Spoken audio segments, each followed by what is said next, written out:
She thinks the birthmark on your face is ugly.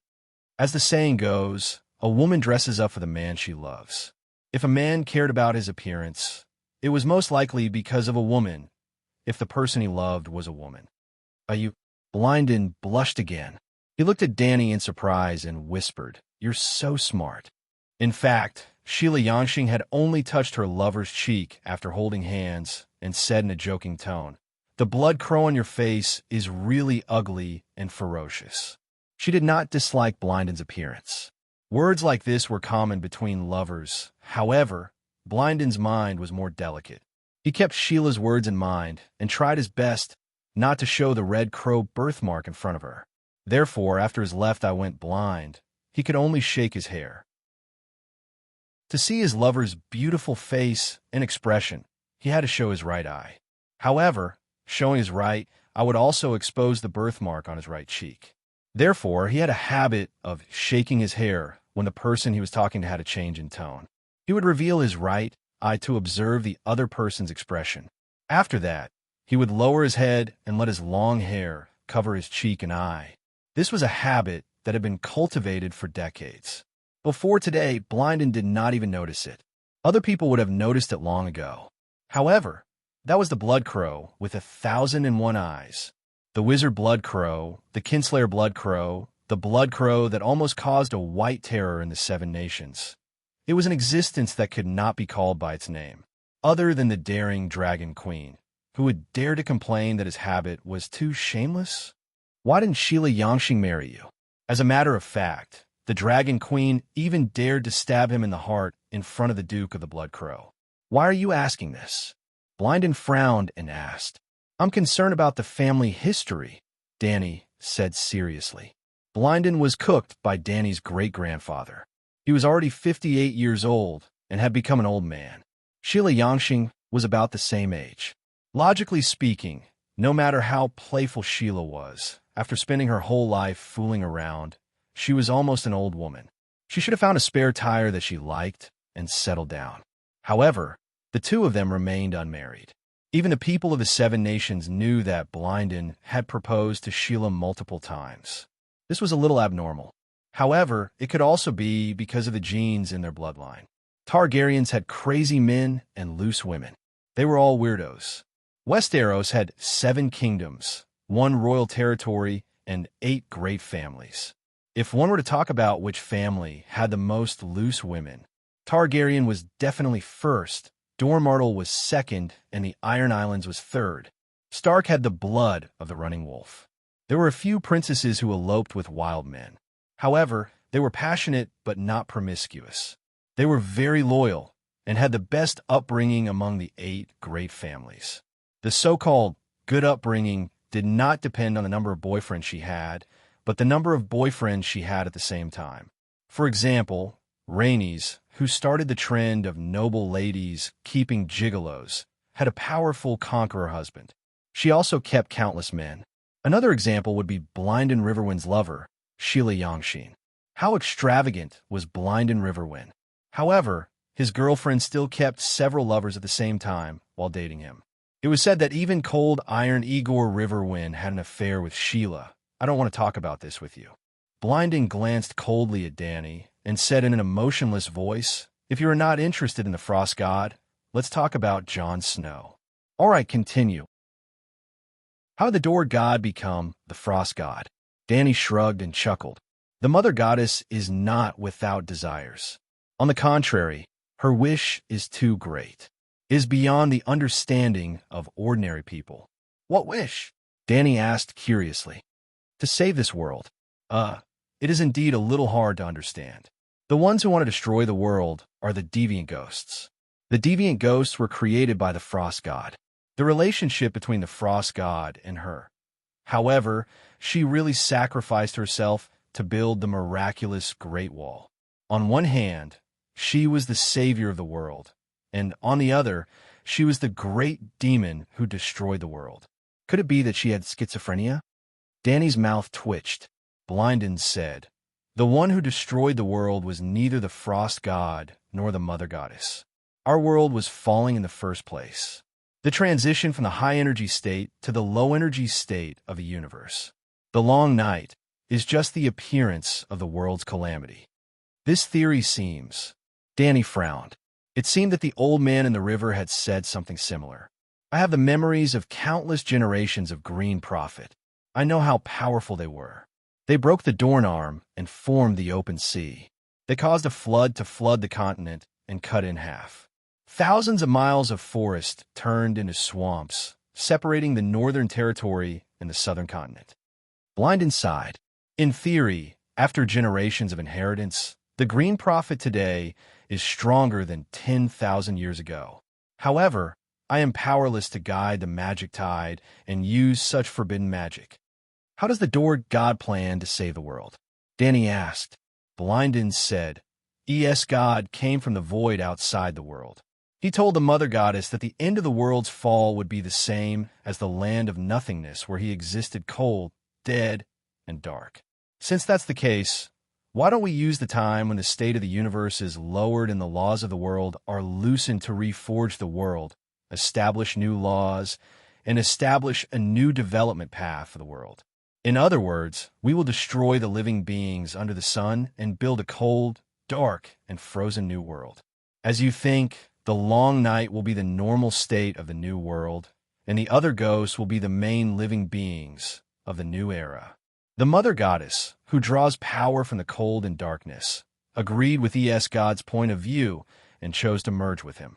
The ancient God became the Frost God, one of the old gods. Is the Frost God crazy? The deviant ghosts can't even reproduce, and their thoughts and actions are controlled by the deviant ghost king. The new humans are the same as the new worlds. They are frozen and have no life or vitality. They can't avoid the end of their lives. Danny's mouth twitched.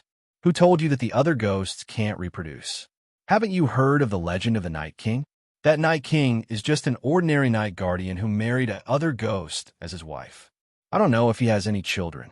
Even if it's like the legends outside the Great Wall, the other ghosts and humans can give birth to half-human, half-ghost monsters.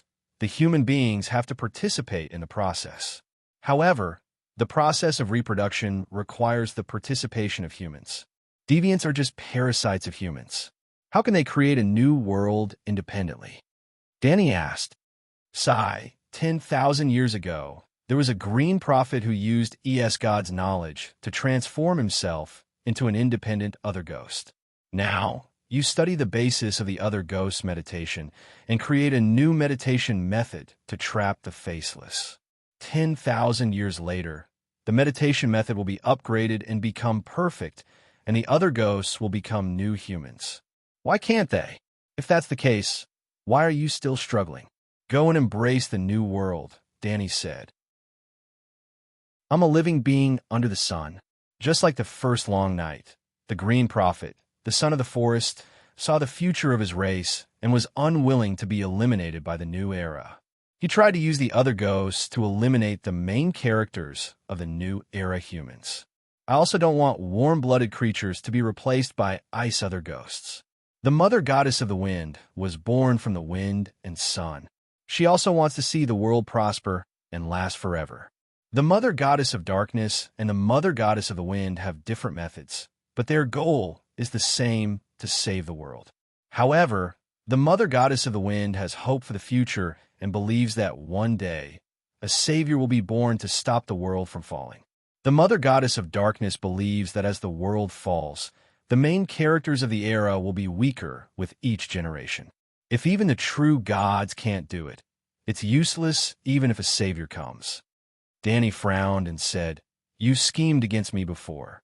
Do you think that the reincarnation of Yasuo and Ahai can stop the world from falling?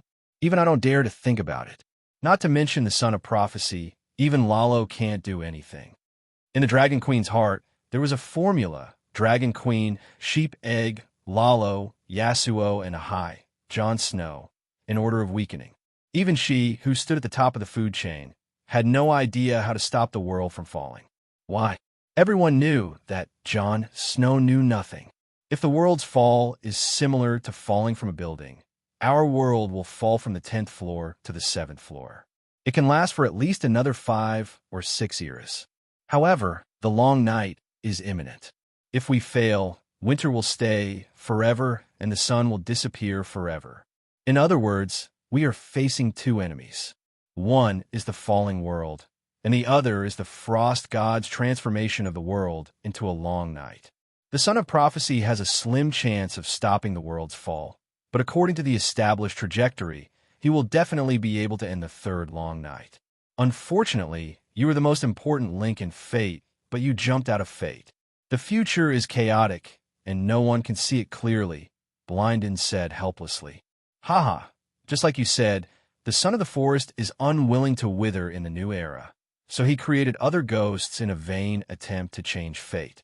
As a warm-blooded living spirit, you don't want other ghosts to replace humans, so you put in so much effort. All of you are unwilling to be manipulated by fate, but you want me to obey fate, and it's the dog's hit fate that you created. Isn't that a joke? Danny sneered. You won. You changed fate. As the three-eyed crow, I am very depressed and angry. However, as Blindin River won, I am very happy for you. Blindin smiled with admiration. Then he frowned and said, I don't have much time left. Let's get to the main topic. Chapter 577. Don't be hasty. I have one last question. Danny waved her hand and said, was the first long night really created by the Green Prophet to destroy the human race? Blindin sighed and said helplessly, the arrival of the long night is a sign of the world's energy level falling. It has nothing to do with the other ghosts or the frost god. I'm sure you've noticed that the other ghosts have never disappeared. They become active with the arrival of the long night, but it's not their activity that brings about the long night. Of course, the long night is not completely unrelated to the other ghosts. The two complement each other. The arrival of the long night makes the other ghosts active. The other ghosts active makes the long night last. If the other ghosts are not destroyed, the long night will continue. In the end, the frost god will successfully modify the world's laws of the new era, and the world will enter an eternal long night. Perhaps our falling world will stop falling and maintain a balance with the surrounding outside the world. That's the frost god's goal. Perhaps the speed will not change, and it will continue falling. Or perhaps it will fall to the bottom. No one can be sure of the final outcome of the frost god's plan to change the world. However, no matter what the outcome is, all living beings under the sun will die. However, in the beginning, even the Green Prophet did not know the relationship between the other ghosts and the long night. They naively thought that the other ghosts were similar to the animal companions of shapeshifters. They could be controlled and ordered around without affecting the world. In the end, the frost god is the mother god that we believe in. The Green Prophet believed in her and obtained new magical knowledge from her. Hence, the first Green Prophet turned himself into a other ghost, and the situation started to spiral out of control. So, the frost god lied to you? But there are still many ancestors who believe in her, said Danny with a frown. Rather than saying that the frost god lied to the Green Prophet, it's better to say that the Green Prophet lied to his people. Don't look at how difficult it is to birth a Green Prophet now. Back then, there were several Green Prophets among the ancestors and the children of the forest. The Green Prophet is a talent, while the three-eyed crow is an identity. The difference between the two is huge. For example, Bran and I are different. In the past, I was the three-eyed crow, and Bran was someone who simply activated the talent of the Green Prophet. At that time, Bran was a complete Stark. He had no interest in saving the world or protecting all living beings. If Bran felt that the Frost God's long night plan was a good idea, he could become the Frost God's servant. After all, the Frost God was an old god, the Mother Goddess. However, the three-eyed crow would never accept the teachings of the Cold God. The soul imprint that had been passed down for 1,000,000 years had carved the responsibility of protecting all living beings into the three-eyed crow's soul. Let's not talk about kinship. If the Mother Goddess endangers the world, or if sacrificing the Mother Goddess can save the world, we will not hesitate to send the Mother Goddess on her way. Fuck, this is too tyrannical, too rebellious. Even though Danny already understood the brainwashing characteristic of the three-eyed crow's inheritance, she was still dumbfounded. The reason for that was because the three-eyed crow was a man of his word, and he had really sent the gate god on his way in order to build the Great Wall. Danny suddenly didn't hate Blinden so much for trying to distort her mind. Would you hate a computer program that doesn't have any personal feelings? Hate is useless. Will Bran plot against me like you did in the past? She asked warily.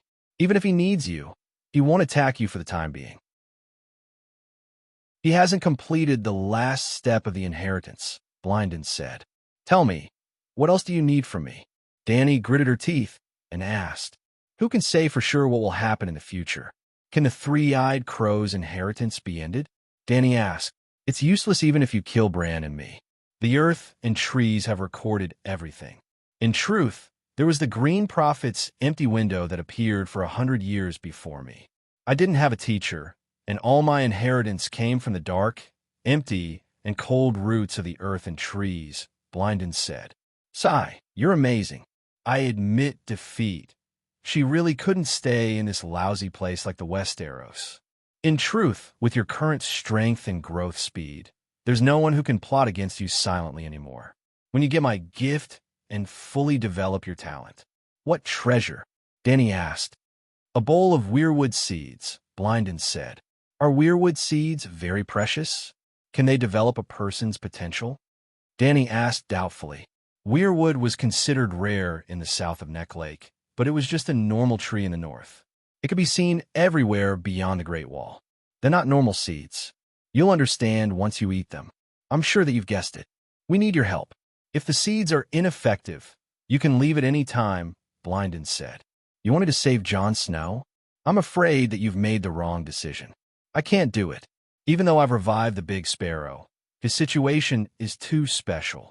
Jon Snow doesn't even believe in the 7 gods, Danny said as she shook her head. You guessed correctly. It's for Jon. Blinden shook his head and glanced at Danny with his single eye that shone with a strange light. He lowered his head out of habit, but when his hair covered the right side of his face, his movements suddenly froze. He thought of what the Dragon Queen had said before. Shameless.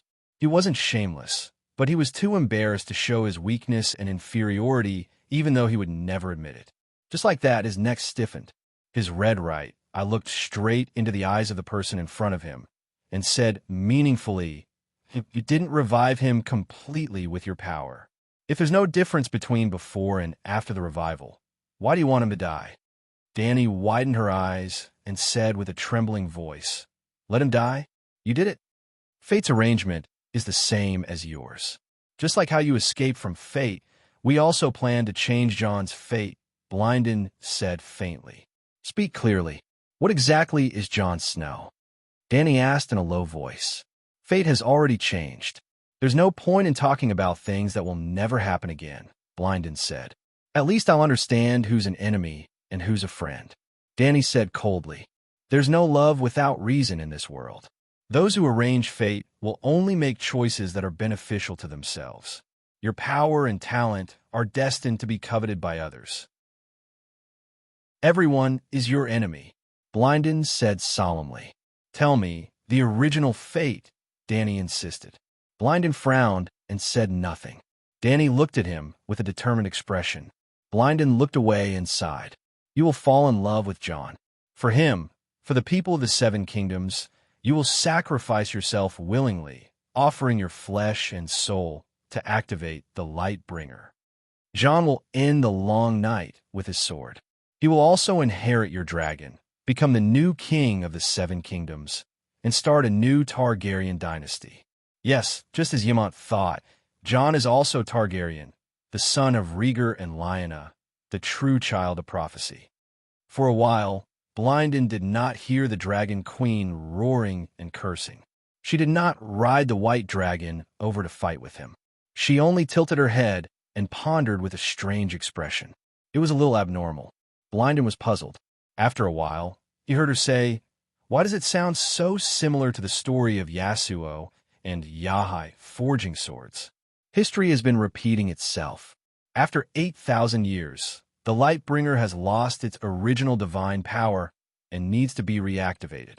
You should be able to understand. Last time in Dark Castle, You already activated it with your magic and soul power. Blinden's expression and tone were careful, for fear of activating a certain someone's ancestral rage of the sleeping dragon. Danny was not angry and could only ask curiously, "There's a soul in that magic sword. Is it Yasuo's, Yahai's, or his wife's?" She was indeed not angry. She would never learn from Nisan Issa and give her soul to a scumbag. Nisan Issa sounded like, "You're stupid, you're stupid." She was not stupid. Since she and the original owner were two different people, was there a need for her to let other people's matters affect her mood? At most, she would continue to dig a deep hole for Wu in the future. She forgot that poor Wu had already fallen into the hole she had dug and lost his head. "Do you believe in reincarnation?" Blinden asked. "Didn't the Asha prophecy always claim that the savior is the reincarnation of Yasuo's, Yahai?" Danny said, if it was in a classical Xinxiao world, Danny would take it for granted that there was reincarnation, but Westerners did not like it, and reincarnation was not popular. The reason was simple. Your soul had already seen God, gone to heaven, and was enjoying unparalleled eternal happiness. What was the point of reincarnating? Easterners hoped for a good reincarnation in their next life. Westerners did not ask for an afterlife, only a good life. After death, God would arrange things, go to hell or go to heaven. Sure enough, Blinden shook his head and said, "There has never been a true reincarnation in the world. The authority of the world of death is controlled by many death gods, just like how Westeros have hundreds of dukes. The Frost God controls the most power of death, like a king on an iron throne. Lalo controls a part of the world of death, like one of the seven dukes. Perhaps in the future, you can become a stranger and occupy a place in the Death Kingdom, becoming a duke. But none of the death gods can let a dead soul obtain a brand new life imprint. The dead soul can be resurrected and even reincarnated in another body similar to destiny, but they can't obtain a brand new life imprint. So, if Jon Snow wants to become the reincarnation of Yasuo's, Yahai, he has to die once. When the King of Light revives him, he will use Yasuo's and Yahai's souls to replace Jon's soul." Danny said in shock. "Something like that. But it's not like a turtle dove taking over a magpie's nest, but a fusion of the two. On the surface, Jon will lose some of his memories and emotions, and gain some more fetishes. But in the eyes of ordinary people, this is just the aftereffects of his resurrection. They won't think that he is fundamentally different from before. But Yumi and Jon are not ordinary people. We can understand that the two have already undergone a qualitative change. It's even greater than the change between Caitlin Tully and Madame Stoneheart. Madame Stoneheart only lost a part of her soul, but Jon will not only lose a part, but also gain a part. The next three-eyed crow, Bran, is the same as us. He doesn't want his family to become another person. Although Jon is my nephew, if Yasuo Yahai takes over his body in order to save the world, it'll be the family's fortune," Danny said unkindly. Blinden's expression twisted. After a long while, he sighed and said, "If you don't change fate first, then you will follow the path of the world. Bran, and I will even ensure that Jon becomes the reincarnation of Yasuo Yahai in order to save the world according to the established path." As expected of the heartless, three-eyed crow. How ruthless. Since you don't want to follow Lalo's script, then don't let Jon die. What's the point of going back and forth? Danny complained. Have you ever thought about what Yasuo Yahai's soul can bring to Jon? Blinden said meaningfully. The life of a savior. Providence? Danny mocked. Providence? Blinden chewed on this word for a long while before he understood it. Maybe there really is providence. He nodded and said sternly, "We look for you to help Jon seize Yasuo Yahai's mandate of heaven. How will you do it?" Danny asked in surprise. "You want to use a wizard spell to erase my soul. Do you still remember?" Blinden's red eyes flickered with a dazzling scarlet radiance, which showed his intense mental ripples. Both of them were just soul projections, but he still took several steps forward, closed the distance between them, and lowered his voice. It was as if he was afraid that a third person would eavesdrop on them. The three-eyed crow's soul's strength and tenacity are far greater than Yasuo Yahai's remnant soul. Even Lalo is inferior to us.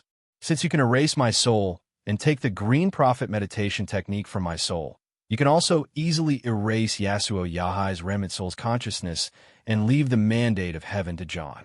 Do you want to trap Lalo? Danny was shocked by Blindin's audacity and ambition. Is the green prophet close to the Light King? Blindin sneered coldly. Chapter 578. The King of Light, Arhlo, viewed all other gods and churches as enemies. The red-robed lady burned the heart tree and the forest of divine trees. The red-robed lady burned the statues of the 7 gods.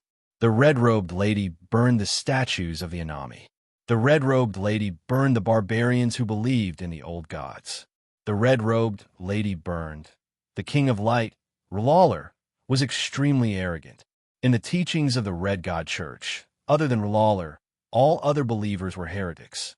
The red-robed lady and the Red God believers under Erlu burned everything along the way. They burned everything that was related to ES God. Moreover, the Red God Church preached the theory of good and evil. Alalalo was the god of light and life, a good god.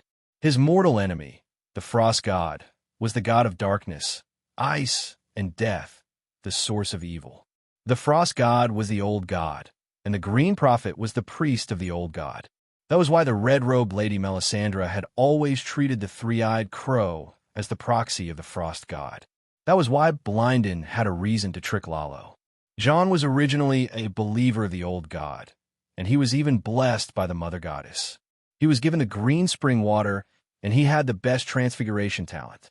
But once he was revived by Lalo, he would immediately become the son of the Red God.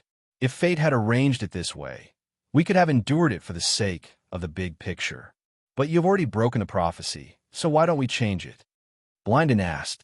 That's reasonable, but the problem is that you still need the Light King's help to revive Jon Snow, right? Borrowing other people's divine power to revive Jon while seizing other people's savior. That's not fair, Danny said. Blindin looked at the righteous Dragon Queen and sneered. I hope that when Yasor Yahai stabs the light messenger into your heart, you will still remember what you said today. What do you mean? Didn't you say that fate has changed? Danny asked with a frown. Blindin showed a mocking smile and said, Your power is beyond the three-eyed crow's control, so you naturally jumped out of the future that the three-eyed crow chose. But when you asked me who was your enemy, I told you clearly that everyone is your enemy. Only you can hatch dragons. Only you have awakened the legendary Valeglia's top-notch bloodline, and only you are the Holy Spirit at the end of this era. Your bloodline, soul, and talent, and even your future is what everyone is afraid of and coveted. You are the Dragon Queen of the gods. If I wasn't a Targaryen as well, if I hadn't recovered my will, I wouldn't have left this opportunity to you. Dragon King. I lies Dragon King God. Was Dragon King. Valley of people, song of Valley of people, and he was song. Was sealed people for several thousand years. I have 5 dragons, and I will soon become a demigod. I also have 5,000 iron soldiers. I don't even fear the Alliance army in Balerion, so why should I fear him? Danny would still be on guard against Lalo regardless of Blindin's warning. In other words, she would be on guard against anyone who was strong enough to hurt her. For example, the three-eyed crow swore in the name of the old god and the door god that he would not violate the guest's rights and harm her. So, will you do it or not? Blindin asked straightforwardly. Of course, Danny said straightforwardly. I have nothing to do with Lalo. If the price you pay is appropriate, why wouldn't I do it? At the end of the day, you're just bargaining with me like a street vendor? Blindin was speechless. You want me to cooperate with you to trick a true god? Can I not be more careful? Danny said confidently. Blindin sighed and said helplessly, Only the Green Prophet has the right to enjoy weirwood seeds. Giving you a share is already a sign that I'm taking into account that we are both Targaryens. What else do you want? Trust me, the three-eyed crow and the children of the forest are very poor. There is nothing else worth your concern. Where do the weirwood seeds come from? Do you have the door god's, true god's body? Danny said with a chuckle. The ginseng fruit was sweet and fragrant, but the ginseng fruit tree was the root, right? A cold red light flashed in Blindin's single eye. Do you think it's possible? There really is? I remember that after the door god fused with a tender branch and Brandon plucked it, the tree trunk withered. Danny said in surprise. You. Blindin looked at her in surprise and bewilderment. There was deep resentment in his eyes as he said, Why do you not believe in the mother goddess when she dotes on you so much? Why? Danny was puzzled. The mother goddess sang the song of wind to you and brought you back to 8,000 years ago, didn't she? Blindin widened his eyes and gritted his teeth. It seemed like he wanted to eat her. What's wrong with that? You are not a follower of the old god. Blindin said heavily. Do you think that the door god needs followers? Do you think that everything of the old god belongs to you because you believe in the old god? Don't think too highly of yourself. You can't use your feelings to kidnap the true god. Danny sneered. Think too highly of myself? Blindin seemed like he was greatly insulted. He roared angrily. You are insulting the Green Prophet, insulting the followers of the First Citizens, and insulting the old god. Forget it. I don't want to argue with you. If you really want to know the reason, you can ask the door god yourself. Danny waved her hand. She did not want to argue with a fanatic on the issue of faith. I don't expect the door god to have a body. I'm just curious. I want to see where the weirwood seeds grow. She gave her condition. She did not even know the location of the peach garden. How could she steal the peach? When Blindin died, Bran would go south to participate in the Seven Kingdoms tour. Wouldn't the shelter be empty? If the weirwood seeds were effective enough for her to take the risk, then they followed the squirrel person Yezi through many twists and turns. They passed by several dark and rapid underground rivers and avoided 30 to 40 dark bottomless pits and mysterious shafts. After walking for more than 2 hours in this cave that was forgotten by the world and frozen in time, they finally saw the weirwood seeds. It was a stone room that was as big as a single bedroom. The walls were covered with white weirwood roots, which looked like pale veins that grew on the rocks. The roots were decorated with clusters of bright red and delicate blood hand leaves. Between the vines, there were sparse fruits that shone with red light. They were crystal clear and the size of a thumb. There were dark blood patterns on the surface, like blood tumors. In the dark stone cave, they glowed with a demonic red light, like the evil stars in the dome of hell. Weirwood seeds look like this. Danny looked at Deshiong. Deshiong stepped forward and put his eyes in front of fruit. He looked at it carefully for a moment and even touched it with his hand. Other than being a little bigger, the color has changed from milky white to dark red, and it's glowing. It's no different from ordinary weirwood seeds. Do ordinary weirwood seeds have the effect of activating talents? Danny turned to Yezi. Have you seen weirwood seeds before? The squirrel person asked. No. Danny shook her head. Weirwood seeds are very rich.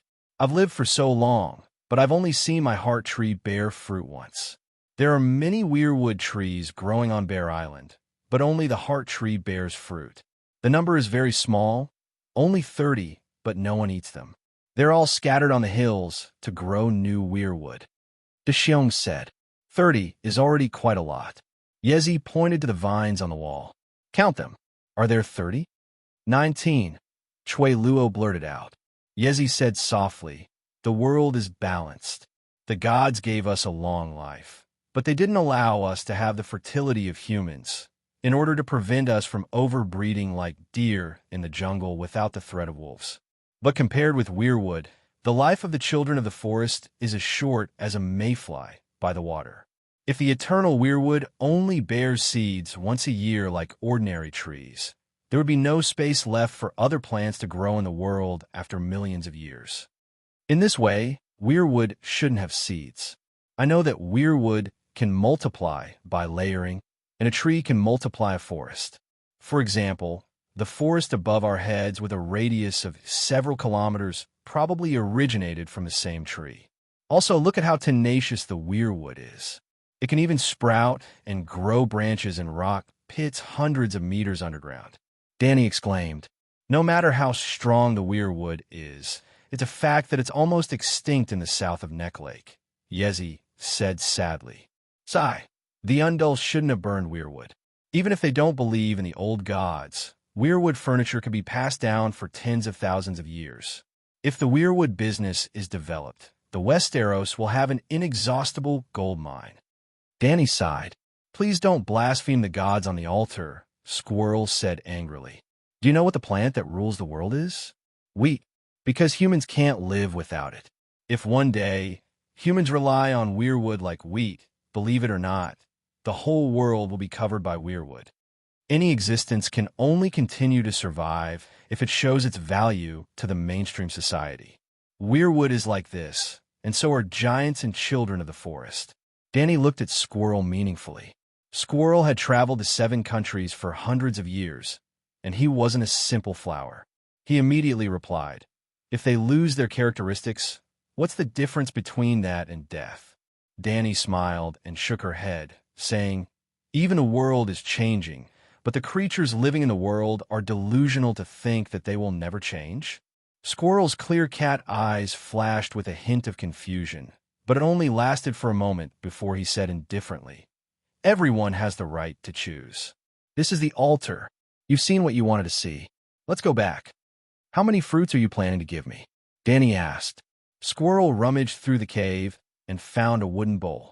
He plucked all 19 red fruits and placed them in the bowl. All for you. So generous? Dany said in surprise. When the fruits were plucked, the light on the surface disappeared. Instead, it turned from blood red to milky white. It was very magical. There was even a blood red liquid that flowed out of the fruit. Leaf held the bowl and received all the dripping blood. It was like drizzling red sugar on the surface of milk jelly, emitting a bitter walnut-like taste. Bran has already eaten it. Leaf's cat eyes flashed with a strange light. Also, Lord Blynden said that thieves don't care. The next time the weirwood seeds ripen, it will be at least 100 years. Dany was so thick-skinned. Did he want to embarrass her with these words? No way. That makes sense. The caves here extend in all directions and connect to the entire area beyond the Great Wall. What if a free person or a giant sneaks in and steals the fruits? You might as well give them all to me. Dragon Queen agreed with Squirrel's words naturally. Let's go, Squirrel said with a wooden face. Dany stood still. The dragon's soul entered her body, and her round pupils elongated into vertical slits. Her gaze swept over every cluster of leaves and vine. Suddenly, her face lit up. She took a few steps forward and pointed at a tree trunk, saying, give this to me, too.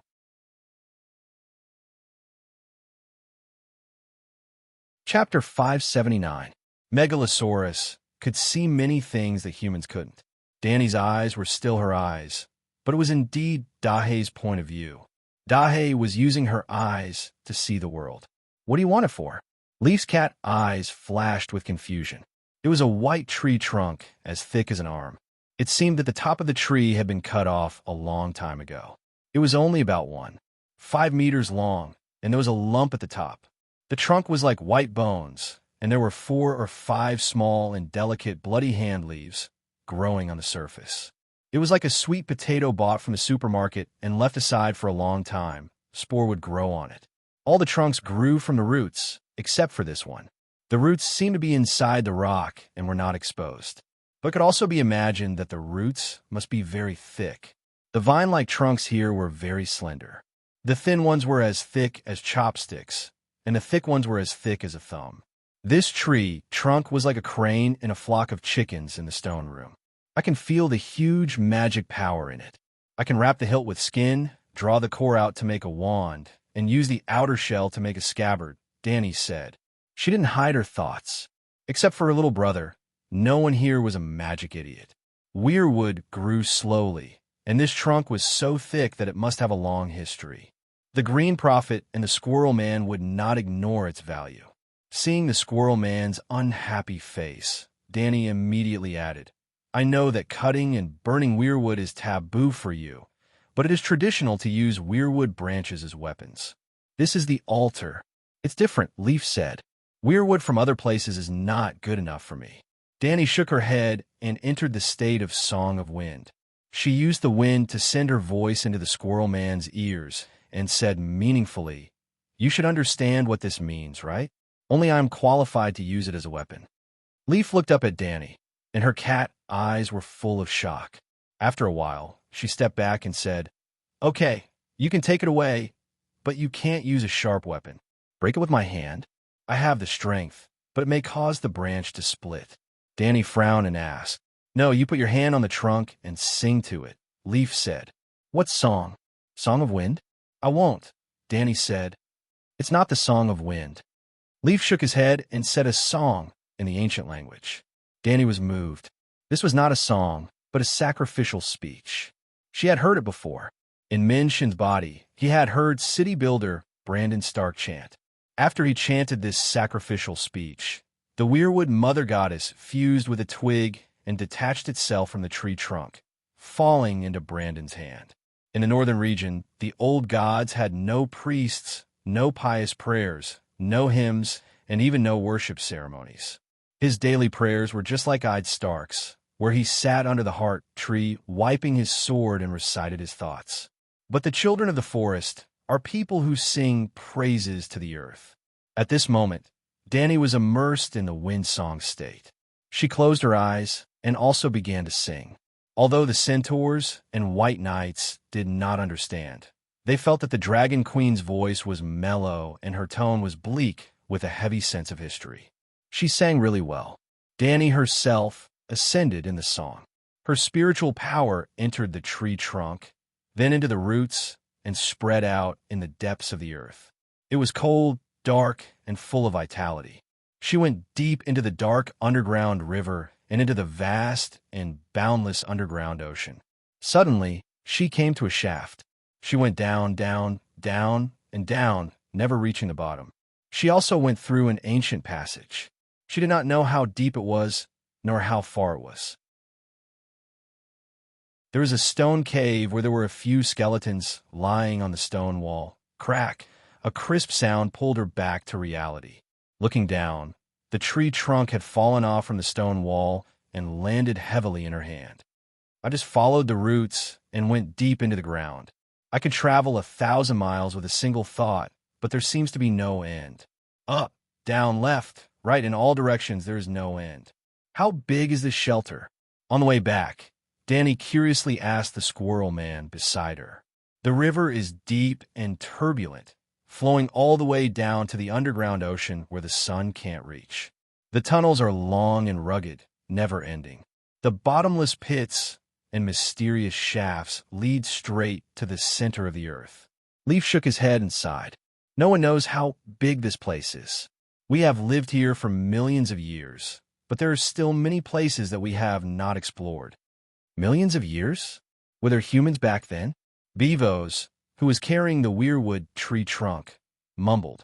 Westeros only have giants and children of the forest. I don't know about the situation on the other side of the narrow sea, the squirrel man said. Why not go to the warm and sunny south? This place is dark, cold, and damp. It's very uncomfortable to live here, Ursa said. That's such a lousy question. Danny glanced at Ursa and said in annoyance, They definitely want to go to the south, but will the Undulls and the king of the ancestors allow it? On the way back, they met dozens of squirrel men with big eyes, big ears, and deer skin. Most of them sat around the fire, holding wooden bowls and spoons as they ate dinner. It was very simple. Stewed mushrooms, grilled fish, and blood-colored soup with the aroma of onions and barley. Gulp, gulp. In the quiet cave, the fat eunuch's belly made an awkward sound. 4 or 5 squirrel men looked over with wide eyes. The bonfire reflected a curious light on the surface of their eyeballs. You still have barley and onions here? Danny coughed softly. We stored a lot of oats, barley, and dried fruits in the summer, but the onions are grown in the cave, Leaf said. How many children of the forest are left in the shelter? Is there enough food to get through the night? Danny asked. There are only about 60 of our people left. There's never been a shortage of food. The squirrel man sighed. After a few words, they had already returned to Blindon's cave. There were also squirrel men eating with the Lee siblings and Adu. When Danny and the others looked for tree roots to sit down by the fire, a white-haired squirrel man spoke origin language and brought them a large wooden bowl carved from weirwood. The bowl was also blood-colored soup boiled with barley, onions, and pieces of meat. Danny smiled and thanked him. She took the bowl and spoon and held the bowl while waiting for Bevo's to eat first. "It tastes good. It's fresh and refreshing," the fat eunuch said. Although Bevo's wasn't poisoned, Danny still didn't eat it. The broth was bright red and looked like blood. Even if Leaf explained that it was weirwood sap, she still felt nauseous. She gave the soup bowl to the fat eunuch. She took out her wineskin and drank while eating the grilled fish. "Do you drink?" They didn't come empty-handed. They brought jerky, sakama, and fruit wine with them. It's sakama. It was a deep-fried compressed biscuit with sugar and sesame seeds. It was high in sugar and oil. It could be boiled as soup during the march. "Dragon Queen, can you give me a cup?" When Danny personally carried the wineskin and poured wine for the children of the forest who surrounded them, a short and thin girl came over. Brown hair, a pair of bright green eyes, like a summer lake, pale cheeks, slightly rough skin, and relatively ordinary facial features.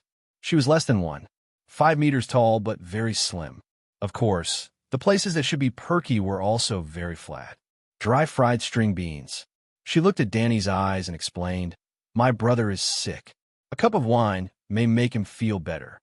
"Drinking wine is not good for the illness at all," Danny said, but still filled her wooden bowl with orange fruit wine. "He's very uncomfortable," the green-eyed thin girl said. "What's your name?" Danny asked curiously. Mara lied, daughter of Lord Holland Lyde of Greywater Hope. "My brother is called Jujian." Green-eyed Mara walked to the campfire and put the bowl to the lips of the small boy wrapped in thick fur. The boy was even thinner than Mara. If not for the maturity in his light green eyes, Danny would have thought he was a child. "I'll do it myself." Jujian took the bowl and said weakly, "What illness?" Danny asked curiously. "I'm not sick," Jujian said. "But your sister said you're sick," Danny said. "My body is weak." "No, there's a problem with your soul." Danny sensed that Jujian's spirit was very weak, and his soul fire was about to be extinguished. "I'm fine," Jujian said softly. Danny smiled faintly. "You're weak and listless. Have you been attacked recently?" This was the sanctuary. Who could attack a guest of the Green Prophet? "No one attacked me." Jujian put down the empty bowl and collapsed on the haystack with drunken eyes. "What's wrong with your brother?" Danny looked at the sad string beans.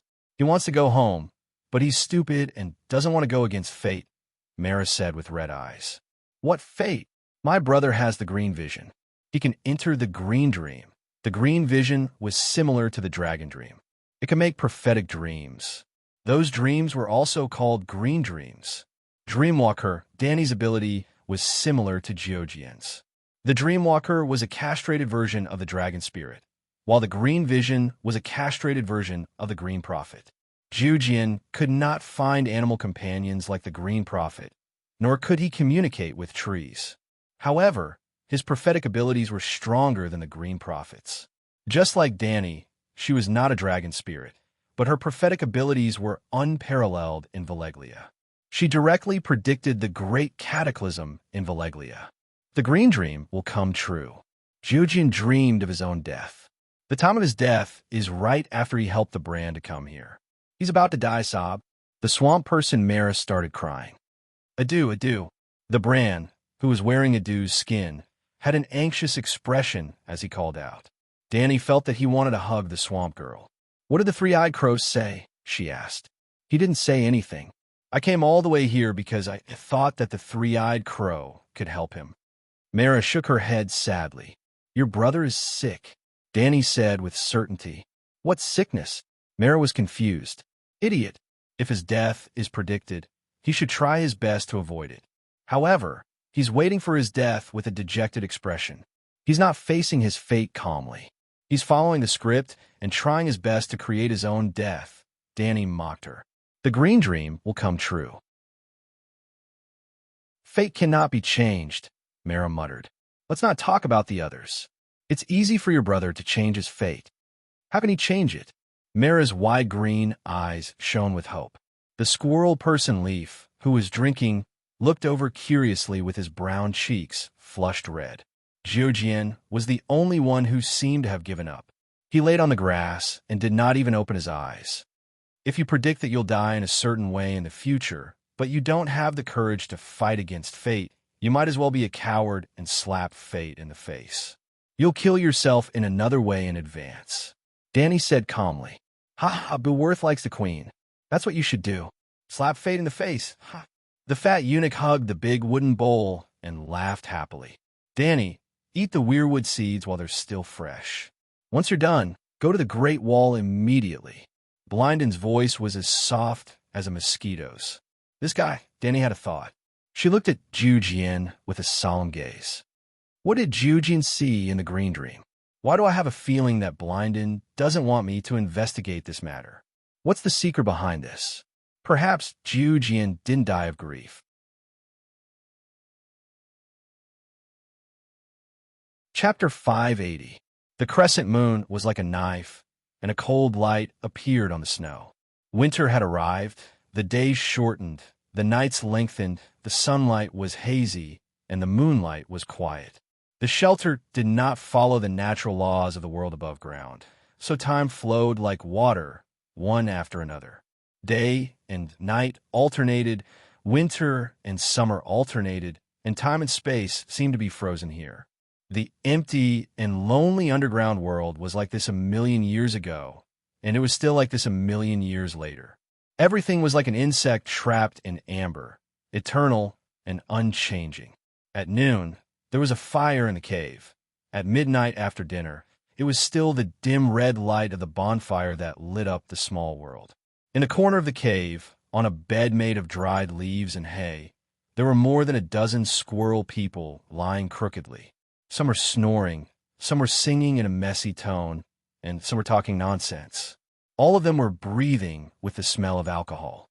The children of the forest drank, but their civilization was too primitive. The winemaking technology was easy to learn, but the social productivity of winemaking was not up to par. Winemaking wasted food, and the extreme north beyond the Great Wall was too bitter and cold. In the dead of night, the squirrel person Leaf brought a weirwood bowl for the Dragon Queen. 12 faces were carved on the bone-like wall of the bowl, like the faces on the heart tree. The bowl was filled with a sticky and pungent white paste with strands of red silk. The dark red silk should be weirwood sap, but under the light of the fire, it looked like blood. It was like a bowl of fresh brain flowers. In this stone hall, which looked like the cave of Granny Tree Demon, Danny had the illusion that she was holding a human meat banquet. The smell is so strong, and it looks so disgusting. Danny frowned and said, "This is a magic potion. Aren't all magic potions like this? Even the moon tea made by the witches of the forest is not refreshing and delicious, and the color is charming." Leaf said, "Your Majesty, let Beworth try it," the fat eunuch said. Danny looked at the squirrel people. Leaf frowned and said, "I don't object to you testing the poison, but this bowl of weirwood paste has a very high magic energy level, and it has a miraculous effect on people with special talents. Ordinary people who eat it may really be no different from poison. I think I have a special talent." Blood Alliance guard LaCarlo patted his chest and said, "What talent do you have? Why don't I know about it?" Danny asked curiously. The centaur opened his eyes wide and shouted, "Calixi, did you forget? Kalasari, I activated the Pegasus scar first. You even asked me to recite the Pegasus Bible and said that when I'm older, I'll go to the Pegasus city to become the high priest of the Pegasus religion." This, Danny's mouth twitched, but she did not refute. In terms of blade techniques, Ricardo was better than normal centaurs, but worse than his two Blood Alliance brothers. In terms of intelligence and strategy, he was far from Kue Luo. In terms of ability to command the Kosh tribe, he was inferior to Jogo and Ag. Before this, Ricardo was only tall and sturdy, with two small mustaches by his lips. He looked a little taller than the other centaurs and stayed by Danny's side to keep up appearances. Perhaps he was even better off than Cheetah. Her centaur maids, Jichi and Iri, both liked this donkey shit guy. The relationship between the young centaurs was complicated. All right, it's not complicated. It's just messy and rotten. However, after Danny launched the Pegasus religion, a modified version of the horse god religion, among the centaurs, Ricardo had the highest level of devotion. Danny joked that when he was older and retired, he could help her manage the Pegasus religion in the Pegasus religion. She did not expect Ricardo to remember this, and even set this as his goal. Does being a priest count as a talent? Danny asked Blinden. Let this centaur take a bite. We'll know after we try, Blood Crow said casually. From his tone and gaze, it was clear that centaurs were not much different from horses in his heart. Ricardo is my blood. How can I just try? Danny said angrily. Then don't try. This bowl of paste is harmless to you. The green prophet's vow to the mother goddess will never be broken, Blinden said impatiently. These words have no credibility coming from your mouth. Have you forgotten how you put on your black clothes? Danny sneered. 70 years ago, the Iron Throne lost its rightful heir after the mediocre king, Black Fire, Bright Flame, Aaron, and many other Targaryen kings and princes. To avoid civil war, Blinden, who was the hand of the king at the time, decided to convene a great council to select a king. The selection of a king by the Great Council would not reduce the sanctity of the Iron Throne. Instead, it would increase the unity of the country. This was because the Iron Throne's royal power was inferior to that of the Emperor under the centralized system of the Great Celestial Dynasty. On the other side of the Narrow Sea, Demon Blackfire's son Ares received the news and wrote a letter to the Iron Throne, requesting to be one of the candidates. Blood Crow agreed and swore to ensure his safety. Ares Blackfire had the right to be a candidate because his bloodline was too noble. His grandparents, the mediocre king and defiant Diana, the elder sister of Saint Baelor, who was imprisoned in the Virgin House, were all direct descendants of the Targaryens. In the end, the moment the unlucky bastard stepped into the city gates of the King's Landing, Blood Crow caught up to him, arrested him, and beheaded him in public. Because Blood Crow had broken his oath, Danny's great-grandfather Aegon V, banished him to the Great Wall. At this moment, hearing the Dragon Queen's disdain, Blinden smiled bitterly and said, I served my country with sincerity, sacrificing my honor in exchange for the peace of the Westeros. Yet your great-grandfather, even if there is no me in the world, the Targaryen dynasty would have been destroyed in the chaos of the Black Fire. The Seven Kingdoms would have been plagued by wars that would last for at least 100 years. Millions of people would have died, and you would not have been able to claim the throne today. No one knows how terrified Igor was when Ares Blackfire wrote a letter to the Great Council before the start of the king's selection. He secretly came to me and told me about the fear in his heart and his worries about the future. There's also Yemont. He is the smartest of Camel's sons. I and all the other vassals were prepared to choose him as the king. However, Igor, who seemed to be the most naive and the most powerless, immediately went to look for his elder brother. Not long after, Yemont gave up the throne himself. That fool deserved to suffer in the Great Wall for half a century. Danny, your great-grandfather Aegon V, is the one with the least honor. The two white knights looked at each other. The centaur and the eunuch were confused. The cave fell into a dead silence. Danny had already guessed that the cheapskate great-grandfather, who was also known as the king who should not have become a king, must have had some tricks up his sleeves when he ascended the Iron Throne. However, she did not expect that fellow to be so similar to the style of the Celestial Empire. This thing cannot be kept for long, said the Squirrel Man as he pointed at the wooden bowl placed in front of the Dragon Queen. Let me do it. If something were to happen to you, Calixi, the Blood Brotherhood would not live for long, said Ricardo solemnly. Danny hesitated for a moment before she scooped up a small spoonful of paste and passed it to the centaur. The centaur opened his mouth wide and sucked the handle of the spoon into his mouth. How is it? Asked Danny nervously. The Blood Brotherhood narrowed his eyes and sucked on the spoon for a while before saying, It's a little bitter. It'll be better if you add some white sugar. The knights who were staring at him nervously almost fell over when they heard this. Big Bear asked with a dark expression, "Do you feel unwell?" "No." The centaur shook his head. Danny found another wooden spoon and scooped up a small spoonful before stuffing it in her mouth. Ricardo was right. It was a little bitter and hard to swallow. However, the bitter taste quickly turned into a strange sweetness, like a smoothie mixed with honey. Then, it turned into other sweet tastes. In an instant, Danny recalled all the wonderful tastes she had experienced in her life. Is this thing really the seed of a weirwood tree? Why does it look so similar to the Undying's night shadow water? She had drunk the night shadow water that Haya had prepared before. It was also sticky, but the color was dark blue. The smell and taste in the mouth were also disgusting, like the combination of ink and rotten meat. After swallowing, the aftertaste was like the combination of all the tastes the drinker had tasted before. It was like the food in the God of Cookery anime that could stimulate the emotions of illusions. After eating XXX, one would immediately feel like they were in love, something like that. Is the night shadow water effective? Ask the squirrel man. It's effective. It can produce the most beautiful illusions and make one addicted, said Danny as she ate the paste. The squirrel man said, activating one's innate talent is the process of raising one's thoughts and willpower to a higher level. It's like a fish jumping out of the river. Of course, one would see the colorful scenery beyond the river. The night shadow water can also activate extraordinary innate talents. Different potions activate different innate talents. The night shadow water activates the innate talents of male sorcerers, while the weirwood tree paste is thousands of times more powerful.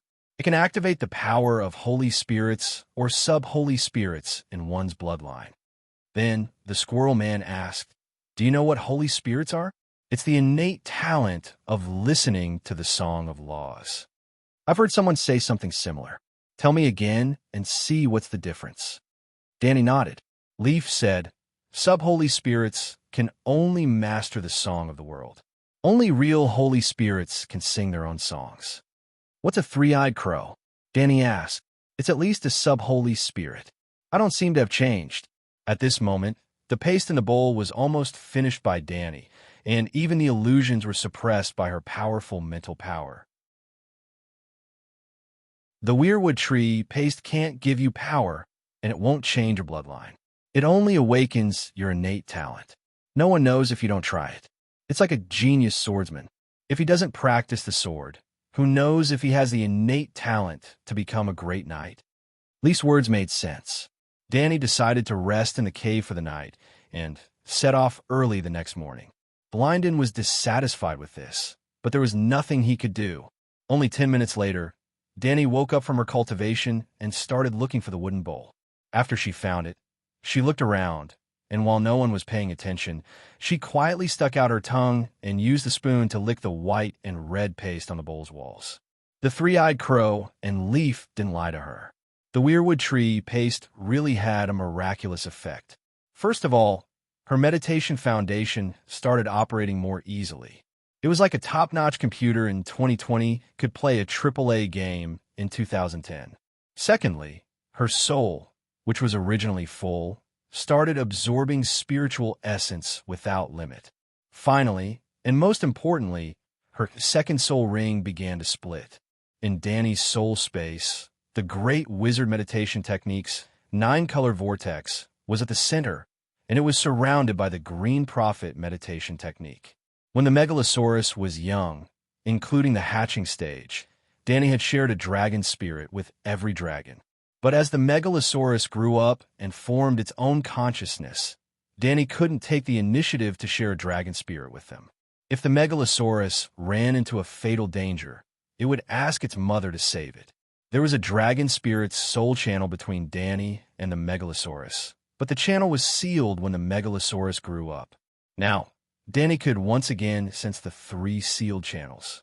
She had a feeling that as long as she wanted to, her second soul could split into 4 parts. Danny understood what this meant. She had been looking forward to this for a long time, and it was also the main reason why she took the risk to come to the area beyond the Great Wall. The era of the 5 dragon spirits was about to begin.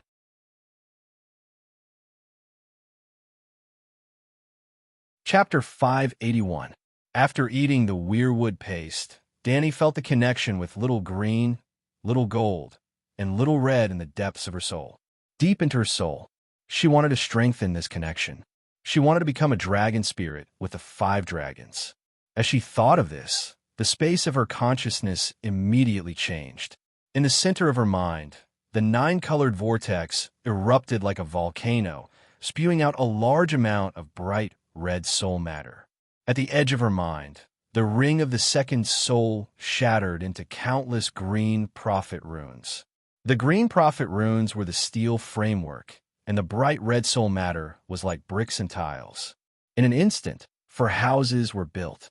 From the outside to the inside, they formed 4 rings around the 9-colored meditation foundation, which were 4 separate souls. The outermost layer was light green in color with the green prophet technique as the foundation. The second, third, and fourth layers were blank pink rings. The 9-color meditation foundation was like a star, and the outer 4 rings were like 4 rings.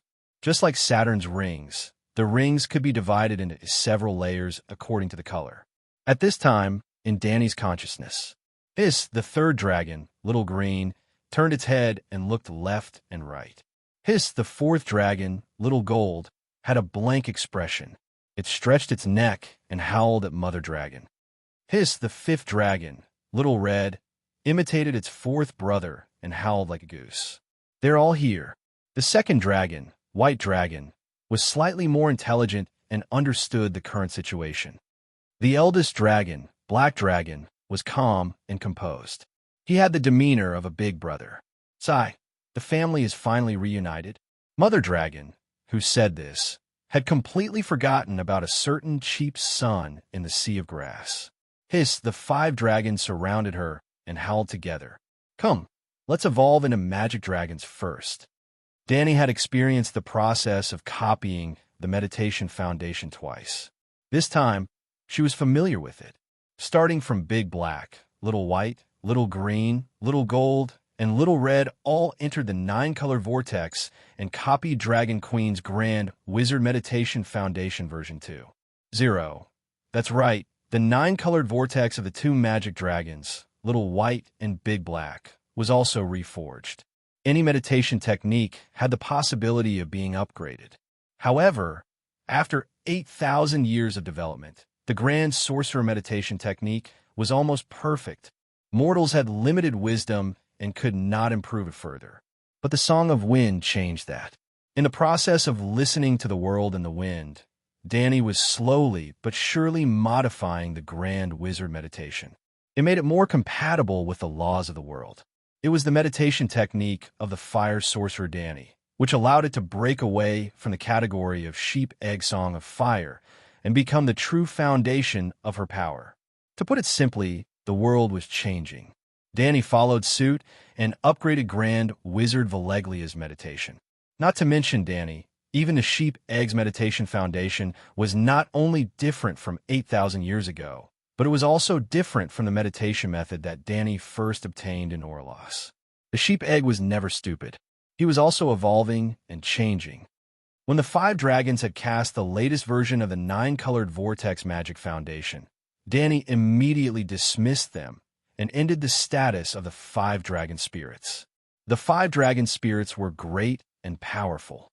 It gave her the impulse to use a soul-destroying attack on the 3-eyed crow. But now was not the time to study the dragon spirits. She had eaten the weirwood seed paste. There were other new talents waiting to be discovered. The trees would teach the green prophet. The trees remembered everything. Blinden and Leaf had said this before. This was also one of the green prophet's abilities. Danny might not have drunk the green spring of the door god. In fact, she had stolen the green spring of the old god's believers through the method of spiritual bestowment. But the green prophet meditation technique in her mind was not fake. In theory, she was also a green prophet, but she could not travel through the timeline. She could not silently distort the will of others. She could not read the memories of the trees. After eating the weirwood seed paste, Danny felt that her green prophet's second soul had become much more agile. It was a feeling similar to martial arts cultivation. She could control every inch of her skin, every muscle, and every bone in her body. She could control the split of her second soul. She could also make her 4 split souls fuse together. She even had a premonition that she could split another soul from her second soul. Like the three-eyed crow, she could enter a tree or an animal companion's body. Hence, she entered the 5 dragon spirits and could not wait to start experimenting. Dani closed her eyes. Darkness surged toward her like a tide. She left her body and fused with the roots. This time, it was different from the past. The weirwood was no longer a simple tunnel. The weirwood had become a part of her. She did not enter the weirwood's roots. Instead, she fused with it. She became the weirwood itself. She saw the dark cave. She saw Beavis chewing on the blood-red sour grass. He narrowed his sparkling eyes and looked around cautiously. Cora and the other 3 put on their armor and went to sleep. Beavis was on duty to guard the queen. She heard the surging river below her and sensed the extreme darkness and loneliness deep underground. But she did not feel any fear. She was like a tree that had taken root in the earth. The tree's roots were born to enjoy the earth. They used the darkness as a shield and absorbed power from the darkness. Yes, Dani was not used to the dark cave and the shelter. But now, she was enjoying the darker and colder earth abyss. She had become a tree root. This feeling was like a tree spirit. A shapeshifter who found a dire wolf as an animal companion was called a wolf spirit. Dani and the great wizard Valeglia were dragon spirits. Then, the relationship between the green prophet and the weirwood, other than faith, could it be called a tree spirit? Dani wandered among the tree roots. Then, she returned to the cave. Are you willing to accept this fate? The skeleton king on the weirwood throne sighed. If I wasn't willing, I wouldn't have come here. Beside the tree roots, Jian sat cross-legged. The bright red torch cast a determined and resolute light on his face. This is our fate. Blindin closed his only eye. Jian stood up and left. Mara covered her mouth and cried. Dani followed behind Jian and entered another cave. He came to a white-haired squirrel man and lifted his sleeve, revealing his wrist. The white-haired squirrel man took out a small dragon crystal dagger from his waist. Dragon crystal weapons were the standard equipment of the children of the forest, and slid it lightly across the swamp man's wrist. The squirrel man chanted a mysterious sacrificial song in the origin language. Jian's blood was dyed with a green line and fell into the wooden bowl. Dani was shocked to see that the swamp man's face turned pale in an instant.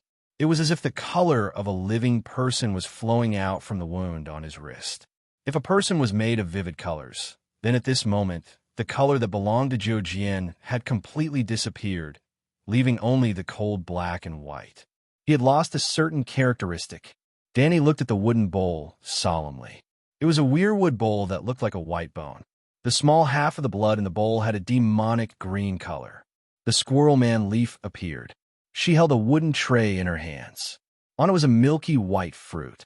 Dani was very familiar with it, weirwood seeds. She was so disgusted that she wanted to vomit. The squirrel man used Jian's blood and weirwood seeds to make a paste. Jian was like a toy doll that had run out of battery. He slumped weakly on the stone bench. Mara ran over and hugged him, crying. The white-haired squirrel man looked at the siblings with a complicated expression. He took the wooden bowl and left the stone room. He came to Blindin's weirwood throne. A 10-year-old boy appeared in front of Blindin. Brandon Stark.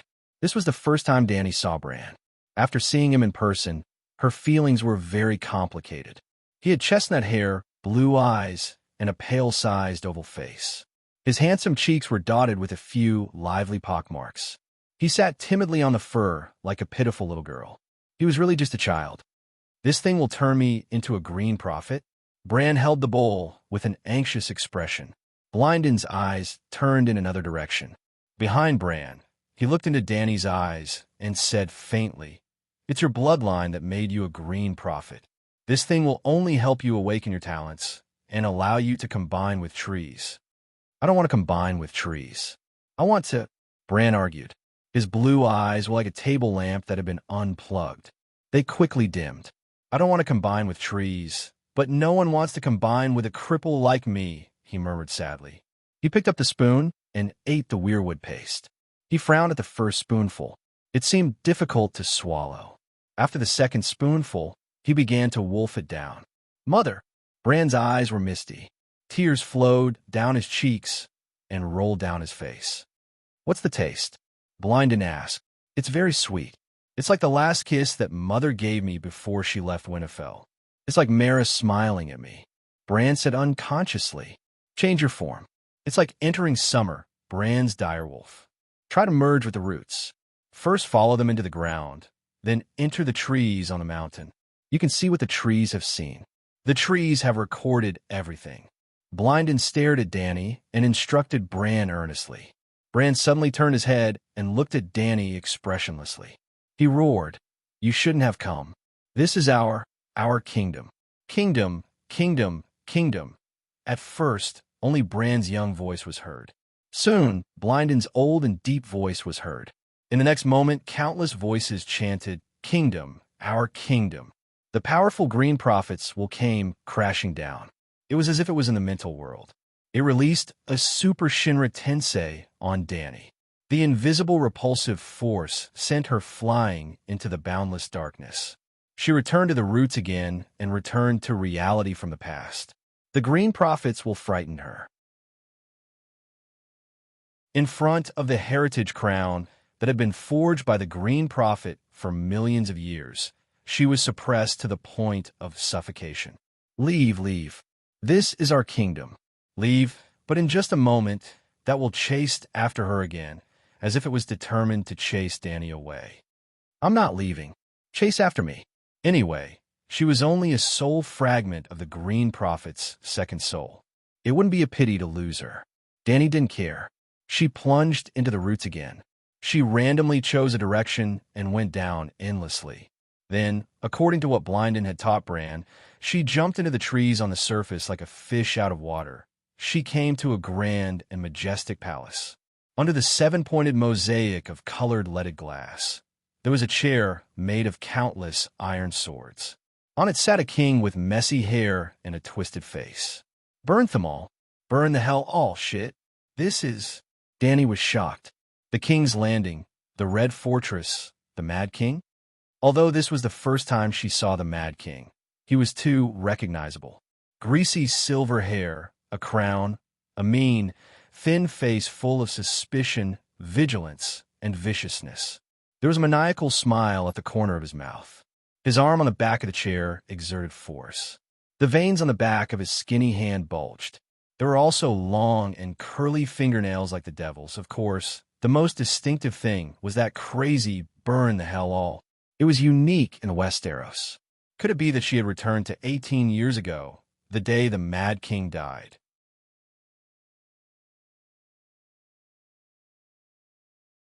Chapter 582. Haha, Scholar Villies.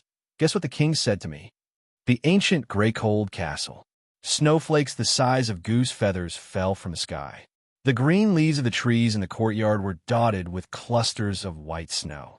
The ground was soaked in snow, and black mud stuck to the feet. Ricard laughed as he took off his sword belt and black cloak and handed them to a servant. Then, he walked towards the tall stone door with a young scholar. Dany had transmigrated again.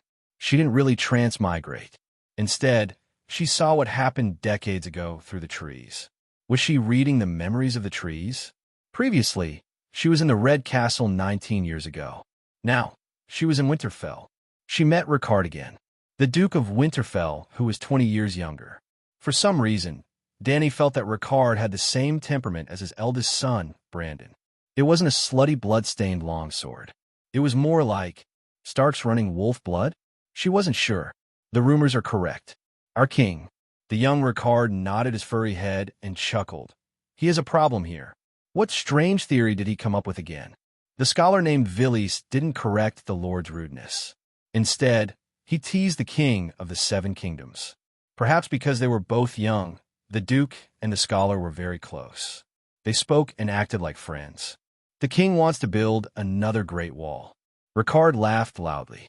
He said that if another great wall was built 500 kilometers north of the Great Wall, the land between the two great walls would be included in the kingdom's territory. The 7 kingdoms would gain at least 300,000 square kilometers of land. The king has crazy ideas from time to time. We should get used to it. When he was still the crown prince, he discussed with Duke Tywin to dig a canal to transport the water from the Trident River and the Blackwater River to Dorne.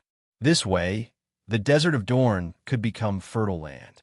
Dorne, which is almost unaffected by winter, could continuously grow rice and wheat, enough to feed the entire Westeros. Scholar Villies laughed as he shook his head. He continued, "Last year, when he ascended the throne, he wanted to gather the armies of the 7 kingdoms. He planned to occupy the Stone Steps archipelago and collect taxes from the ships in the Narrow Sea. If it wasn't for Duke Tywin's advice, I don't know how things would have turned out." Rickard stopped laughing and sighed. King Aerys's goal is very good. He wants to expand the territory of the 7 kingdoms. Unfortunately, all his plans were so unrealistic. Why did the city builder Brandon build the Great Wall at this location? Wasn't it because it was the narrowest place on the continent, only 500 kilometers wide? Another 500 kilometers to the north would increase the amount of work by almost 10 times. But now, there wasn't even a tenth of the city builder Brandon. There is also the canal that connected the northern and southern continents. Even with the power of the entire nation, it would be difficult to complete it in 100 years. Everyone wants to occupy the Stone Steps archipelago and control the Narrow Sea. But which city-state has succeeded? Every time a Targaryen is born, the gods toss a coin to decide whether he is great or mad. There was no doubt that Aerys was the crazy side. "Your Excellency, this is an opportunity for you." "What opportunity?" Rickard was puzzled. "The northern region is vast, but it is hardly worthy of your talent and ambition. Stark is the king of the northern region, but he can also go further. You should shift your gaze and cross the next swamp, the riverlands, the valleys, and reach the heart of the Westeros, the King's Landing." Duke Tywin became the hand of the king at the age of 20. "Your talent doesn't lose to his at all. Perhaps you can surpass him," Varys said faintly. "What the fuck? What is this scholar trying to do?" Dany was stunned. She didn't care about the conversation between the two northerners at first. Even if they were laughing at her cheap father's wonderful ideas, she didn't care. Even the awe-inspiring Dragon Queen, the Eternal Emperor, couldn't avoid being gossiped about behind her back. What did the Mad King do to deserve the sincere love of all his subjects? She had only intended to stay here for a while and slowly familiarize herself with the ability to travel through time. But now, she seemed to have eaten a shocking melon. This wasn't the first time the honest and simple Duke of the Northern region in Dany's heart had heard such words. There was no doubt or incredulity on his face. Instead, he seemed to be deep in thought and eager to give it a try. "This is our kingdom. Leave." Just as Dany was concentrating and trying to fast forward to see if Rickard had any ambitions, the annoying three-eyed crow came over again. Swoosh, swoosh, ah. Dany's figure disappeared from the Winterfell Duke's study in an instant. She teleported to the bottom of a huge weirwood tree. Under the cover of the weirwood tree, beside a dark pool, Dany saw Bran. Bran looked at the middle-aged man who was sitting under the tree and wiping a black greatsword with a sheepskin handkerchief with admiration. Dany suddenly appeared beside Bran. In the next moment, the sadness and desire on Bran's face disappeared, replaced by a blank and empty expression. He only glanced at Dany before she left the tree trunk and roots and returned to the dark cave filled with weirwood roots. "You shouldn't have done that," Blynden said with a sigh. "What?" Dany was dumbfounded for a moment before she recovered from the jet lag caused by the space-time disorder. When she returned to the cave, her head was dizzy.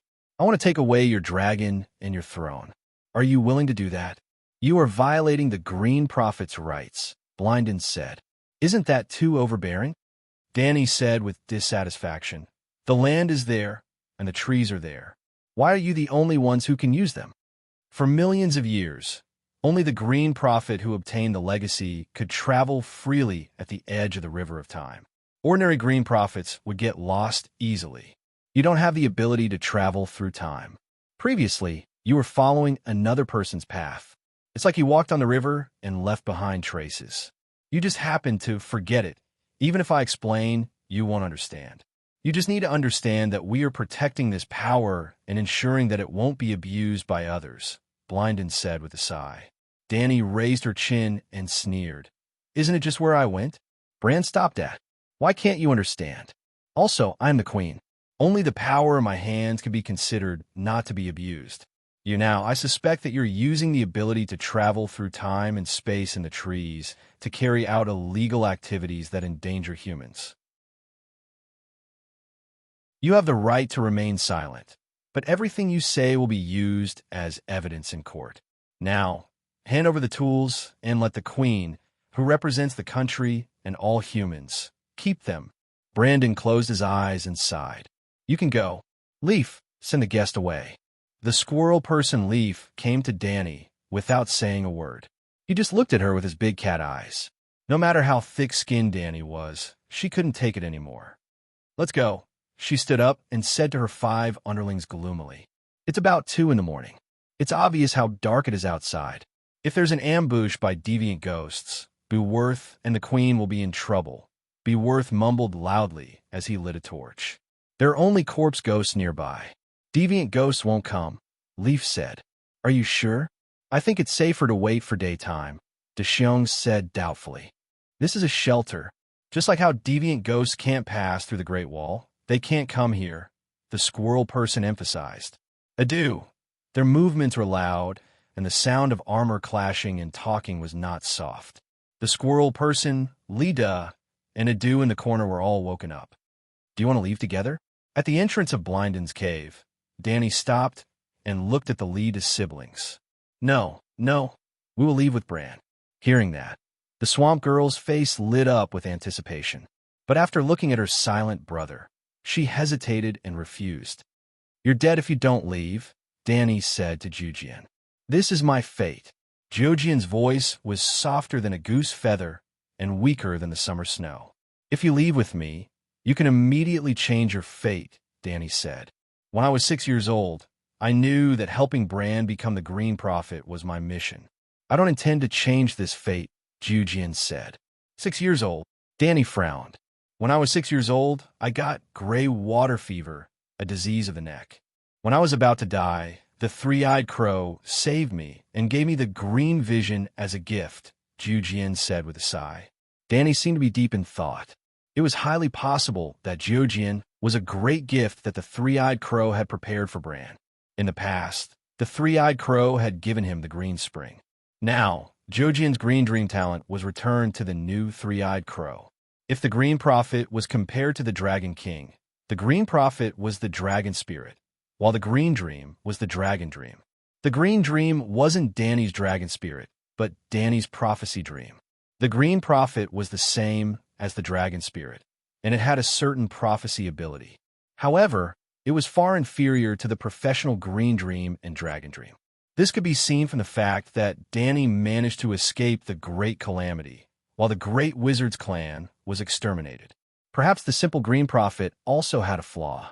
Just like what Blindon had said before, ordinary Green Prophets might get lost in communicating with trees. Perhaps the three-eyed crow was a Green Prophet whose Green Dream was completed. Jujian was Bran's sacrifice. The complete Bran would have the Green Dream's ability, and it would come from Jujian. As Dany thought of this, she looked at Jujian with a sympathetic gaze. What about you? Do you want to leave with me? Perhaps we can return to Grey Watertown the day after tomorrow. She asked Jujian's elder sister, Mara. I will stay. Jujian and Bran need me, the swamp girl said. Dany rolled her eyes and cast a sidelong glance at Bran, who was piloting the Gundam. She said, Your brother is dead. Bran will ascend to the Weirwood throne, just like Blindon. He will fuse with the tree and stay here forever. Adieu. Fear flashed in Adieu's eyes. At this moment, Bran had not completely turned into the three-eyed crow, and he still had human emotions, although they were slowly fading away. Mara cast a sorrowful glance at her younger brother. Her tone was firm, and she said without hesitation, I will always be by Bran's side. Adieu. A duo's large eyes were misty. He was so touched that he almost cried. Danny cast a strange look at the two of them for a while before she asked, "Do you like Bran?" I don't." Mara's thin and sallow face turned red. "I don't know," the swamp girl said with her head lowered. "Wow. When Beworth comes back in a few years, he might be able to see a few little three-eyed crows." Beworth clapped his hands and laughed loudly. The big bear cast a glance at the Swarm brothers, shook his head, and said, "Bran broke his spine, just like you. He can't make it, so how can he have children? Sigh, he's in a worse state than Beworth. At least Beworth can still become a white knight," the fat eunuch said as he looked at the swamp girl pitifully. "Actually, it's not like there's no way," Danny said. "That's right, he can still pray to the Holy Mother." Beworth was enlightened. "You want the three-eyed crow to pray to the seven gods." The big bear's expression was distorted. "You used to believe in the old gods, but didn't you change your belief to the seven gods now?" Beworth said disapprovingly, "The three-eyed crow is the archbishop of the old gods." Garth bared his teeth and said. Danny looked at Aduo and said meaningfully, "If your body can't make it, you can ask someone who can."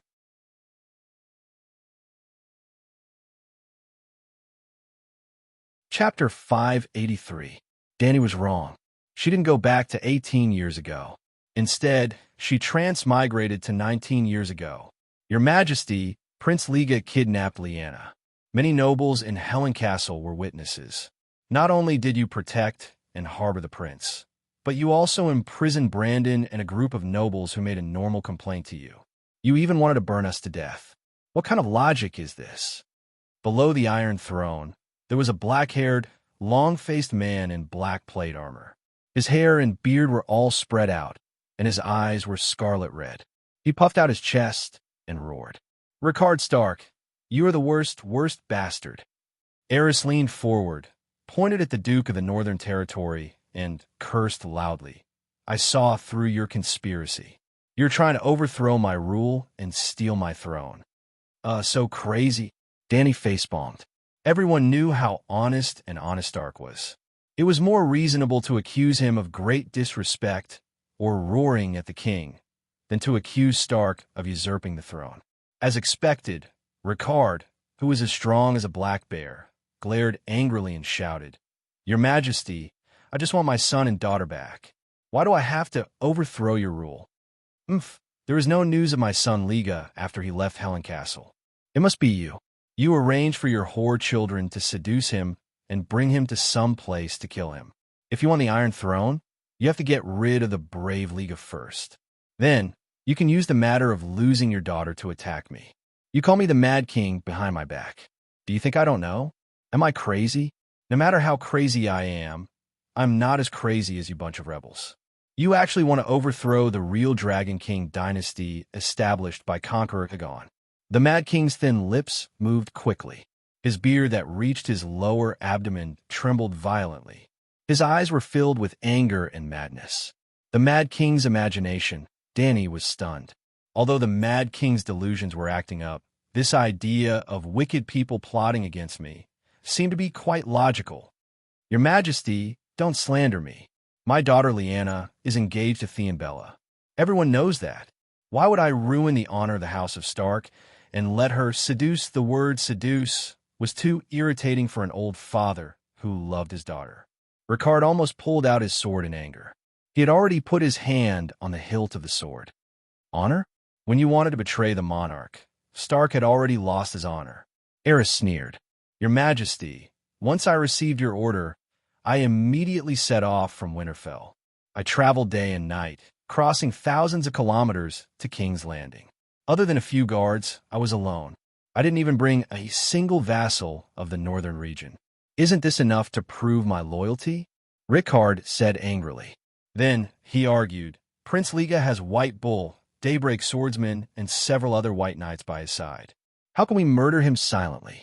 I'm in the Northern Territory, and I heard that someone saw His Highness in the Dornbliss Tower. If your Majesty doesn't believe me, you can send someone to Dorne to investigate." Of course, the Mad King knew that Liga was not dead. He just wanted to accuse someone of crime. Well, he really had no excuse. so he came up with such a lousy excuse. Your son, Brandon, rode into the Red Castle, drew his sword and shouted, Liga, come out and die. You can't deny this, right? I arrested him in the name of conspiring to murder the crown prince. What's wrong with that? The Mad King said coldly. This was a normal accusation. It was much more reasonable than using his daughter to seduce and murder Liga. Rickard could only admit his mistake helplessly. Your Majesty, Brandon was impulsive. He was just too worried about his sister. He didn't really intend to murder His Highness. Humph, since you admit that he made a mistake, I have no problem punishing him. The Mad King sneered. Your Majesty, how do you plan to deal with him? Rickard suppressed his anger and asked in a muffled voice. Conspiring to murder the crown prince is a crime that can't be redeemed with 10,000 deaths. Ha ha ha. The Mad King didn't have any subtlety. He laughed proudly. Brandon was also a scoundrel. Aerys Targaryen, Mad Blood, had been fully awakened. The Mad King's name had been renowned internationally for more than 10 years. Despite knowing that the Mad King was crazy, he still rode into the Red Castle, drew his sword, and roared, Liga, come out and die. Did he think that the Mad King was a liar who didn't dare to go crazy? According to the official statement, Brandon had awakened the House of Starks running wolf's blood. Just like Lyanna, he lost his rationality and became hot-blooded and impulsive. Your Majesty, my son is guilty. But he only drew his sword and roared at His Majesty. He didn't do anything. Isn't it too much to sentence him to death? Rickard said angrily. The Mad King's lips curled into a malicious smile. I could be lenient and allow him to wear black clothes. Anyway, the Great Wall is just next to Winterfell. He could be considered home. Dany carefully sized up the Mad King on the Iron Throne. She suddenly had a feeling that the Mad King's original goal was to kill Brandon. Something about Lyanna seducing Liga, something about Liga being dead. He was leading Stark to admit that his son drew his sword to harm the prince. He didn't intend to kill Brandon, even though he had convicted him. Instead, he wanted him to wear black clothes. Why did he want Brandon to wear black clothes? Dany wasn't sure. She wasn't sure if the Mad King was purely crazy or if it was because of political considerations. Brandon was the heir to the Duke of the Northern Territory and the core of the alliance between the Northern Territory and the River playing the marriage between Brandon and Catelyn. If Brandon wore black clothes in a dishonorable way, the marriage between Stark and Tully could not continue. It was impossible to replace Brandon and let I'd replace him. If the alliance between the wolf and fish failed, the iron triangle of the fish, the eagle, Aaron, and the wolf could not be formed. The anger on the Duke of the Northern Territory's face slowly disappeared. His voice was calm, but unusually firm. Your Majesty, I request a trial by martial arts for my son Brandon Stark's crime. The twisted smile on the Mad King's skinny old face froze like rotten milk. Rickard, letting him wear black clothes is the greatest gift I can give you. It's also the best ending for you. Aerys' beard, the veins on his hands, and his skinny body were all trembling. It was as if a ferocious beast was rampaging in his heart and was about to break out of its cage. Your Majesty, Brandon is not guilty. We don't plead guilty. We have the right to request a trial by martial arts. Dying in battle is better than losing honor, Rickard said with a cold gaze. He. Aerys held his forehead and chuckled. You must think that you have a chance of winning because Arthur Dayne is not in the Red Fort, right? Someone, go to the dungeon and bring Brandon here. Soon, Dany saw blood-soaked sword Brandon. Black hair, black eyes, a square face, a straight nose, a tall figure, heroic, masculine, and full of vitality. Although his face was dirty and his clothes were sloppy, he had a dignified bearing. He walked in the court with his head held high and his chest puffed out. There was no trace of fear on his face. He was a very masculine man. No wonder Ashera fell in love with him. Compared to the steady and somewhat lethargic Barristan, this young man was too suitable to be her boyfriend. Yes, honest people like Old Ba and I who could live their lives were suitable to be her husband. Brandon was tied to a marble pillar inlaid with bronze megalosaurus reliefs in front of the imperial palace. His legs were tied together by hemp rope. His hands were unchained, a belt was around his neck, and he was chained to the pillar. Clang, under the confused gazes of Brandon and Ricard, the Mad King turned around and pulled out the long sword at White Knight Jaime's waist. He threw it under the royal stairs. The long sword rolled on the ground and finally stopped 2 steps away from Brandon. Then, four guards rushed in and tied Ricard up without any explanation. They hung him on another pillar. "Your Majesty, what are you doing?" Ricard had a bad premonition and said angrily, "Didn't you want to have a trial by martial arts?" The Mad King asked, puzzled. "You tie my hands and feet and hung me in the air. How can I compete?" Ricard said, "Oh, you might not understand. The representative I chose wasn't the White Knight, but the more representative of the true dragon fire." The Mad King slapped his forehead and laughed maniacally. Fire? Soon, everyone understood what the Mad King was going to do. The alchemist brought a few cans of green liquid, wildfire, and lit them under Ricard. "Ricard, if you don't die from the wildfire, I lose. Everyone will be acquitted. If you are guilty, the wildfire will punish you on my behalf." The Mad King laughed. No, Brandon's expression changed drastically. He struggled frantically and howled, "Your Majesty, kill me. My father had nothing to do with the murder of Legia. Let him go, sigh, my benevolent heart."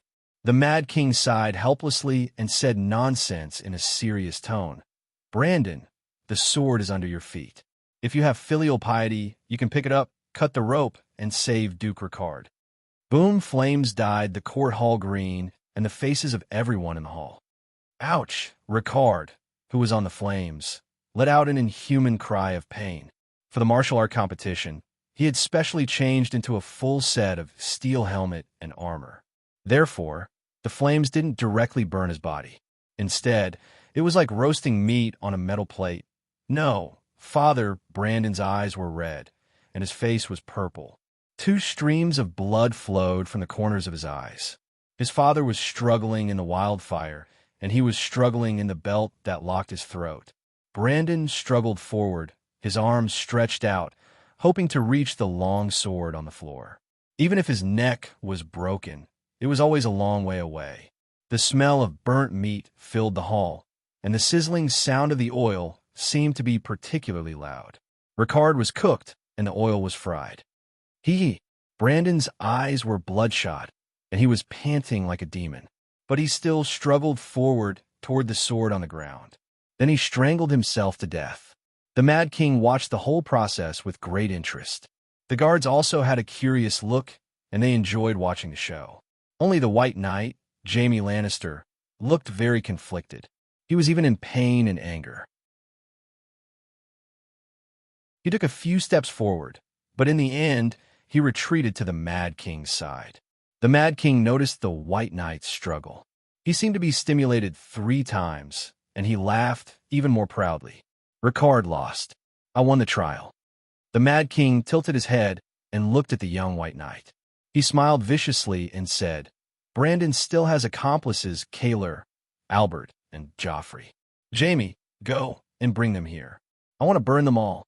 That day, the 4 companions who came with Brandon to the King's Landing to settle the score with Rhaegar were all nobles. Among them, Albert Arryn was the nephew of Jon Arryn, the first foster father of power and the heir of the Eagle Nest. The death of the direct bloodline also led to the marriage between Jon Arryn and Lisa Tully. The Mad King only once killed the heirs of 2 of the 7 kingdoms of the Westeros. This kind of magical power, Dany was sure that the Mad King had developed Targaryen's mad blood to an unprecedented level. Then, she started to worry about herself. She was his direct bloodline. After eating the fishwood paste, her talent was completely developed. Did that include mad blood? It was so scary. "This is our kingdom. Leave, leave." While she was letting her imagination run wild, the 3-eyed crows will chased after her. When Dany looked up, she saw Bran beside Brandon, who had a sad expression. She saw Blynden, who was staring at her. She saw countless people. They had all witnessed the Mad King's masterpiece like her. At this moment, they all looked over. The powerful will instantly send Dany flying out of this moment.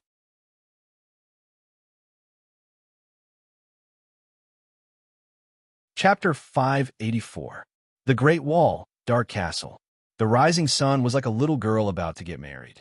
It was covered with a thick veil, only revealing a thin layer of red light. The heat from the light could not offset the cold from the howling north wind and the waist-high snow. At the top of the Great Wall, at the sentry post facing the north, the flame in the charcoal furnace was flickering. Toad's mood was the same as the weather these days. It was foggy, cold, and gloomy, as if there was no hope of seeing the sun again. Damn the weather. We should let those southern nobles come and see, Toad muttered. By the side, dumb Bull Glenn only glanced at his companion indifferently before lowering his head again and shrinking his neck into his thick fur. He knew what Toad was talking about. Ever since Sam lost the deviant ghost and Dragon Queen sent the Black Dragon to transport a ghoul from the Great Wall to the Cathedral of King's Landing, the nobles wrote to him almost every day, asking two questions. Are deviant ghosts real? Is the long night really coming? The nobles came from all over the Seven Kingdoms, the north, the valley, the west, Hygean. Even the faraway young halberd city of Dorne sent Prince Dowlong's concerned inquiries and promises of support. However, Galen was in a bad mood and did not want to talk to his companion. Toad did not wait for his companion's response. He turned around and glanced at him. He knew what he was thinking inside. Jon is dead. It's useless for us to be sad. Galen raised his head and said, At least we should avenge him and not continue to eat, sleep, and guard the Great Wall like nothing happened. Avenge who? There were dozens of black-clothed brothers who rushed into the commander's tower that day. Toad's ugly toad face showed some sadness. At least kill Bowen Marcy. I know he started it. It's not hard for Yumi and Piper to kill him, Galen said. It's not hard to kill him, but we are the Night Watchers. How can we kill our sworn brothers? Toad said. Isn't Jon their sworn brother? Galen said angrily. Jon. Toad shook his head bitterly and said, broke his oath. Hearing this, the tall young man who was as tall as a bull immediately deflated like a balloon. Sigh, what is Jon thinking? Even I remember what Her Majesty said that day. How could he? Master Peristan found a letter in the commander's tower from Greywater Wong. Todd recalled the blacksmith tanner's words and slowly said, Jon is the heir appointed by the king of the north, Robb Stark. In other words, from the moment he received that letter, Jon had become the new king of the northern region. He had the responsibility of being a night watchman, but he was not the only night watchman. However, the glory and shame of the House of Stark, hatred and kinship all fell on him alone. He was still a Stark in the end. Perhaps the running wolf's blood in his body erupted, causing him to do something impulsive and irrational. Let him return to Winterfell. If Jon becomes the king of the northern region, he will be able to provide more aid to the Great Wall than Bolton. That makes sense, but it's against the rules. Tauda said helplessly. Even so, we can't murder Jon. We can lock him up and inform Her Majesty so that she can give Jon a fair trial. Galen struggled. What nonsense are you talking about? The Queen is fair, and we all trust her. However, the Night Watchman's affairs will. Ah, Galen, look, the Black Dragon. Gods, there's someone on the Black Dragon. The Dragon Queen is here. Tauda shouted excitedly. Then he stood up and rushed out of the sentry post. He came to the huge horn behind the battlements and puffed up his cheeks. Woo, sess. The Megalosaurus roared in response.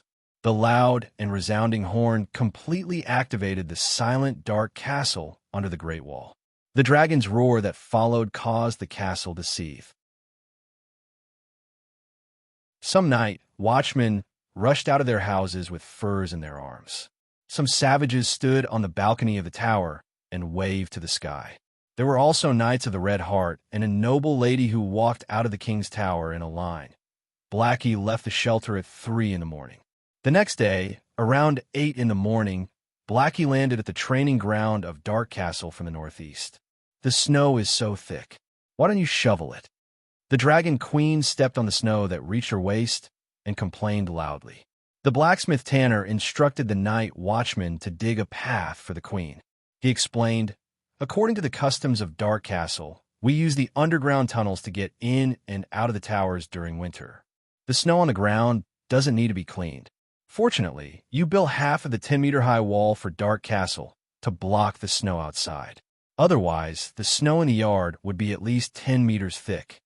In just a few words, the higher-ups of the Night Watchers and the savage Kiliarchs all came over to greet the Dragon Queen. The noble lady who was escorted by the Knights of the Red Heart stood on the stone steps. She looked at Dany, but didn't take the initiative to greet her. Among the Night Watchmen, other than the familiar faces such as Paristan and Bowen Maxey, there were also a dozen new knights. There was even an earl with the emblem of the old green turtle on his chest.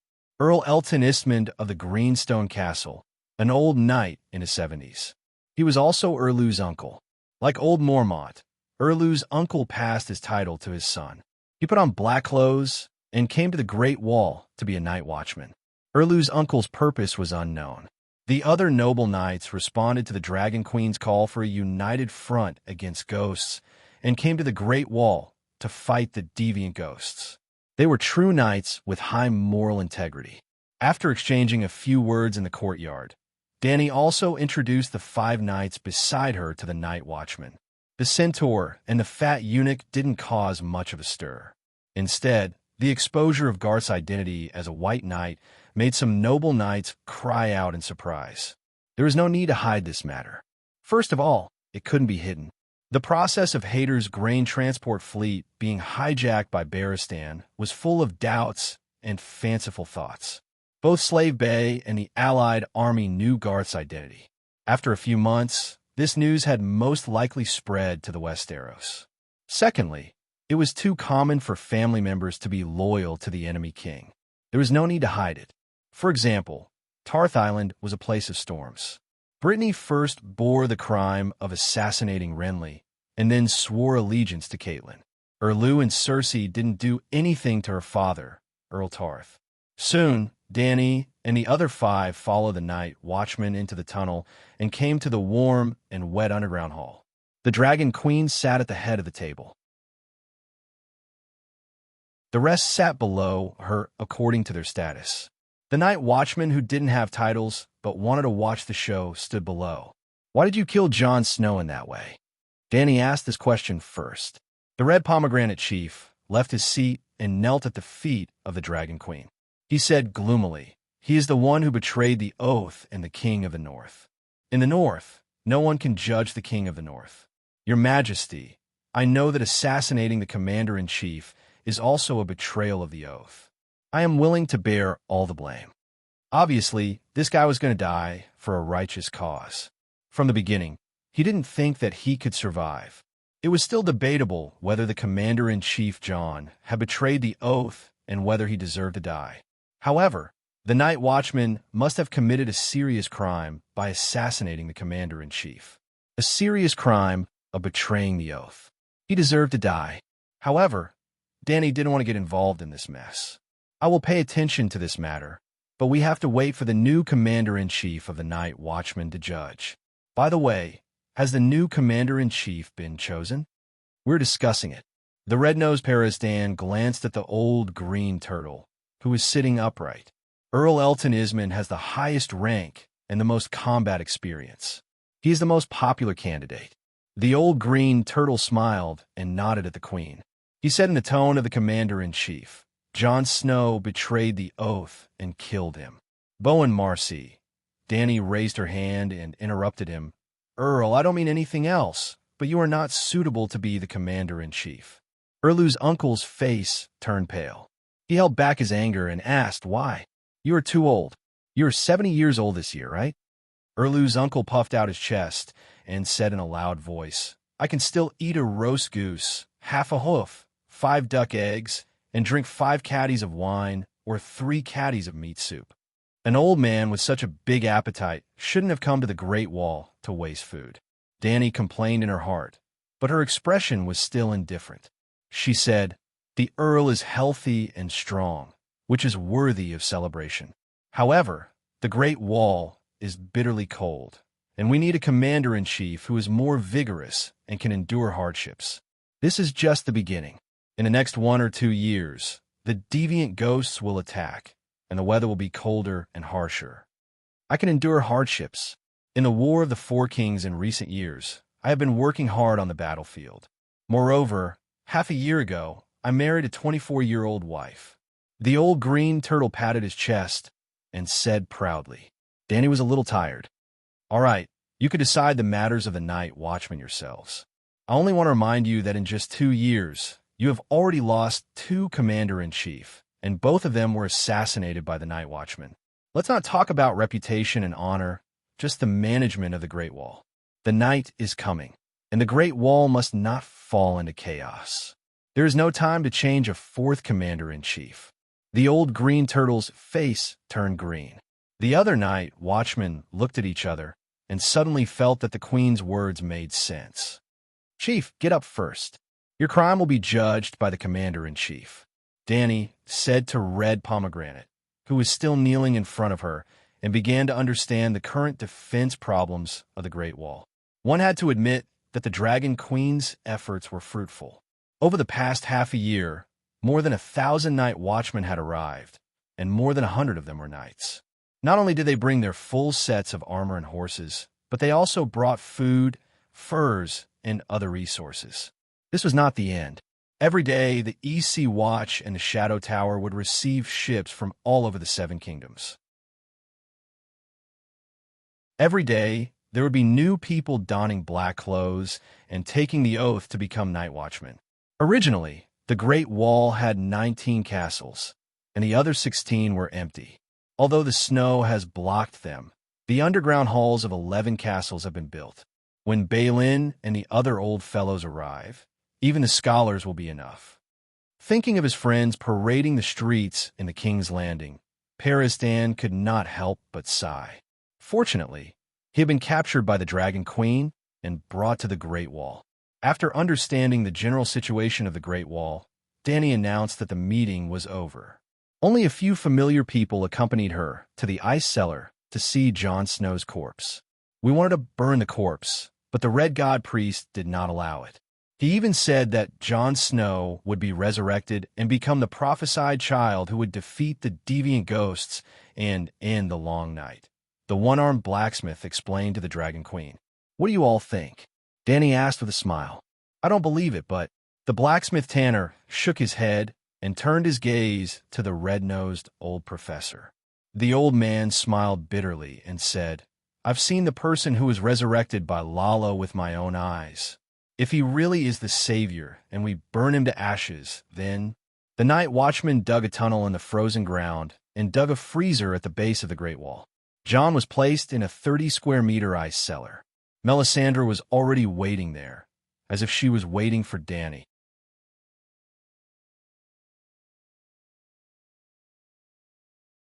Chapter 585. That day, you said that Stannis was the reincarnation of Azor and Ahai, the child of prophecy born in the land of smoke and salt. Now, you think that Jon Snow is the savior. How many saviors are there in Asha's prophecy? Danny looked at the red-robed woman with a serious expression and teased. Prophecies are never wrong. The ones who are wrong are the people who listen to the prophecy. Aunt May looked displeased and said calmly, "Then who is the child of prophecy?" Danny asked. "The child of prophecy is right in front of us." Aunt May's red robe fluttered as she took a step back and gave way to Awkward's corpse on the huge ice block. "I really hope that Stannis can hear you say that." Danny glanced meaningfully at Aunt May and stepped forward to carefully examine Awkward's naked body lying on the ice. There was a white cloth on Awkward's crotch. The vital parts were covered, and the rest of his body was exposed. He looked like a big fat pig that had been slaughtered and cleaned. Danny could see most of the wounds on his body. How should she put it? Tragic. Very tragic. On his pale skin, there were 20 to 30 black, red, and blue wounds. They were of different lengths and widths, all penetrating wounds. She could imagine the scene when Awkward was attacked by dozens of strong men. Danny didn't even know where the fatal wounds were, because his heart, waist, and neck were all pierced. There was a circle of black stitches around his neck. The corpse collector's skills were poor. The stitches were uneven, and the skin and flesh were turned outwards. Some of the pink blood vessels and blue fascia were exposed. John was dead. He was really dead. Caw-caw. A big crow flew in from outside the door over everyone's heads and landed on John's chest. It stared at Danny and cawed. This is Commander Mormont's crow. It's very psychic and can speak human language. Blacksmith Tanner glanced at the big bear and explained. Later, it followed Commander John. Some people say that it became the commander's animal companion. Now, some people say that the commander started a second life in its body. Then has it ever spoken to you, saying that it is Jon Snow? Danny looked at the sorrowful crow and asked curiously. No, it hasn't spoken to us since the death of the commander-in-chief. Tanner looked at the big crow with a complicated expression. Aunt May glanced at Crow, then turned to Danny and asked, Since you're here, can I bring the savior back to the human world? Caw. The crow flapped its wings and cawed. Peristan suddenly said, I heard that the big sparrow also lost his head in the trial by martial arts competition. Then, the Holy Mother appeared and revived him. Could Her Majesty ask the Holy Mother to resurrect him?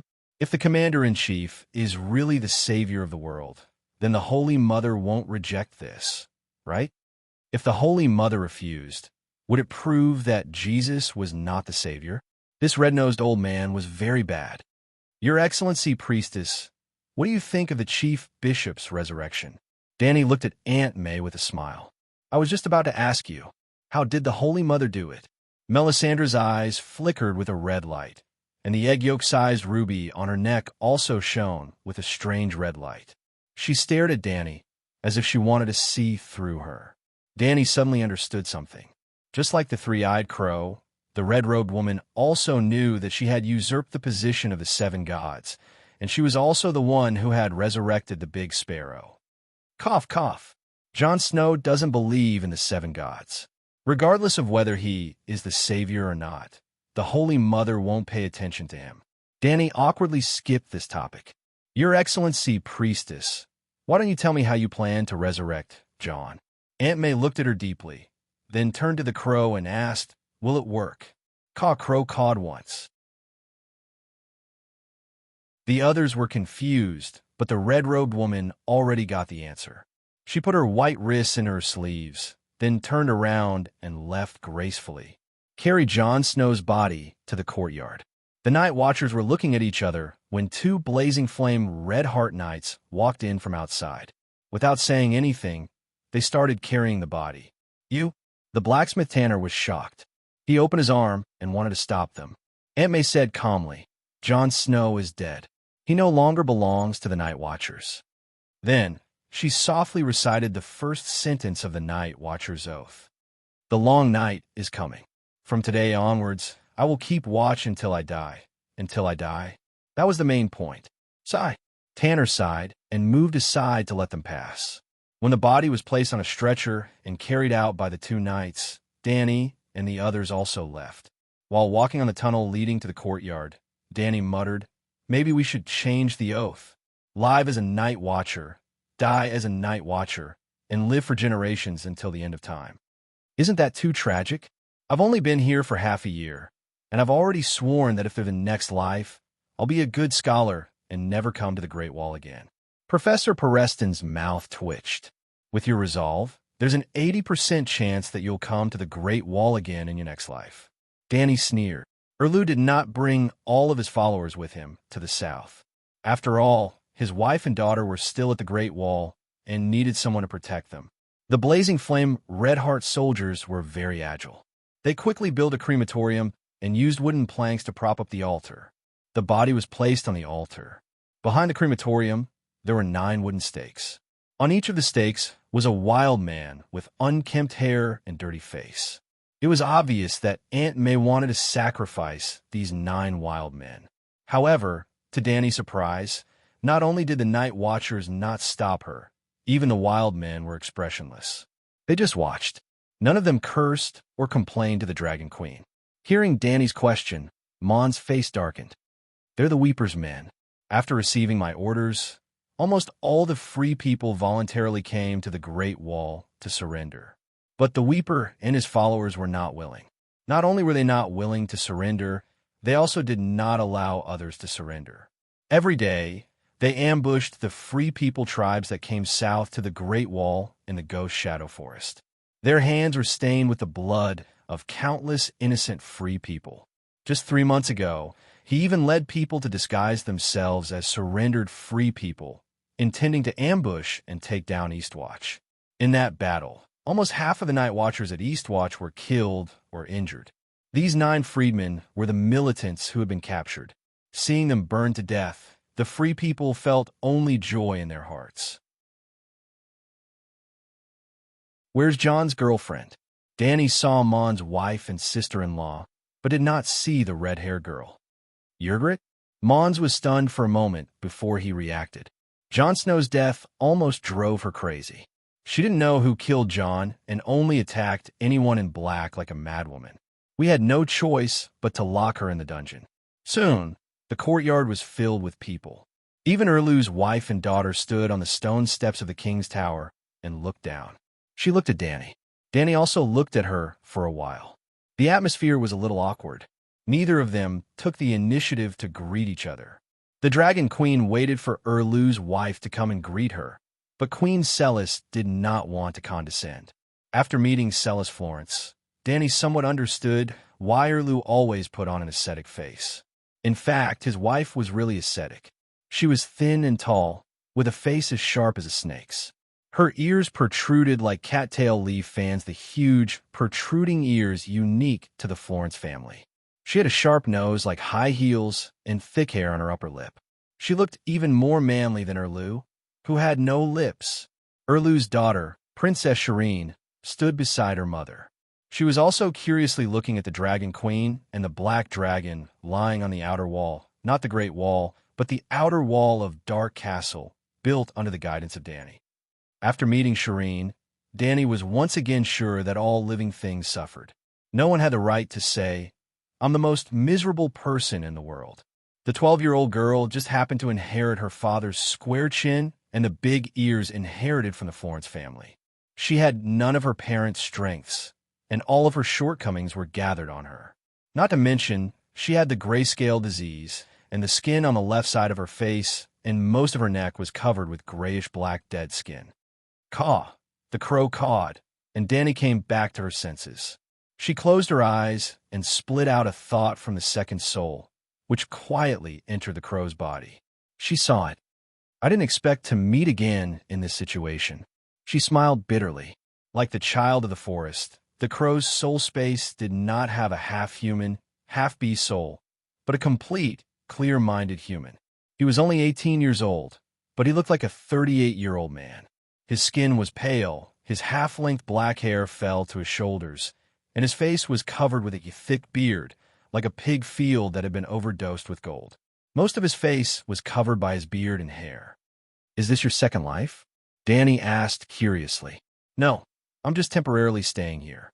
Speaking of which, it's all thanks to the shadow binding meditation technique that His Majesty taught me. It allowed my soul to gather and not scatter, and it can keep my soul intact for a long time," John said with a complicated expression. "Is it because of the meditation technique?" Danny was really surprised. How could a trifling level 3 meditation technique have the special effect of making one's soul indestructible? "Are you sure it's not the Green Prophet who helped you?" she asked suspiciously. "Green Prophet? Who?" John asked blankly. "You don't even know about the three-eyed crow. So how did you think of contacting me?" Danny asked in surprise. "It's Bran." John thought for a moment and said, "Before I died, my meditation technique's level rose above level 1, and I was able to transfer my soul to Bai Ling and Elder Xiong's bodies. When the crisis arrived, I naturally became like this. One day after I died, Melisandre prepared to revive me, but Bran found me. Just like you, he entered the crow's body and told me that you could help me solve the hidden dangers after my revival. That's why I found you." There was a lot of information in John's words. Danny thought carefully for a while before she frowned and asked, "What does it mean that your meditation technique rose above level 1? You don't know? Meditation techniques are divided into different levels, and my original meditation technique was level 3. "I know this." Danny raised her hand and interrupted him. She asked curiously, "More importantly, where did you hear this from?" John said matter-of-factly, "The diary of the legendary demigod-level Tam." There's a lot of general knowledge about the transcendental world in it, even though some of the blood sacrifice rituals are a little. Overall, that book has been very helpful to me. Damn, I've really become a white-bearded grandpa who gives out techniques. John seems to have gotten a great bargain. Danny asked suspiciously, "Are you sure that your meditation technique rose from level 3 to level 1 in half a year?" Not level 1, but above level 1. Originally, my meditation technique was like an illusory shadow, but after 3 evolutions, it has now become a black ball. Looking at John's gray eyes that were as solid as a black hole, Danny was dumbfounded. After a while, she sighed and said, "John, I'm willing to call you the best of the young generation in the West." "Your Majesty, you're too kind." John smiled bitterly. "Why don't you tell me how you can help me get through this?" The bonfire was lit, and thick smoke billowed. The red flames surged, and the savages wailed in the fire. Melisandre led Erlu's wife and a group of knights and savages who believe in the red god to recite Lalo's prayer. The night is dark, and there is danger everywhere. The day is bright, and there is prosperity. One is black, one is white, one is ice, one is fire. Hate and love, bitterness and sweetness, woman and man, sorrow and joy, winter and summer, evil and justice, a mysterious force descended from the void and began to guide John's soul. "Open your mouth, and let's do a fish intestines piercing the sun," Danny laughed.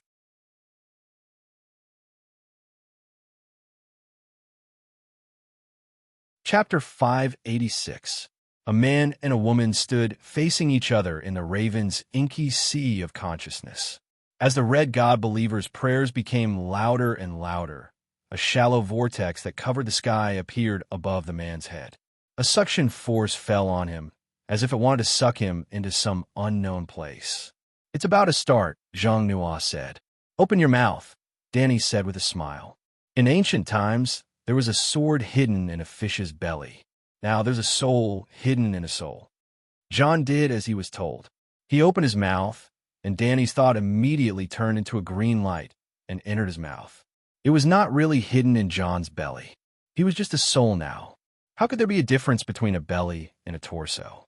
If a shapeshifter could fuse his soul into an animal soul, could the shapeshifter's soul fuse into another shapeshifter's body?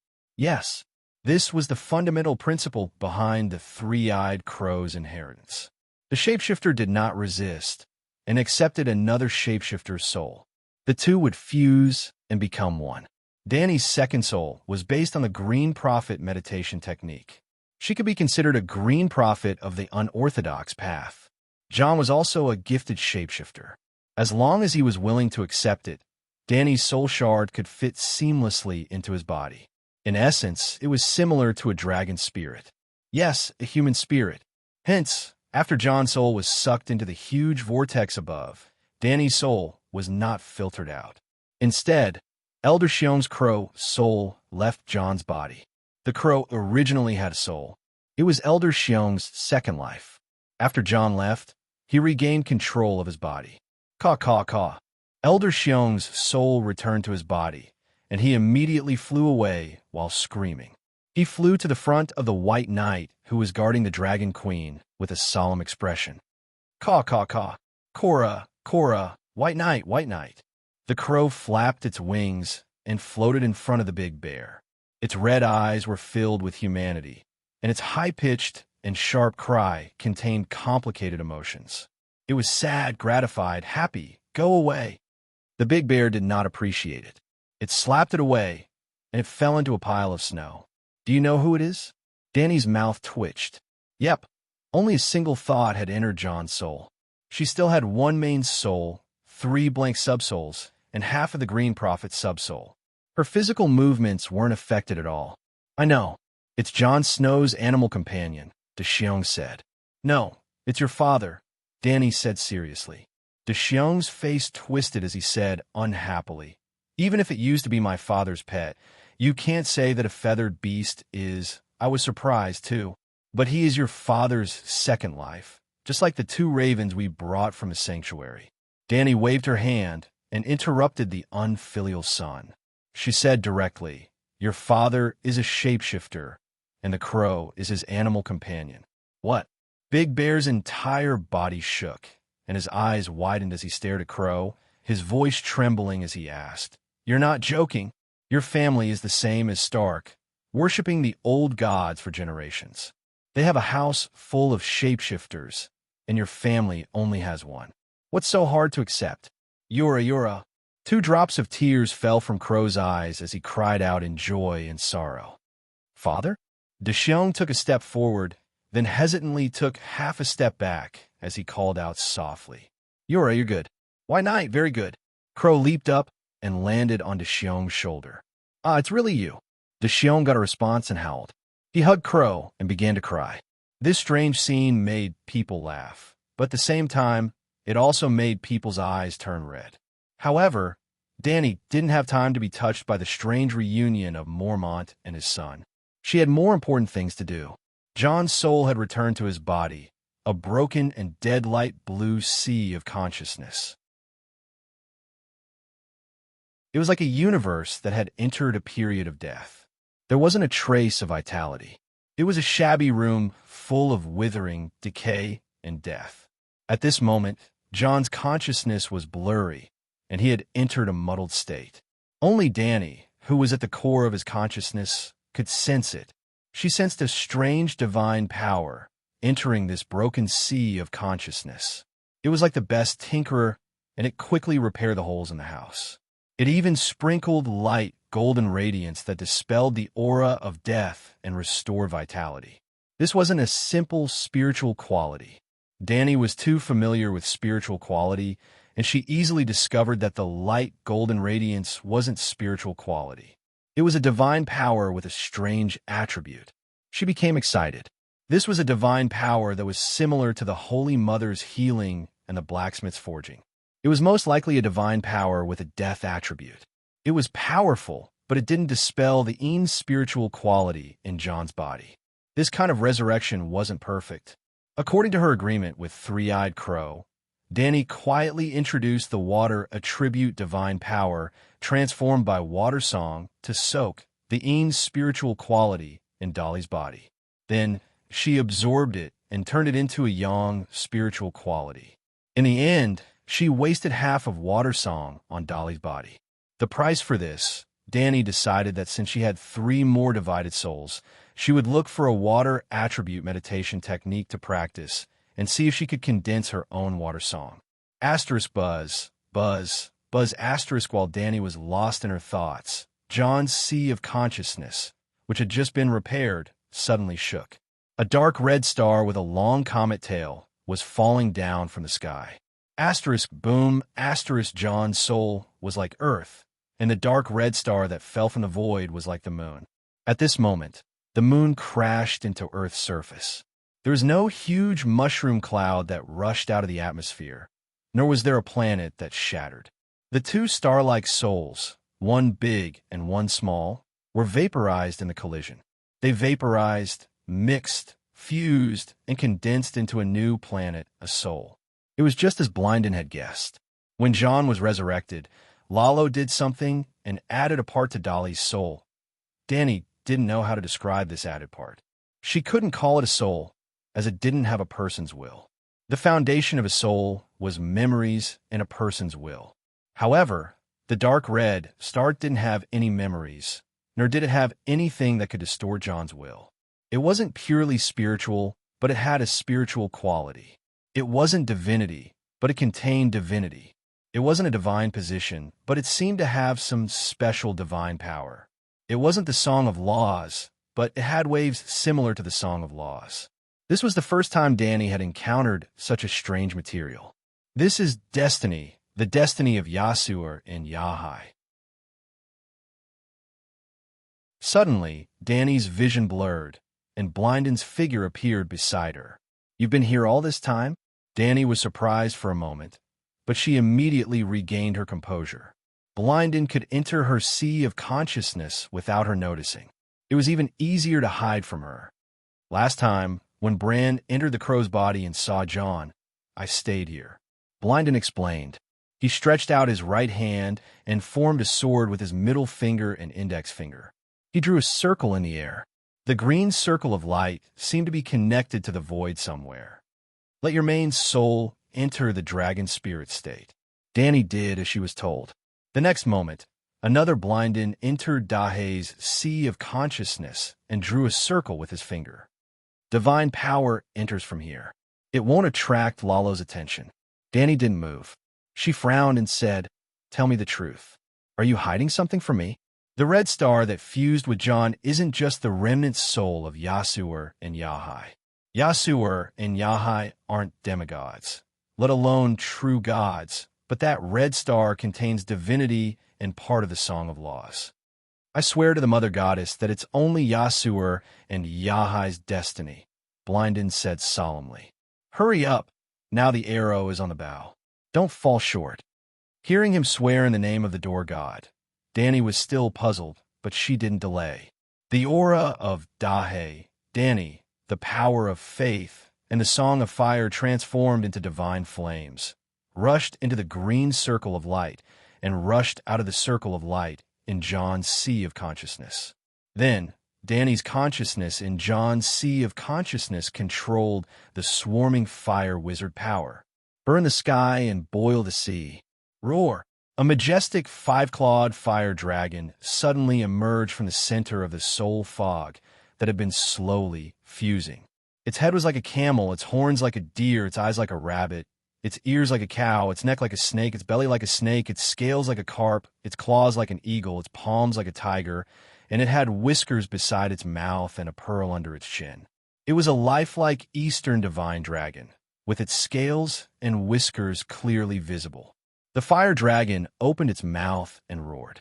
It was clearly a fire element divine power, but like a demonic dragon of the Dharma world, it suddenly expanded thousands of times. It turned around and swallowed the soul fog.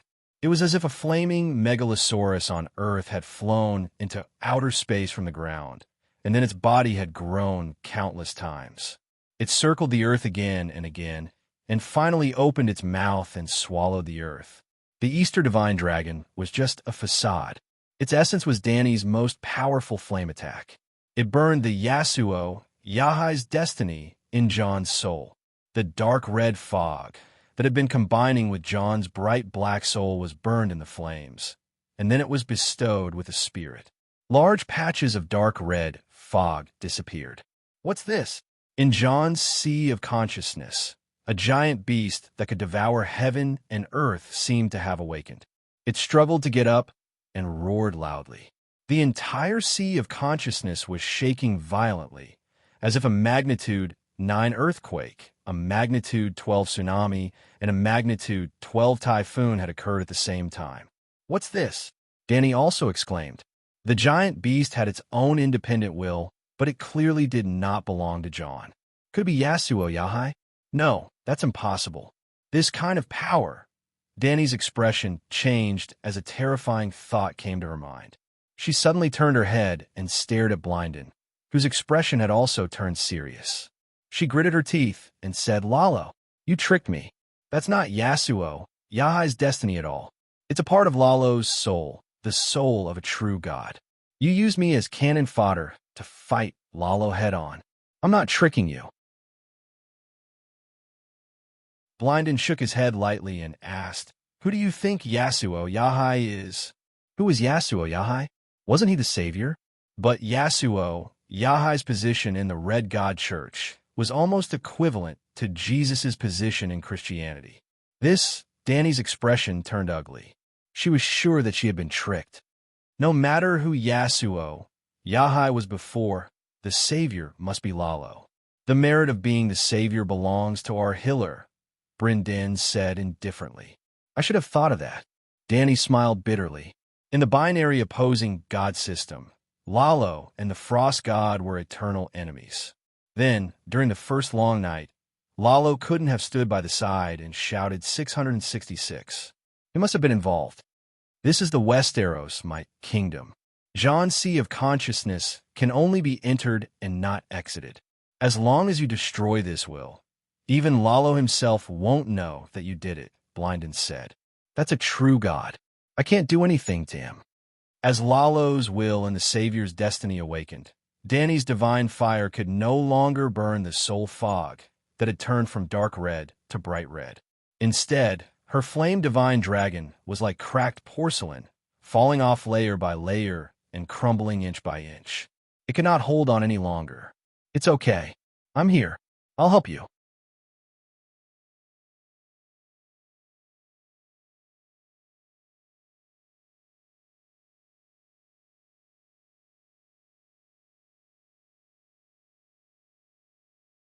The fire dragon was like an inflatable balloon, suddenly expanding countless times, filling John's mind. John's mind turned into a furnace, burning fiercely. Beep, beep, beep. The suns exploded in the flames and were annihilated in the spiritual bestowment. Lalo said resentfully, "Real mother of dragons, very good. The two of you dare to join forces to stop the mandate of heaven. I will remember so much nonsense." The level 5 dragon spirit's 9 consecutive soul-extinguishing strikes had completely silenced our healer. Walala. A huge amount of spiritual substance fell into Dany's mind, and she did not dare to delay any longer. She immediately opened the faith channel of the 7 gods with the black dragon spirit and channeled all the spiritual substance into the pool of faith. She guessed that there was a song of law in the spiritual substance, but she and her dragon could not absorb it. But if they did not absorb it, the song of law would evaporate, and the pool of faith could store it. Dany guessed correctly. Yasuo Yahai's mandate of heaven was an ability and talent to complete the mandate of heaven, and it did not provide much spiritual substance. Not to mention the Crab King, it was not even as good as an immortal, but the divinity was far more than the Crab King and the Knife Loach combined. In addition, there were 2 songs of law, 1 gray and 1 white. Song of the Sun, Song of the Shadow. You made an oath, a sacred oath. The wind died down, and John's mind returned to normal. Blynden looked at Dany with a burning gaze and reminded her, "You swore that after you obtained the Weirwood seed paste, Yasuo Yahai's mandate of heaven would belong to John. You rascal." Dany pointed at him and said angrily, "And you said it was for me. For me, you should suffer intermittent amnesia right now and forget that stupid oath." "I said it was for you, not for you as a person. In fact, I don't have a good impression of you. For you, it's only because you're a Targaryen. But John is also a Targaryen, and he's a bastard like me. I love him more." Blynden glared at Dany and said bluntly. Dany wanted to flip out and take the opportunity to kill both John and Blynden. If I give it to him, would he dare to take it? Dany splashed the spiritual rain in the faith space directly into John's mind. It was a vast expanse of multicolored stars. "Your talent makes people jealous," Blynden said with a complicated expression. He opened his mouth and sucked all the spiritual rain into his stomach like a whale swallowing water. Dany's expression changed. She lost her sense of the spiritual rain. In terms of control over the power of the soul, even a true god is not as good as a single green prophet, not to mention that we are the collection of the wills of thousands of green prophets over millions of years. Blynden's expression was indifferent as he spat out a green liquid from his mouth. The green liquid rolled into John's bright gray soul. His soul and the transfiguration talent were growing. "What is it?" Dany asked in surprise. Blynden was in a good mood now that he had succeeded. He explained with a smile, "This is the green spring. When ordinary people get it, they can activate the transfiguration talent, green dream controller, and green prophet talent. The green spring has 2 types, innate and acquired. The spring of nature provided by the mother stream is innate and determines a person's talent. My artificial green spring can only increase a person's talent to the limit. Without the green prophet talent, drinking a lot of artificial green spring is useless. You became a green prophet because you stole the spring of nature from my soul, right? You got what you wanted. Our agreement is over," Dany said indifferently. "It's not over. Dany, you have to understand one thing. In the Westeros, nothing can be hidden from the green prophet. Even the true god Lalo is the same." Blynden stared at her with burning eyes. Dany smiled bitterly and took out half of the divinity. Not enough. Blindon waved his hand. The divinity merged into John's soul without any delay. It was as if the divinity originally belonged to John and now returned to its rightful owner. Danny took out another half. You lied to me. You have to make it up to me. She glared at him. Blindon thought for a moment and said, You keep the song of the sun. Give a rest to John. The divinity of death and shadow is just nourishment for you. But for John, it's a kind of supplement. Supplement what? Danny was puzzled. Give it to me first. I'm afraid that if I tell you the truth, you'll cause trouble again. Blindon said. After hesitating for a moment, Danny took out the last quarter of the divinity. Complete the Holy Spirit. As the last bit of divinity merged, John's soul exuded a kind of perfection. John is also a Holy Spirit? Danny said in disbelief. John, Yahshua, and Ahai are the complete reincarnation of the Savior. Only a Holy Spirit that can condense the Song of Laws is meaningful to Lalo. Blindon said. Good plan. Danny sighed and threw the ball of Song of Shadows out. Before the endless pressure of the laws could spread, the Song of Shadow quickly merged into John's soul. It was like a swallow returning to its nest, as if it naturally belonged to John. Danny suppressed her greed and jealousy and recovered her calm attitude. She mocked. Now that you've obtained endless benefits, let's see how you deal with it in the future. It's not so easy to take a true God's things. Blindon shook his head and said sadly, Why do you dislike John so much? At this moment, he only has a chance to break free from fate. If he doesn't defeat Lalo, one day, he will fall into the kingdom of death and everything will belong to Lalo. The only one who can help him is you. You're his aunt. You should unite and help each other to create glory. Don't talk nonsense. You tricked me this time and became enemies with Lalo for no reason. And John got the biggest advantage. It's already rare for me to be able to maintain a calm heart. I can't be heartless and be loyal to him. Danny sneered. Whoosh Blindon sighed and disappeared. Danny was also repelled by a strong force and returned to her body. Gods, 7 gods above. My lord, long live the king of light. There was a series of exclamations in the courtyard. The barbarians and night watchers cried out in shock, while the red god believers cheered excitedly. This was because John, who had been dead for 5 days, was alive.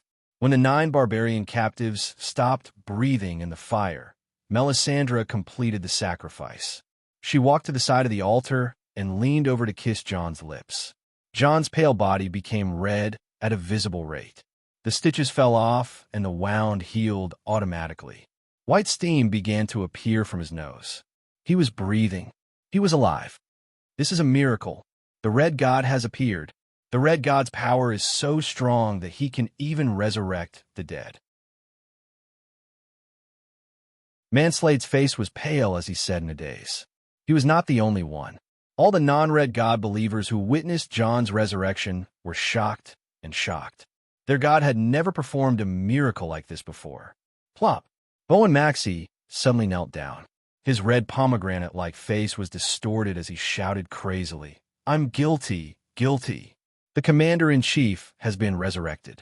He is the child of prophecy. I killed the child of prophecy. I'm guilty, thud, thud.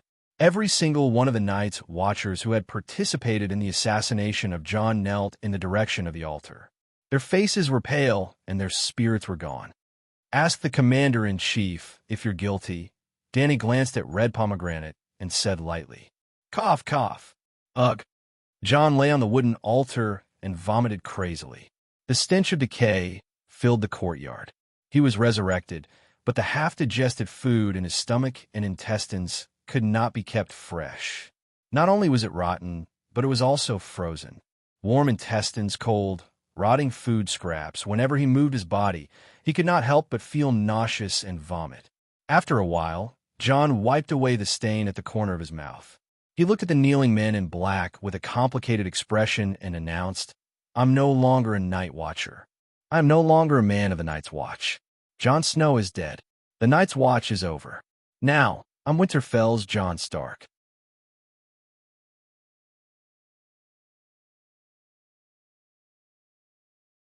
Chapter 588. John Stark. The one-armed tanner's expression changed as he said in a deep voice, "Commander-in-Chief, are you sure? This time, I didn't break my oath." John's face was still a little pale, he was naked, but his tone was very firm. Not to mention Robb's last words and Stark's honor and disgrace that he bore, just the fact that he was stabbed to death and beheaded by dozens of Night Watchers.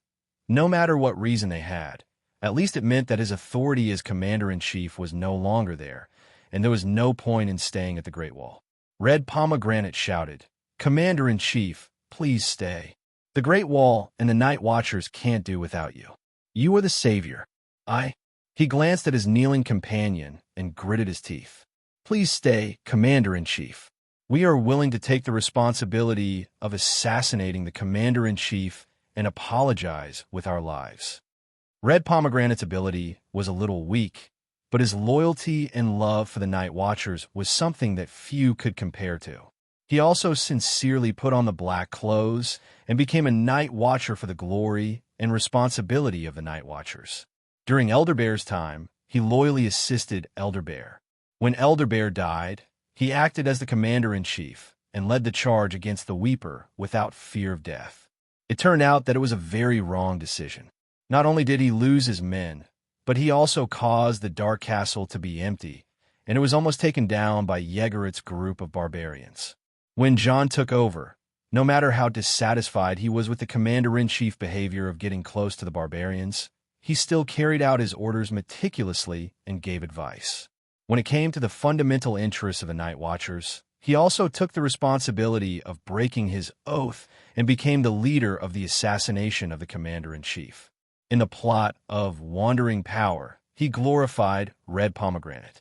At this time, John's resurrection deeply shocked him like a believer who saw Jesus crawl out of the grave.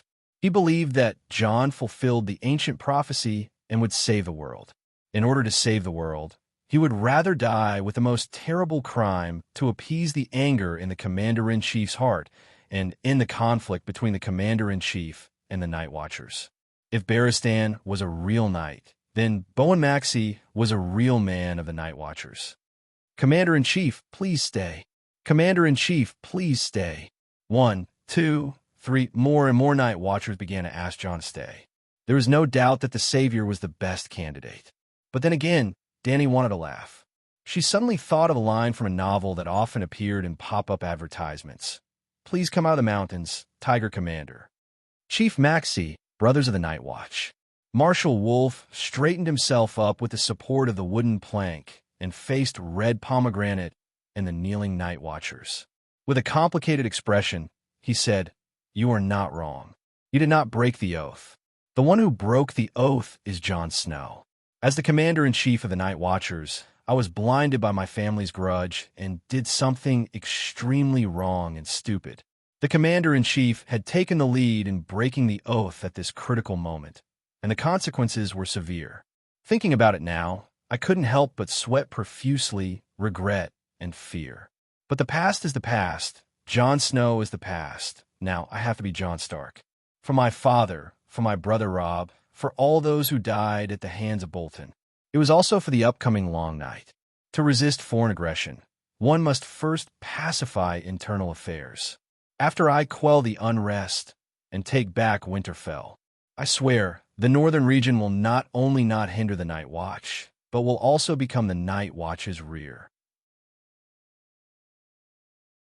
I will use the power of the northern region to support the Great Wall. The Wu here was more rational and principled than the one in Wandering Power. After the Wu was resurrected, he announced his resignation after executing the person who assassinated him. Hearing Wu's words, which were very reasonable, the Night Watchers no longer shouted, "Please stay, Marshal Wolf." Danny didn't care about Wu's departure. She had been observing the red-robed woman, Melisandre. It was strange. Lalo's face was covered in blood, and he suffered a double loss. But the first priestess of the Red God had a gratified smile on her face. She was happy for Wu's resurrection and for the Red God's miracle to be publicized. Suddenly, Danny understood. Aunt May couldn't contact Lalo at all times. She even doubted whether Lalo could communicate directly with the believers. After Wu washed up and changed his clothes, Danny was ready to leave. But before she left, Danny had a question for the red-nosed old doctor to answer. Did Ricard Stark and his scholar, Villies, have any thoughts of rebelling? She tried to enter the trees again, but this time, it was very difficult for her to enter.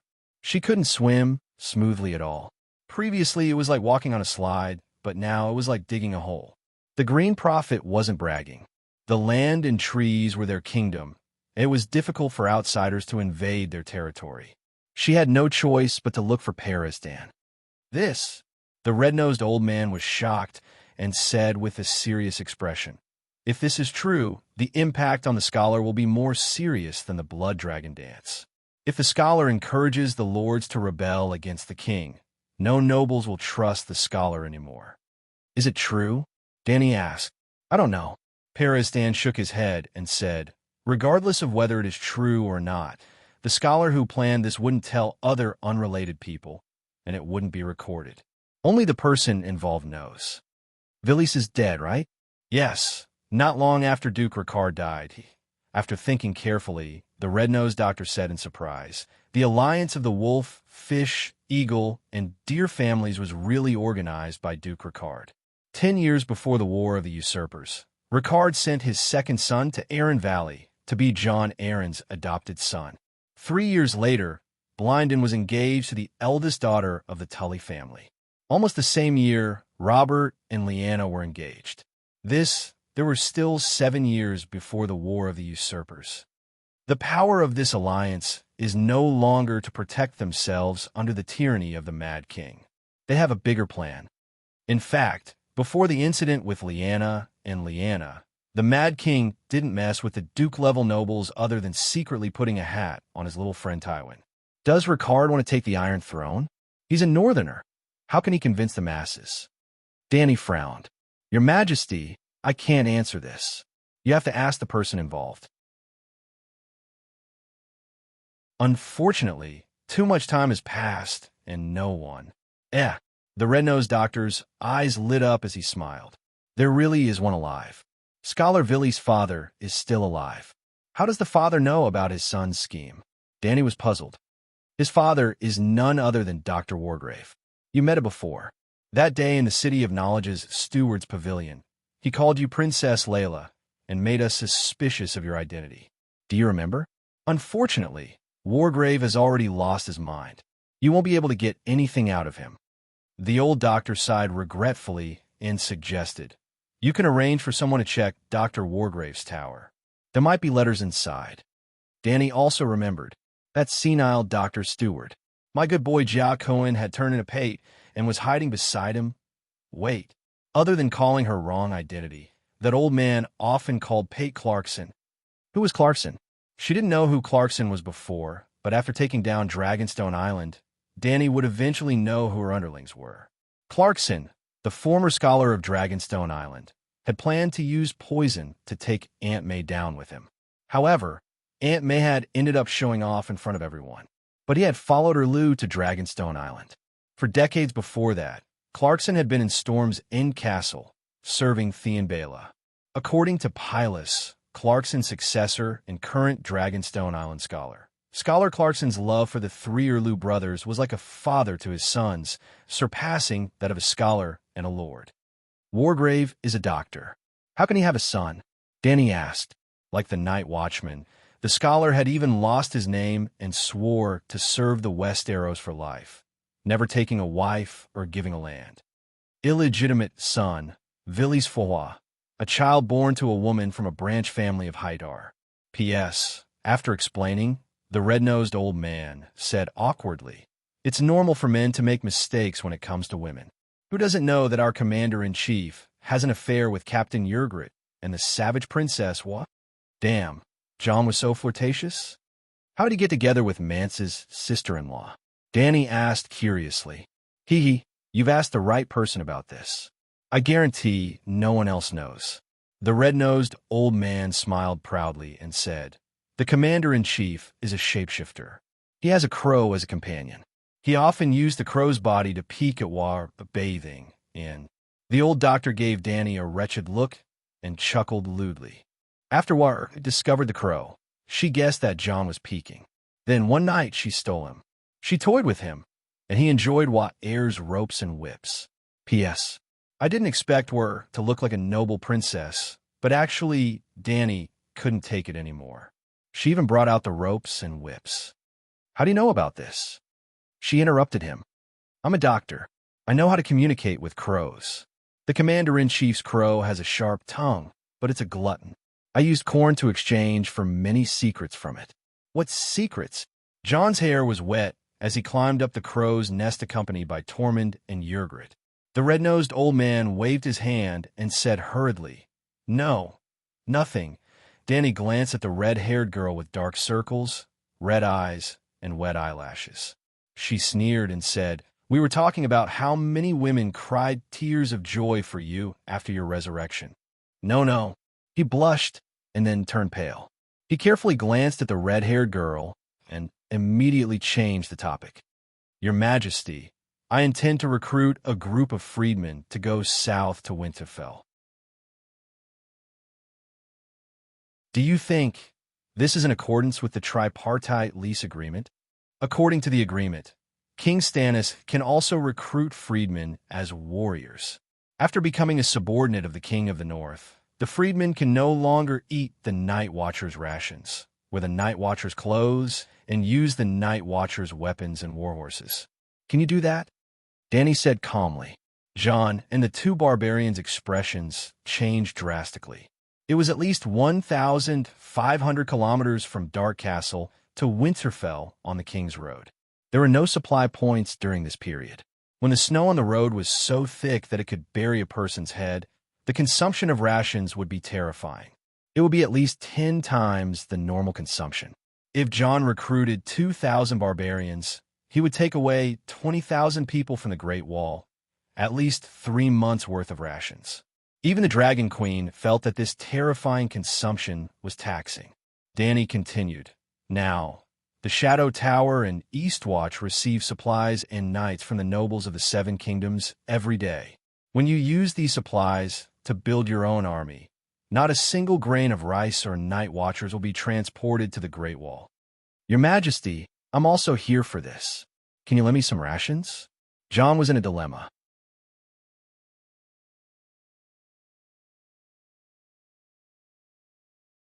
Chapter 589. Your Majesty, can you lend me some food? Jon asked awkwardly. Where do I have food for you?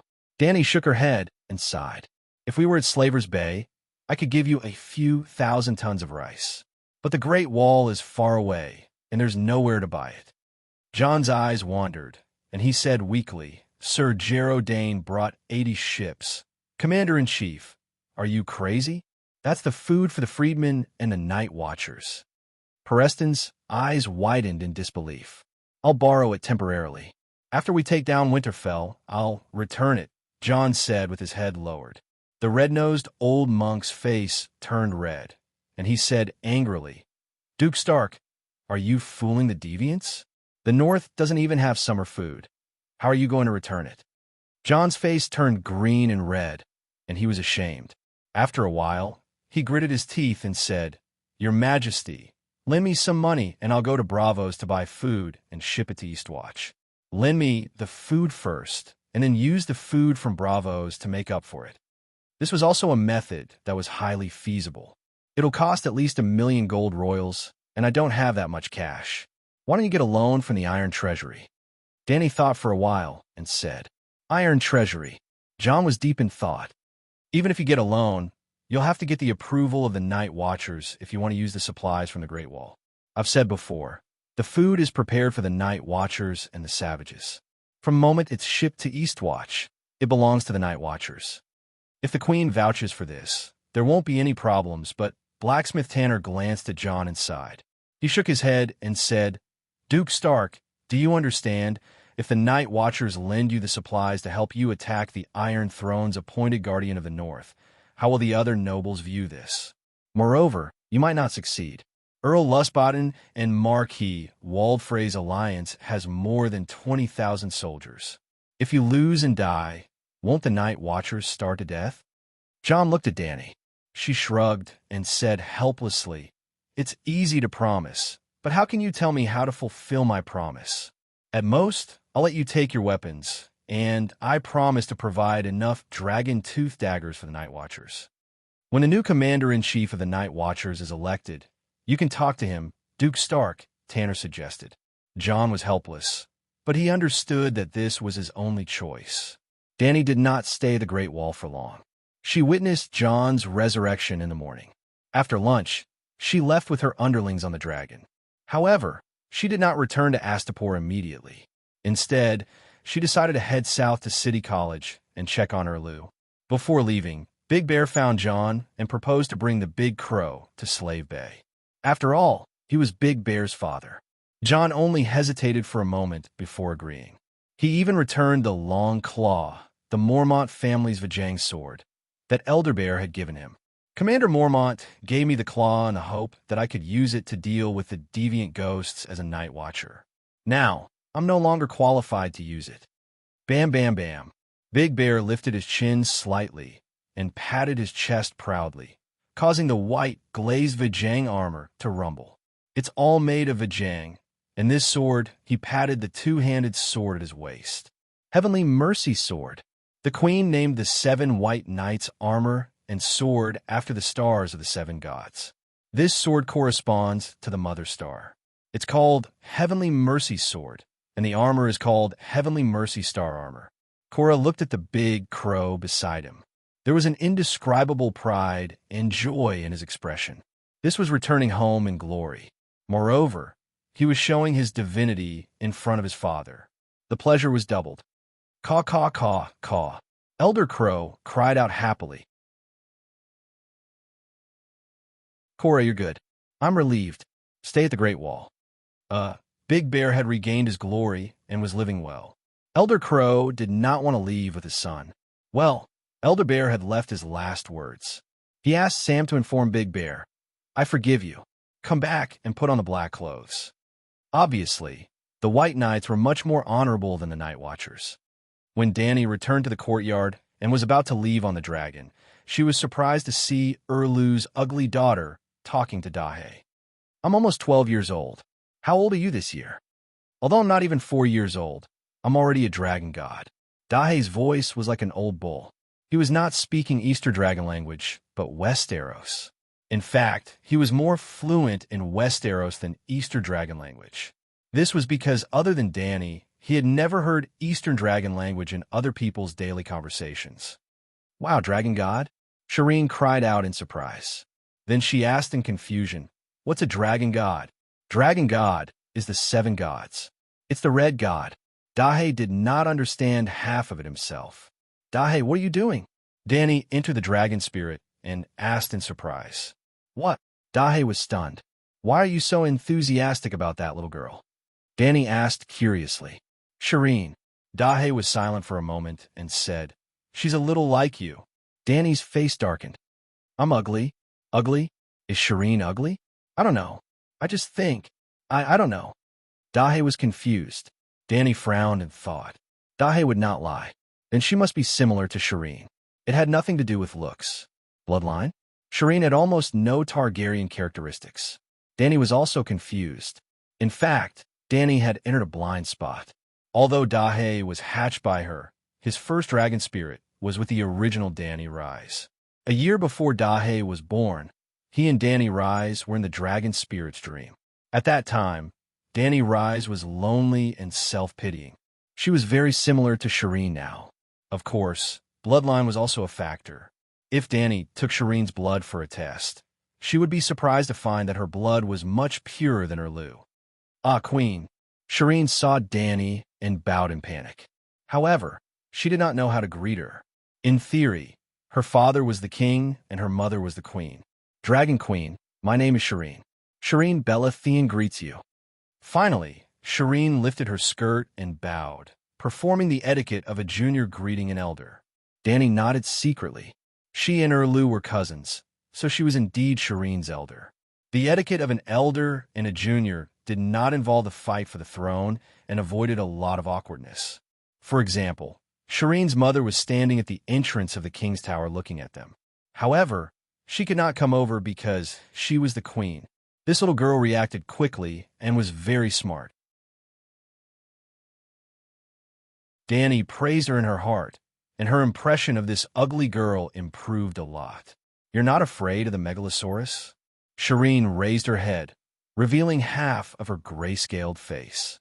She looked at Danny gracefully and said, "I was a little afraid at first, but after seeing his eyes, I'm not afraid anymore." Danny's impression of her became even better. "How did you think of talking to him?" "I heard a lot of stories about Blackie. I know he can talk, so I really want to talk to him," Serene said. Danny suddenly asked on a whim, "Do you want to ride a dragon?" Can I?" Serene opened her eyes wide and pointed at her nose with her little finger. She could not believe it. "You could go up and try," Danny said. Serene asked Blackie before nervously climbing onto the dragon's back. Wow. The Megalosaurus roared and Serene's long hair fluttered. She opened her mouth wide and shouted. Erlu's wife finally let go of her reservations and trotted to Danny's side. She asked nervously, "How did Serene become a dragon knight?" "I told her to become one, so she became one. Dragons have 3 heads. Is Serene one of them?" The bearded king with big ears was surprised. "What do you think?" Danny was speechless. Dragons having 3 heads is the Targaryen family's destiny. "Why are you, a stag, joining the fun?" The queen's protruding ears twitched a few times and said with certainty, "Serene has the blood of the true dragon. The problem is, she's now the flaming stag. Are you going to surrender to me? You saw the miracle in the morning." The queen raised her chin slightly. Even the black hair in her nostrils was exposed. "The great king of light is invincible. He can even resurrect people. His prophecy will come true. My husband is the true king, the savior." Danny looked at the red god believer with a red heart embroidered on her chest with pity and reminded her softly, "Didn't you hear that everyone calls Jon Stark the savior? Even if there is a child of prophecy, your husband is only the king's cannon fodder." Erlu's wife froze. Her eyes widened as she looked at Jon in horror. Her hairy cheeks were as pale as a dead person's. Because she had a good time with Serene, Danny decided to help her check on Erlu's situation. The dire wolf, Witty, had been hanging around Erlu. From Jon, Danny learned about Erlu's approximate location and found him in the wolf forest. It was terrible. The north wind whistled. Snowflakes the size of goose feathers covered the sky. The snow on the ground was waist deep. The world was gray. The breath of the passers-by turned into ice. Even their souls were almost frozen. Danny estimated that the temperature was below -20 degrees Celsius. But Erlu's 1,000 red hearts all came from the warm south. A proper child of summer. It was worse than Napoleon's conquest of Moscow. Napoleon had at least half of Europe as his logistics base. Erlu had nothing but human lives to gain. If Yuluen had not let go of Carlin Bay, Erlu would have had a chance to succeed with Wu's help. Because the elite soldiers of the Northern Territory had been taken away by Robb, Winterfell only had 2,000 to 3,000 defenders who looked united but were actually divided. But Roose Bolton's return not only brought back a large number of veterans, but also calmed the people of the Northern Territory. Erlu was trapped in the Wolf Forest, unable to advance or retreat. There was a 500-kilometer-wide forest from Deepwood Castle to Winterfell. The people of the Northern Territory called it the Wolf Forest. If they retreated, there was nowhere to retreat. If they advanced, there were more than 10,000 Northern Territory soldiers in Winterfell waiting for them. If not for the black smoke rising from Erlu's camp, Danny would not have been able to find his camp. It was completely covered in snow, a vast expanse of white. Monster, look at the sky. What kind of monster is that? Erlu's army had 4,000 people. Other than the 1,000 red hearts from the south, there were also 3,000 clansmen recruited from the mountains in the west. The clansmen were chiseling ice on the lake to fish. When they noticed the sky darkening, they looked up and saw Blackie whizzing across the sky. But they had never seen a Megalosaurus before. They were all scared out of their wits, rolling and crawling, shouting loudly. "Megalosaurus, don't be afraid. That's a Megalosaurus. The black dragon is here." This was Erlu's night. In an instant, the camp came alive. The clansmen and knights climbed out of the snow-covered chimney, one by one. They were like gophers that came out of their caves to look for food at night. Is it really the Dragon Queen? Asha dragged the heavy chains and squinted at the sky.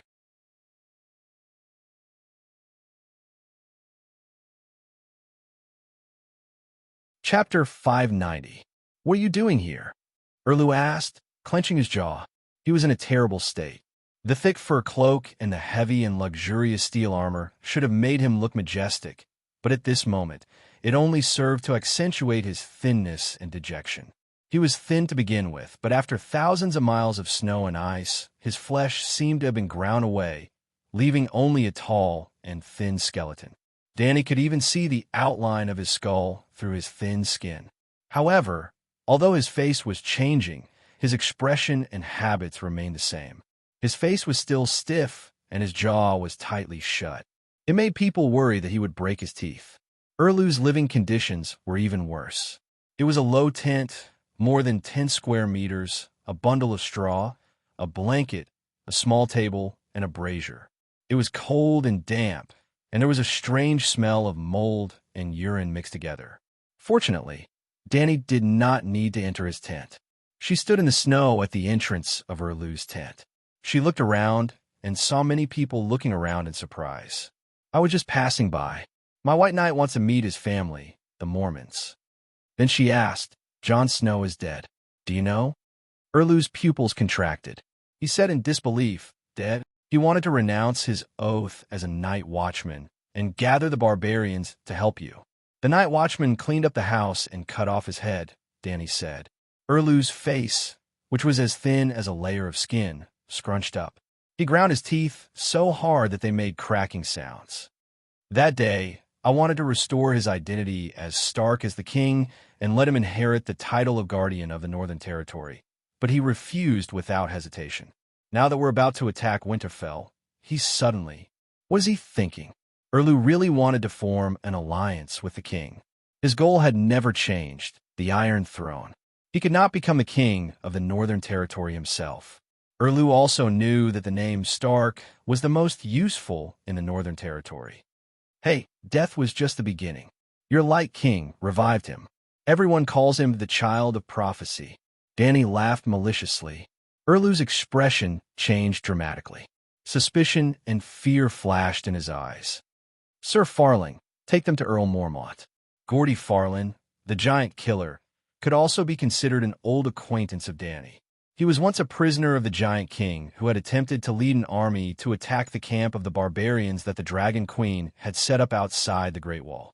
He had once harassed Danny in Dark Castle. Since you've met him, you should leave now. After saying this, Erlu retreated into the tent with a gloomy expression and closed the curtains tightly. He had no intention of inviting the Dragon Queen in and acting as a host. I wonder how the two true and false children of prophecy will interact from now on. Under the protection of 5 knights, Danny happily left Erlu's tent with the giant killer. Sai, Dragon Queen, Danny, Her Majesty Liz, arriving in front of a small canvas tent before the giant killer could call out, a tall woman with black hair to her ears leaned over. She was wearing a warrior's leather armor and a fur coat, but her hands were chained up.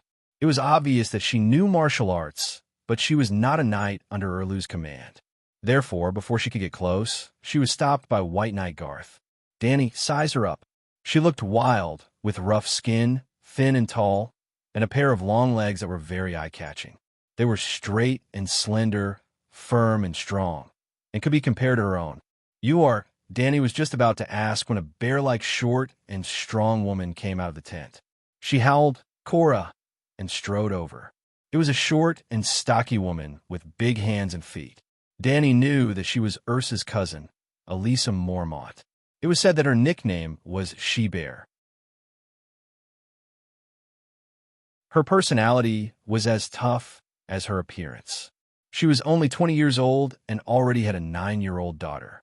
Most importantly, she did not know who the father of the child was. Elisa. Ursa was also very excited and took the initiative to welcome her. The cousins hugged each other and howled excitedly. They were like 2 bears who had found a hive. Cora, where did you come from? Elisa rubbed her red eyes and stared at her cousin in confusion. What are you dressed up like? It looks so gorgeous. Did you get rich? Is your wife back? Cora looked around awkwardly and puffed out his chest to let his cousin see the white knight emblem on his chest. He said proudly, I'm a white knight, Danny Liz's white knight. White knights did not need a wife. Danny Liz. Her Majesty, which Her Majesty is it? The short woman asked blankly. Bear Island was too remote. Although there were messenger crows and scholars, the information hub of the northern region was Winterfell. Winterfell was now occupied by Bolton. Bear Island and Bolton were irreconcilable. Other than the messenger crows in the City of Knowledge, there was no communication with the outside world for half a year. It's Mad, King Aerys's daughter, the real dragon queen who hatched a dragon. The long-legged girl looked at Danny and explained to She-Bear. Oh, it's the dragon queen. She-Bear Elisa bowed to Danny reluctantly and pulled the big bear aside to whisper. The short-haired girl broke free from Garth's restraint and walked to Danny. Your Majesty, I'm Asha, the daughter of Balon Greyjoy of the Iron Islands. I'm also the true successor of the Iron Islands Seastone position. Hello, Asha. What can I do for you? Danny asked directly. Asha saw that Danny was not interested in her identity and experience, so she went straight to the point. Your Majesty, my uncle Yulun sees you as a mortal enemy. He also took my Seastone position. I think we have the basis for an alliance. Danny pointed at the shackles on her hands and laughed. I think you should get your freedom first before considering the Seastone position. That's simple. I just need to pay a ransom and I'll be free. If you agree to my alliance plan, you can lend me 200 gold royals first. Perhaps out of habit, Asha gave Danny a flirtatious wink as she spoke. Holy shit, Danny said with a straight face. Yulun sees me as a mortal enemy, but I see him as an ant. I don't reject an alliance, but I don't see what benefits you can bring me. Dragon Queen was expressionless and did not respond. The long-haired girl was not embarrassed at all. Your Majesty, there are many benefits. She smiled confidently, adding 7 points of brilliance to her ordinary face. She said with a strong voice, I don't think Yulun, who controls Timon Island, is an ant. Otherwise, what is the northwest and Riverbend that Timon wreaked havoc? Also, Yulun has a great weapon to deal with the Megalosaurus. I've personally experienced it, and it's very scary. But as long as you have my loyalty, it's equivalent to removing a great enemy and gaining an ally of equal power. The price you have to pay is only a few hundred gold royals and a little fame. I thought you wanted me to ride a dragon and burn Yulun's fleet. Danny said strangely. Please don't. Yulun has the dragon's horn and can control your Megalosaurus. Asha said nervously. He told you that? Danny held back her laughter and asked. Can't he? He told everyone at the King's Selection Convention. Asha was surprised and bewildered. I hope he always thinks so. Danny laughed coldly and asked, How do you plan to use my fame? Asha's eyes flashed as she said confidently, I will announce to the great families of the Iron Islands that I have pledged my loyalty to you and that you only recognize me as the sole successor to the throne of Hyshur. You have a few dragons and have a great advantage. You have the most hope of unifying the 7 countries. Those with brains will know how to weigh the pros and cons. As long as half of them pledge their allegiance to me, I won't need any help and will overthrow Yulun's illegal rule with my own power. It was indeed beneficial, but not costly, but I swore that I would not participate in the power struggle of the 7 countries before the end of the long night. As long as the Iron Islands support the Great Wall, I will not attack Yulun even if he says he wants to slay dragons every day, Danny said. Long night. Asha was skeptical and had a conflicted expression. How about this? Danny thought for a while and came up with a bad idea for the long-legged girl. You can use my name to secretly rope in your subordinates and tell them that I agree to your loyalty, but I can't because of the oath. So are you going to admit it or not? Asha was stunned. If others ask, of course I'll deny it. I can't go back on my oath. But this won't stop you from using my name to rope in people. Others can deceive people by fabricating something out of nothing. This is much better than fabricating something out of nothing. Danny said matter-of-factly. The shrewd and capable Asha was stunned. Bear Island doesn't know any other king other than the king of the north. Our king's surname is Stark. I pledge my allegiance to Stannis only because he can avenge Stark, the she-bear said loudly. Dany had killed the conversation, but Cora's emotions were stirred up. The great bear's eyes were red as he said, I want you to return to Bear Island, not to stop you from avenging Stark, but because I don't want you to die for nothing. You only have 3,000 wounded soldiers and don't even have food supplies. Bolton, on the other hand, has 10,000 fully armed veterans relying on the tall walls of Winterfell. In this battle, other than Her Majesty the Queen, anyone who fights will lose. Why don't you return to Bear Island first and wait for Jon Snow? You probably don't know yet, but Id's illegitimate son has left the Night Watch and changed his surname to Stark. He's Robb's designated successor. Your mother Melgie isn't dead either. She's a guest at Neckmarsh with Robb's declaration of his successor. You can wait for Jon to mobilize his troops. His rallying power isn't something Stannis can compare to.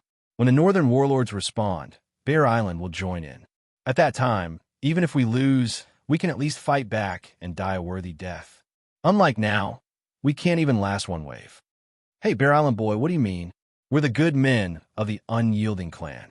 One can beat the tin skinners of the Bolton bastards. The she-bear hadn't recovered from her cousin's information when an old warrior walked over and shouted. Greasy and messy long hair, a white beard that covered most of his face, and a dirty wool cloak, he was dressed like a barbarian from beyond the Great Wall. However, the leather armor on the old barbarian's chest was printed with a blue wine barrel pattern. Dany glanced at the strange wine barrel emblem and said, Are your mountain clans nobles of the Northern Territory? I didn't see your names in the Westeros emblem handbook. Hey, other than Stark, you Southerners don't care about the people of our clan. Speaking of which, I, Hugo Wool, am also an earl, but everyone calls me Big Wine Barrel. At this point, Big Wine Barrel looked up and down at Dany, who was wearing a blue dress and white armor. He frowned and said, You're so handsome and dressed so flamboyantly. Are you the true Dragon Targaryen? You don't look as reliable as the Stag King. Dany's face darkened slightly. Hey, old man, do you know how to speak human language?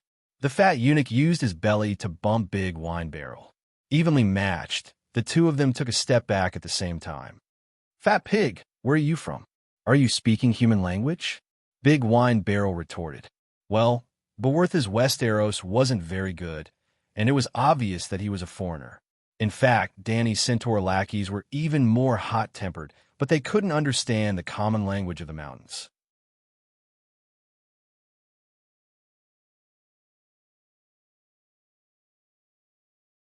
Chapter 591. Dany gave him a look, and Garth immediately went forward to pull away Beevos, who was arguing with the savage. Old man, when I single-handedly killed dozens of deviant ghosts at the Great Wall, you were still snoring in some mountain. Words are like the wind, unless you can prove yourself. Big Wine Barrel rolled his eyes and said, How can I prove it? Dany rolled her eyes and smiled meaningfully. Unruly people come from barren hills and turbulent waters. This simple and honest-looking old savage had been making a fuss for half a day just to provoke him. As expected, Big Wine Barrel waved his hand nonchalantly and pointed to the east, saying, Winterfell is just 100 miles away. Roose Bolton's pale body is definitely not as sturdy as a deviant ghost. If you ride a dragon and spray him to death, I'll admit your bravery. After saying that, he slanted his eyes to the corner of his eyes and secretly glanced at the Dragon Queen, who knew that the Dragon Queen was also looking over with a smile. The teasing in her eyes was so clear that the old clansman's stiff old faces couldn't help but heat up. Hee, what's in your barrel isn't wine, but a barrel of bad water. My bravery doesn't need to be proven. If you really want to know, you can ask your Stag King. And here, Dany looked around and used Big Black's vision to observe Erlu's knights. She raised her eyebrows and said, So miserable? More than 1,000 knights not only became horseless infantrymen, but even their numbers were reduced by 20 to 30%. The warhorses of the south are not used to the environment of the north. They all froze to death. Giant killer Gordifalinju said mournfully. Big Wine Barrel let go of his uneasiness with the Dragon Queen. To ease the awkwardness of the failure of his little plan, he mocked the giant killer loudly. You bunch of southern monkey jumping up and down are really spoiled. Just a little snow, and you're so scared that you wet your brocade pants. If you didn't dawdle and delay our journey, we would have taken over the castle and cut off Bolton's head. A little snow? The dejected giant killer suddenly raised his head, his cheeks twisted in anger as he said, Bastard, you were the one who suggested His Majesty to send troops. Now I have no choice but to suspect that you are Bolton's spy and that he sent you to His Majesty to spread false rumors. Keg pulled out the axe at his waist and waved it a few times in the air. Girl, if it wasn't for the fact that I hate Bolton even more and don't want to have internal strife, I would have chopped off your chicken-like head just because of those shitty words. Then the clansman looked around and said loudly, This is war, a war in the north. The enemy's knife can kill people, and the wind and snow can kill people even more. That's the truth. It's unavoidable. Old man, you're quite brave. Danny nodded, seeing that the Dragon Queen was still willing to talk to him. The wine barrel's stubbornness that had been suppressed in the bottom of his heart rose up again. Dragon Queen, how about you let the Megalosaurus spit out a mouthful of fire and burn down the city gate? It won't take much of your time. He grinned. It's useless even if you spit out 10 mouthfuls of fire. In this weather, 100 kilometers is enough for you to walk for half a month. From Erlu to the south of the Great Wall to Deepwood Castle, even if they took many detours and walked twice as long, it would still be 2,500 kilometers. However, more than half a year had passed, and Erlu still hadn't reached Winterfell. Moreover, in this terrain and weather, even she didn't know how to march while maintaining her combat strength. Danny asked Godifalin, How far can you travel in a day now? Previously, we could still maintain a speed of more than 10 kilometers. Now the snow is getting heavier and heavier, and almost all the warhorses have died. Sometimes it's 4 or 5 kilometers a day. Sometimes it's only 1 or 2 kilometers. The giant killer sighed. Danny looked around at the haggard and exhausted knights and sighed. Let's retreat. There's no way to fight this war. Hearing this, the giant killer perked up and said coldly, The further we retreat, the lower our morale and the faster we die. That's not wrong, but it will only get colder in the future. We have Lalo. Sacrifice this woman. Godifalin pointed at Asha. She has the king's blood. If we sacrifice her, Lalo will dispel the cold and snow and bring us the sun. Fuck you. Asha spat at the knight's face and cursed. You lunatics, how many man-eating beasts have you burned these days? Has Lalo shown himself? Man-eating? Big Bear exclaimed and turned to look at his cousin. I'm an earl. How can I lack food? Alicent muttered, looking at her round body and rosy cheeks. She seemed to be living a good life. Winterfell must have food. If we kill Bolton, we can survive, Big Barrel shouted. Let's go. Danny looked at Cora and said, The sky darkened as Blackie spread his wings and landed on the ground. The surrounding barbarians and knights squinted at the snow that was stirred up by his wings. Gods, what a ferocious, demonic dragon. I always thought the Shadow Lynx was the scariest monster. Now that I look at it, a true dragon is a true dragon. Big Barrel opened his mouth wide, his eyes flashing with fear and excitement. Riding a dragon, thousands of miles in a day. We're in the snowy north now, and we're in the warm south at night. But we're crawling on the ground. Asha smiled bitterly. Hey, everyone, come and see the Megalosaurus. Big Barrel suddenly looked back and made a trumpet with his hands by his mouth, shouting at the distant clansmen. Danny, who had already climbed onto the dragon's back, had a dark expression. She entered the dragon spirit and transformed into the wings of death. The Megalosaurus stretched its neck and turned its ferocious head around. It was almost in front of Big Barrel. Old man, what do you want to see? The hot air from the Megalosaurus roar blew the clansman's hair and clothes into a mess. The fearless old man sat down in the snow. His eyes lost focus as he screamed wildly. Ha ha ha! Danny laughed and took off the dragon-bone steel dagger from her waist. She threw it to Asha.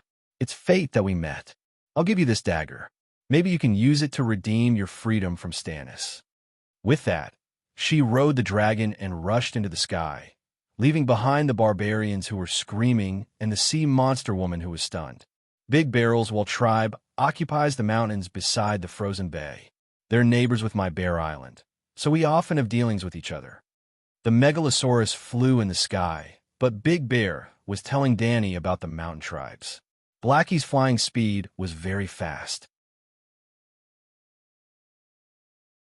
The others could hardly hear Big Bear's words, but Danny entered the state of wind song and could easily hear the sounds around her. The clansmen are the same as Bear Island. They're all loyal to Stark. Besides, winter is coming. Since we're going to die anyway, we might as well fight it out with him. If we win, we can live and avenge Stark. If we lose, we'll just die. In the Northern Territory, other than the nobles, no one can guarantee that they can survive winter. The elders of the clansmen will tell their clansmen that they're going to hunt in the forest when winter comes. They're just trying to lighten the burden on their families. Those who go out never come back. Not only the clansmen, but also the farmers in the Northern Territory. That's why you'll often see abandoned villages in the Northern Territory. On the Great Wall, even the famous Howan town with a long history is abandoned, because winter can take away the lives of all the villagers. Not counting the frontier, the Northern Territory's land area alone took up 40% of the Westeros. It was almost half the size of the Celestial Empire. However, the entire Northern Territory's population was less than 500,000. It couldn't even compare to a city in the King's Landing. With such a small population, such a large piece of land couldn't support them. Blackie flew over Winterfell, and Danny finally saw the place where the Game of Thrones story unfolded. She was a little disappointed. The stone castle was 200 meters wide and 300 meters long, and the Godlywood alone took up more than half of the area. The city walls weren't too high, and the towers inside were old and broken. It was surrounded by pure white snow, just like a dog pooped a few long, pointy black poop in the snow. After flying over Winterfell and about 7 to 8 miles southeast, Blackie was unexpectedly discovered by the troops on the ground. Megalosaurus, Dragon Queen, Danny Her Majesty Liz, 200 to 300 meters away, Danny could vaguely hear the shouts on the ground. Using Blackie's perspective, Danny could see the troops below clearly. Dozens of open carriages and 200 to 300 knights left a long trail of black mud on the snowy ground. The knights held up a flag with a white mermaid holding a black trident. In an instant, Danny remembered the family represented by this emblem, Count Mandler of White Harbor in the Northern Territory. It was very likely that Count Waymon Mandler, who was also known as Lord Eel, was down there. Danny's only interaction with White Harbor was 3 years ago, when she met a captain from White Harbor in Kars. His name seemed to be Jordan Snow, and he was piloting a ship called Ginkgo Maiden. To remind Robb about the bloody wedding, Blackie had drawn a picture for him, but Snow didn't fulfill his promise. Although Danny was curious about Jordan's recent situation, she couldn't land to ask Count Waymon. She didn't have any intention of going down, but Waymon didn't give up and wanted to see her. 40 to 50 strong horses chased after the black figure in the sky, shouting and waving the flag in their hands. This was a little strange. "Your Majesty, Count Mandler is down there," Big Bear reminded loudly. Blackie slowed down and lowered his altitude. "So?" Danny asked loudly. No one in the Northern Territory can compare to the Mandler family in terms of wealth and population. They even surpass Stark. P.S. Mandler's position in the Northern Territory is similar to Hyder's position in River Bend, Big Bear advised. "Even if it's Hyder in Old Town, I can't be bothered with him." Garth said, other than his gluttony, Count Mandler's character and wisdom are also top-notch in the Seven Kingdoms. It won't take long to meet him, so it's worth it. His reputation is good because the Seven Kingdoms are too bad. Danny muttered in her heart, but she knew that the 2 white knights meant well. Blackie circled around and flew back to the carriage. landing beside the most luxurious carriage with the most knights. 7 gods above, your majesty is really on the dragon's back.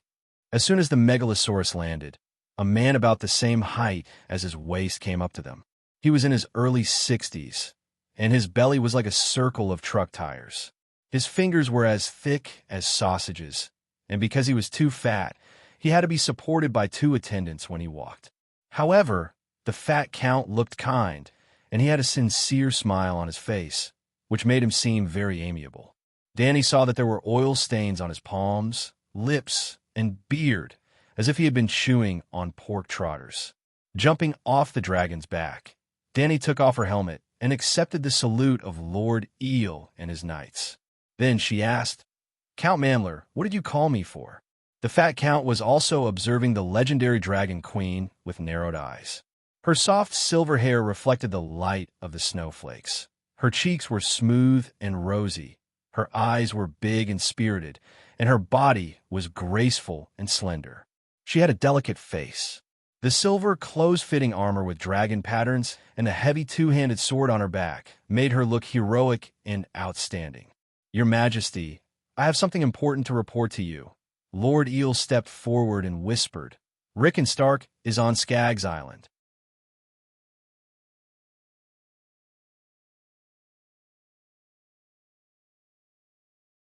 Chapter 592. Rickon Stark. Danny was confused for a moment. She was confused about the unfamiliar name, as well as Lord Eel's intention in saying that. Compared to Bran, Arya, Sansa, and Robb, Rickon, the 5th son of the House of Stark, had a presence that was as small as his age. In Game of Thrones, other than the scene where he was shot to death by Skinner, which made people sigh at his clumsy positioning, he did not leave any impression on the audience. Even in this real world, it was even worse. He almost never appeared. The 3rd son of Duke-eyed Stark, Rickon Stark. He was only 6 years old a few years ago. You might not be familiar with him, but he is the only surviving male of the House of Stark, Lord Eel explained. "What do you want me to do?" Danny glared at him and said, "I don't kill children." "Kill?" Lord Eel was confused. I didn't ask you to kill him. Didn't you report to me that there are remnants of the House of Stark because of the enmity between me and Ide, and remind me to get rid of them?" Danny said strangely. Lord Eel's fat face twisted. "Your Majesty, you are magnanimous, righteous, and just.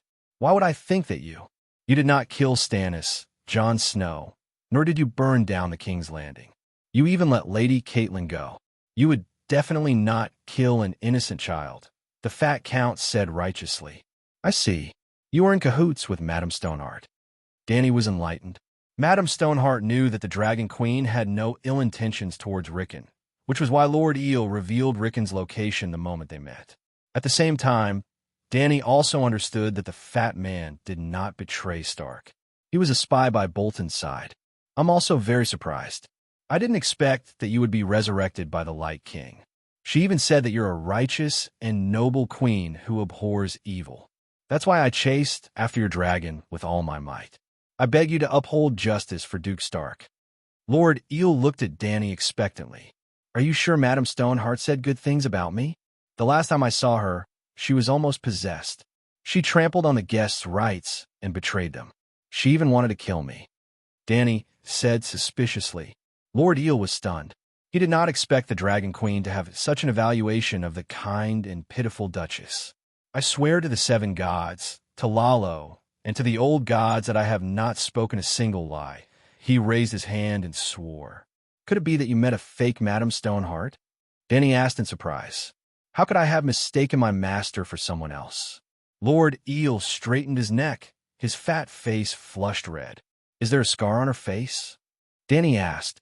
"Yes, there are terrible scars." Lord Eel heard this, and his eyes turned red. He howled in grief and anger. Gods, what did Fry and those bastards do to her? He said this as if Fry had really done something to her. After complaining in her heart, Danny asked again, "What else did Madame Stoneheart say about me?" Lord Eel thought for a moment and said, "Your black dragon drew a picture for Jon Snow and predicted the Red Wedding.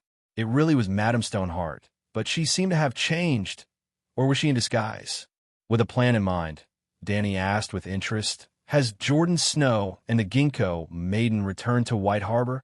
No. Lord Eel's kind face became twisted again. The rebellion of the Four Kings, the Seven Kingdoms in chaos. The Thunderlands of the Three Sisters Archipelago restored the ancient road, and the Ginkgo maiden was almost at our doorstep, but it was ruined by those bastards.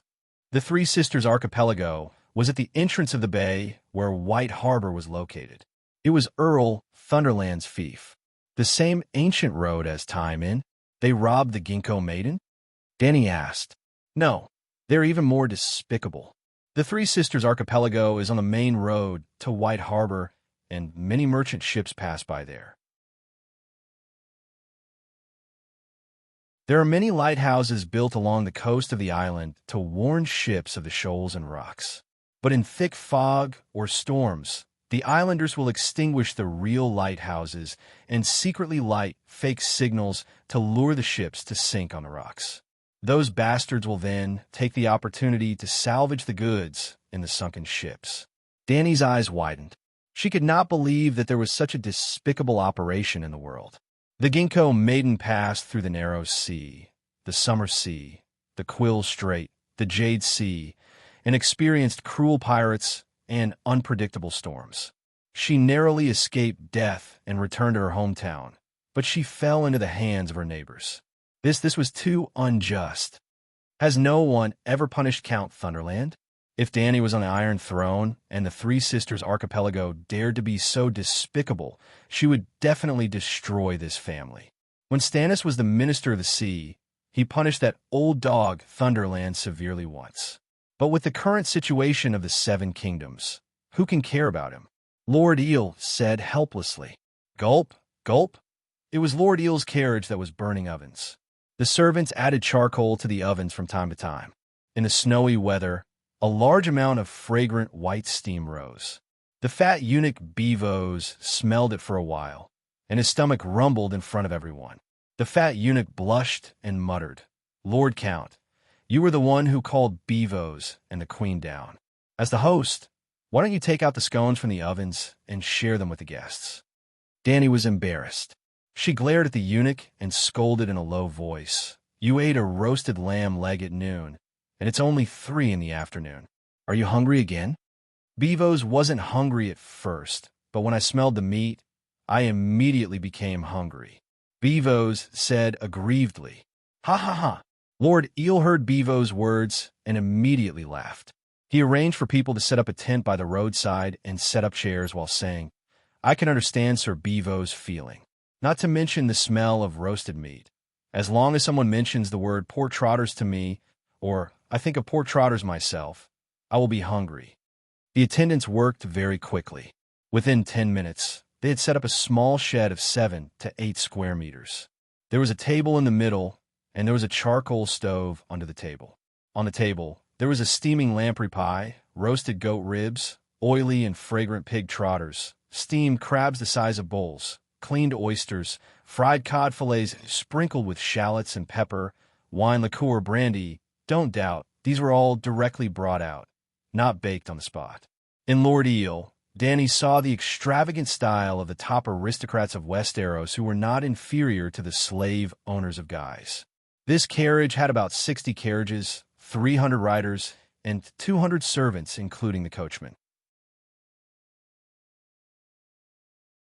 But this was not a marching team, but Lord Eel's traveling carriage.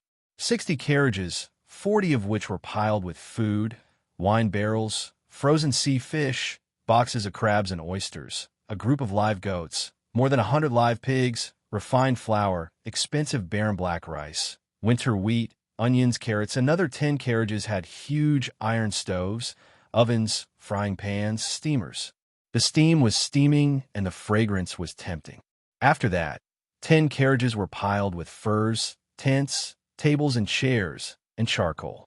Lord Eel was gluttonous and ate all the way. He wished he could put a pot of braised pork at the bedside when he went to sleep. This team served him alone. Such a gluttonous aristocrat was not the worst in Westeros, and was not even considered extravagant. No wonder Tyrion had no interest in liberating the slaves. In truth, A Westeros without slavery was no better than Slaver's Bay in the past. However, the new slave bay under her rule must be different. Dany gathered her thoughts and asked, since Madame Stoneheart came to find you, didn't she come up with a plan for revenge? Madame's plan is to wait for the King's Landing to fall into chaos, so that the Iron Throne will not have time to care about the North. Of course, we know your oath, and it is not for you to attack the King's Landing. Actually, the power of the Iron Throne is unable to reach the Northern Territory. As long as I welcome Duke Rickon back to White Harbor, I will be able to gather 5,000 elites to serve him. With the support of 7 to 8 counts, such as Bear Island, Mormont, Hearth Castle, Embark, Torrhen City, Torrhen, and the people of Morneck, it is not impossible to take down the renegade Bolton. As long as Bolton is overthrown and the North regains its stability, the nobles of the North will unite under Stark's leadership. Even if Lannister leads the other 6 kingdoms to attack, they will not be able to cross Carlin Bay. Lord Eel was smart. He knew that hiding the truth would only make the Dragon Queen unhappy. So he did not hesitate and told her everything about his plan with Madame Stoneheart. Dany nodded inwardly. If not for the long night, the North might have been able to survive. If that is the case, how do you want me to uphold justice? She asked. Your Majesty, our request is not only to restore Stark's rule. Lord Eel said meaningfully. What do you want? Revenge. Lord Eel's chin trembled as he said with vigor. Dany raised her eyebrows. Your revenge has something to do with me? Your Majesty, we have a common enemy. No matter how arrogant we are, we will not rely on our own strength to defeat Ruth Bolton, Wald Fry, Lannister, and Tyrell. Aren't you contradicting yourself? You know that I will not participate in the war between the 7 kingdoms before the end of the Long Night, yet you still want me to form an alliance. Dany frowned. Lord Eel shook his head. No, revenge is not urgent. The aftermath of the rebellion of the 4 princes is too great, and the North also needs to recuperate. If you agree, when summer comes, we will launch a pincer attack. The North will go south to Neck, and you will land from the King's domain. After overthrowing Lannister, the Iron Throne will belong to you. We only want independence. The North will be independent. We will complete our revenge, and you will get the Iron Throne without sacrificing anything. It is a win-win situation. Garth was shocked and angry. You want to split the 7 kingdoms? Lord Eel said with a complicated expression, Sir, think about it. What will the alliance of the 7 kingdoms bring to the North? Only pain and humiliation. The power games of the Southerners are too dangerous. We do not want to participate, nor do we have the ability to. The North also cannot bring much tax to the Iron Throne. It is better to part on good terms. Count, you are very honest, Dany said. Lord Eel was indeed very honest and did not deliberately mystify. Although he was a little whimsical and blindly optimistic, he put everything on the table. It was a pure exchange of interests. Dany despised the Northerners for being short-sighted, but she did not dislike their behavior. In principle, I agree to form an alliance with you.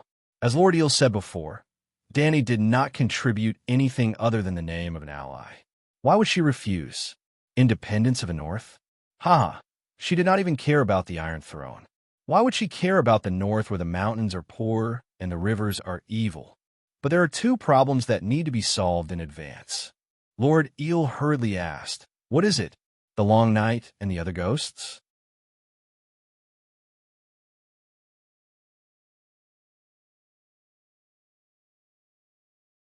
Chapter 593. The Northern Territory is going to be independent, so the Long Night and the other ghosts don't matter anymore, Dany said. Why doesn't it matter? Lord Eel was confused. Will you care if Braavos is taken over by the other ghosts? Dany asked. Lord Eel frowned and said with difficulty, The other ghosts are related to the survival of the entire human race. If the Northern Territory can't be defended, how can the countries in the South benefit? I think your united Ghost Resistance Front is very good. The Westeros should unite and use the strength of the 7 countries to support the Great Wall and the Northern Territory. Who said that the people of the Northern Territory were stubborn? Look How wonderful is their thinking of eating and cursing when they put down their chopsticks? Dany said angrily. Do you think the nobles of the 7 countries have this kind of awareness? Allowing the Northern Territory to be independent while working hard to help the Northern Territory get rid of the disaster? The Northern Territory hasn't become independent yet, right? Lord Eel said with a smile. It's useless to talk to me about the Northern Territory's independence. If the long night comes, I will call for a meeting.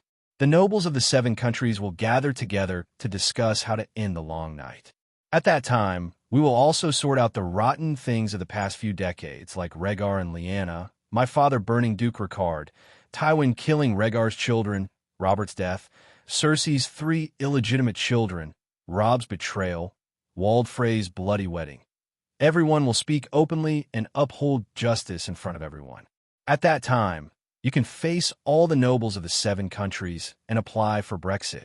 Oh, leave the Westeros. Lord Eel looked at the Dragon Queen with a complicated expression and said, Your Majesty, you are indeed open-minded and far-sighted. Such a meeting is very meaningful. Over the years, the 7 countries have lost their morals and etiquette.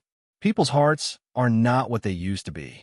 We really need a great trial to wash away the filth in people's hearts. Then he asked, What are the 2 problems you mentioned? First, Jon Stark. He already considers himself the king of the Northern Territory. Jon Stark. Lord Eel was stunned for a moment before he reacted. He asked in confusion, Isn't he a Night Watcher? And he's an illegitimate child. Didn't Madame Stoneheart tell you that Robb's designated successor as the king of the North is Jon? This is the first time I've heard of this. Lord Eel's eyebrows gradually furrowed. As one of the few great nobles in the northern region, he knew the House of Stark very well. Lady Catelyn hated that bastard and did not want her son's crown to be taken away by that bastard. This was troublesome. An alpha wolf led the pack. If there were 2 alpha wolves, the pack would split, or if there was a fight, one of the alpha wolves would die. Second question, Stannis. In the name of the king, he commanded a group of Northern Territory nobles to seek justice for Stark. Without a doubt, his ultimate goal is the Iron Throne. You can't marry 2 women and promise to help me fight for the Iron Throne while forming an alliance with Stannis. This, Lord Eel's frown deepened.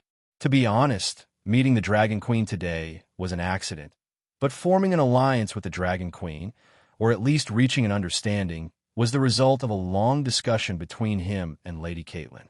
The reason was also very simple. The first rule of power games: stand on the side of the victor. Only by working with the victor could the alliance be guaranteed. No matter how beautiful the promise made by the loser, it would be as useless as a blank piece of paper. Madame Stoneheart had only lost her kindness, but not her wisdom, although she did not have that in the first place. So, that time in the cave, when she failed to kill the Dragon Queen and the Dragon Queen let her go, she understood 2 things. The Dragon Queen was very strong and could not be defeated. The Dragon Queen was very simple and honest, and did not have any ill intentions towards her and her child, as she thought. The Dragon Queen was strong, which meant that she had the highest chance of obtaining the Iron Throne. The Dragon Queen was simple and honest, and working with her would not lead to trouble. However, Erlu was indeed helping Stark, and Bolton, and Free, and Lannister. The best outcome would be to form an alliance with the Dragon Queen to ensure the future, and let Erlu work for free to ensure the present. However, Erlu was neither stupid nor simple. Previously, he had sent the Hand of the King, the Onion Knight, to White Harbor to seek an alliance. When he was at the Great Wall, he had suggested to work with the King of the North, Stark, many times. Lord Eel thought for a long time and said tentatively, Your Majesty, if you help Duke Rickon take down Winterfell, Stannis will no longer be a problem. Let him return to the Great Wall as a night watchman, or give him a batch of food and send him out as a gift. Damn, so realistic, so heartless. In order to help Stark take down Winterfell, Erlu was starving in the snow more than 100 kilometers away. She would get angry at anyone who said that the nobles of the North were simple and honest. Count Feldman, I declare to you once again that before the long night ends, I will not interfere in any of the power struggles of the Seven Kingdoms. A sacred oath cannot be violated. Once again, Dany was glad that she had made this oath a long time ago at the Great Wall, in a latrine like Westeros. With this oath, she had avoided a lot of trouble and saved a lot of saliva. Sigh. Lord Eel sighed and became silent. Lord Count, Lord Count. Beevos called out softly. Oh. Lord Eel came back to his senses and asked curiously, Sir Beevos, what's wrong? Beevos swallowed the last piece of eel pie and wiped the cherry sauce from his mouth. He pointed to the oven closest to them and said, That meat pie. It smells so good. Can you give Beevos a piece? As if he was pricked by a needle, Lord Eel waved his hand hurriedly and said, No. The smile on Beevos' face froze. Sigh, that's for Lou Bolton. Lord Eel realized that his tone was wrong and quickly explained in a low voice. Deshiong's expression changed and asked, Is it poisonous? It's not poisonous, but it's 10,000 times scarier than any poison. Lord Eel said hesitantly. What meat pie is scarier than poison? Garth asked doubtfully. Lord Eel closed his mouth tightly and avoided his eyes. Suddenly, Dany had a flash of inspiration and thought of a meat pie that was more poisonous than poison. You didn't kill Bolton's son or wife and make a meat pie for the old peeler to eat, right? Dany looked at Lord Eel in horror and asked. Lord Eel widened his eyes and looked at Dragon Queen in horror. 7 gods above. You. The knights looked at Lord Eel in horror. No, no. Lord Eel waved his hand. I want a but sigh, that's about it. Finally, Lord Eel gave up struggling and said honestly, That's right. It's a meat pie. It's a wedding gift for Ramus Bolton. Her Majesty the Queen is my guest. I can't give you a meat pie. 7 levels of hell. Beworth's stomach started to turn. There's a hand scratching Beworth's throat. Someone wants to crawl out of Beworth's stomach, the fat eunuch said pitifully with a pale face. Dany started to rejoice. In this cold weather, she really couldn't eat greasy food and only drank a few cups of warm wine. Whose pie? She asked. It's made from the meat of Rhaegar, Simon, and Jerry, the fry pie. Lord Eel's eyes were cold, and he growled. Wade Fry violated the guest's rights and killed my lord and many nobles in the Northern Territory. I want revenge. I want the Freys to eat their own children's meat like the rat chef. Aerys Fry and Hastings Fry are leading the Fry family's 2,000 troops to help Ramus Bolton stabilize the Northern Territory. They're also in Winterfell now and will definitely eat my fry pie. Dany suddenly had 10,000 fuck in her heart.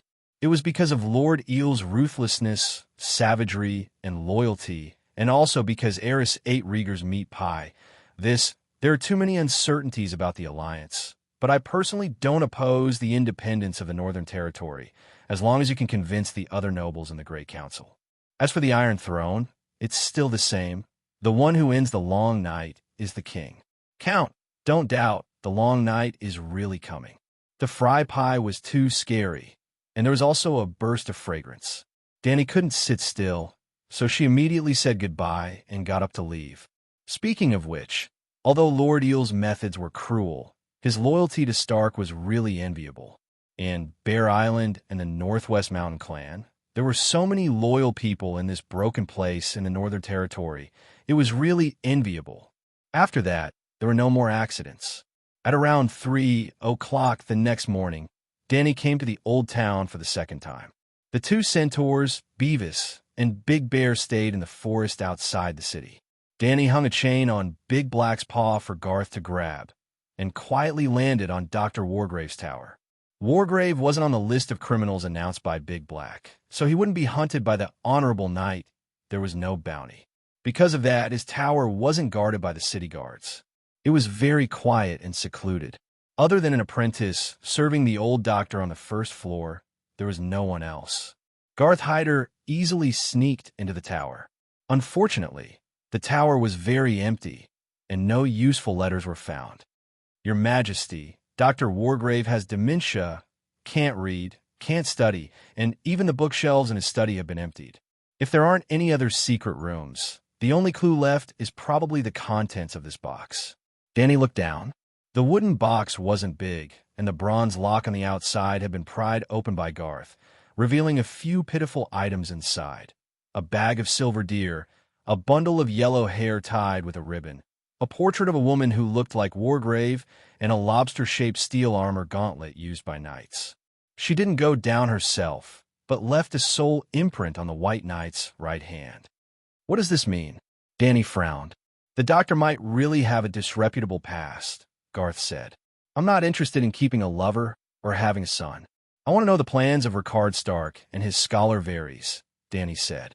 Your Majesty, you see, the lover's keepsake is only a bundle of long hair. He didn't dare to draw the original image of his son, but used feminization to cover it up. This means that the doctor was very cautious and restrained when he was young. Finally, Garth concluded, if Ricard and Varys were really plotting something, he would never leave something as deadly as a letter behind. Wheeze. Wargrave, who was on the bed, opened his eyes wide and looked blankly at the two people in the room. His mouth, which was gagged by a handkerchief, made a series of snoring sounds. The doctor was just dementia, not stroke, and didn't lose his ability to speak, so when he came in, Garth had gagged his mouth. Maybe we could try. Danny stepped forward thoughtfully and pointed at the old doctor's forehead. The ability to communicate with trees was sealed by the three-eyed crow, but the Green Prophet couldn't stop her thoughts from entering another person's soul realm. The old doctor's soul was like a rotten wooden house that had been eaten by worms, full of holes. Without the dragon spirit, Danny's thoughts easily entered.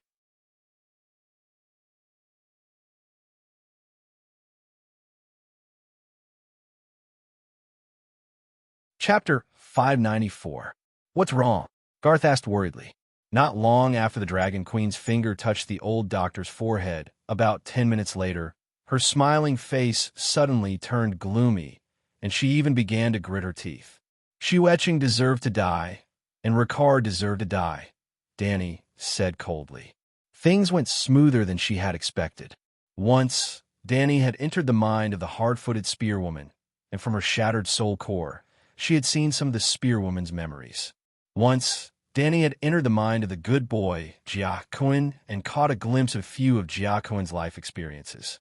She guessed that by entering Dr. Wargrave's mind, she might be able to discover some of his secrets, or she might not be able to see anything. An ordinary person's soul core was like a ball of vapor, while a person with a strong will was like a solid crystal. A person with a shattered soul had a shattered soul core, like a shattered crystal. Extraordinaries formed an external meditation foundation, such as Danny's 9-color vortex, the Fire Mage's flames, the Shadow Binder's shadows, the Moon Chanter's moonlight. Their memories were almost impossible to peek at because their soul core was hidden in the depths of their meditation foundation. Wargrave's soul core was like a crystal with countless holes drilled out by worms, and it was also protected by a layer of fog. If Danny had tried to break through the protective soul fog before eating the weirwood seed paste, she would have probably hurt the old doctor. But now, her thoughts had silently seeped into the crystal with countless holes inside. In an instant, Danny felt as though she had fallen into a colorful maze. Countless scenes flashed before her eyes, as though she had opened a kaleidoscope. The old doctor felt different, and the colors of the scenes changed accordingly. The warm hugs with a woman, the cold parting, the dark solitude, the sunny birth of a baby, the dark conspiracy. Many scenes appeared incomplete, like a roll of film tape that had been left for too long. Most of it was damaged, and a small part was blurred, leaving only the incoherent plot clearly visible. But the scenes regarding Scholar Various were too vivid and profound.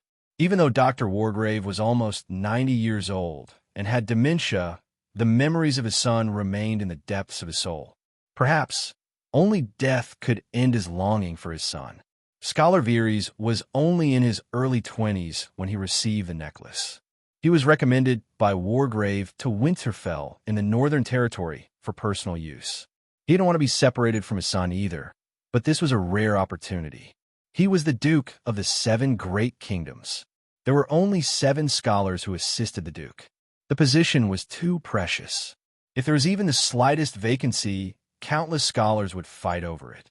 Before the previous generation of Winterfell scholars died of illness, Wargrave had started planning for his son's successor. Dany was only curious about this kind of thing and didn't care about it. She fast-forwarded to the scene where Vilis and Ricard interacted. The Mad King said that Ricard was the biggest villain in the Seven Kingdoms. To the Targaryens, that was indeed the case. Ricard was ambitious, and the northern region could no longer satisfy his desire for power, especially after going to King's Landing. When Xiang Yu saw Shi Huang's parade, he said, "You can replace him." When Liu Bang saw Shi Huang's parade, he sighed, "A real man should be like this." When Ricard saw the Mad King sitting on the Iron Throne, he thought, "That crazy little bastard, his talent and martial arts are inferior to mine. Why should I?" Moreover, the north was cold, the south was hot. The north was barren, the south was rich. His ambition was the south. At first, Ricard was purely greedy for power, hoping to exert more influence in the court, and didn't have any thoughts of replacing the Duke. Scholar Vilis saw through the Lord's thoughts and encouraged the Duke's ambition. There are 3 reasons why Vilis was like this. Firstly, he was ambitious. With a doctor as his backing, his growth had been too smooth, and he had easily become the Grand Chancellor of one of the 7 kingdoms. He was bold and had high goals. Second, Vilis was loyal to Ricard and felt that Duke Stark deserved more. Finally, and most importantly, the City of Knowledge was tired of the Targaryen family's rotten affairs. St. Bailey, mediocre King Aegon, Blackfire's rebellion, Bloodcrow's White Terror, Midsummer Hall's incident. One after another, rotten affairs made a portion of the scholars in the City of Knowledge come to a consensus. The Westeros would be better without the Targaryens. Let's not talk about the others. Just take the Blackfire's rebellion as an example. In less than 100 years, there were 5 Blackfire rebellions. Demon Blackfire's descendants came one after another, almost at least once in every generation. Every time, it would bring great damage to the 7 kingdoms. Hundreds of thousands, millions of civilians were affected. The nobles who died in the war were also like mushrooms after the rain, uncountable.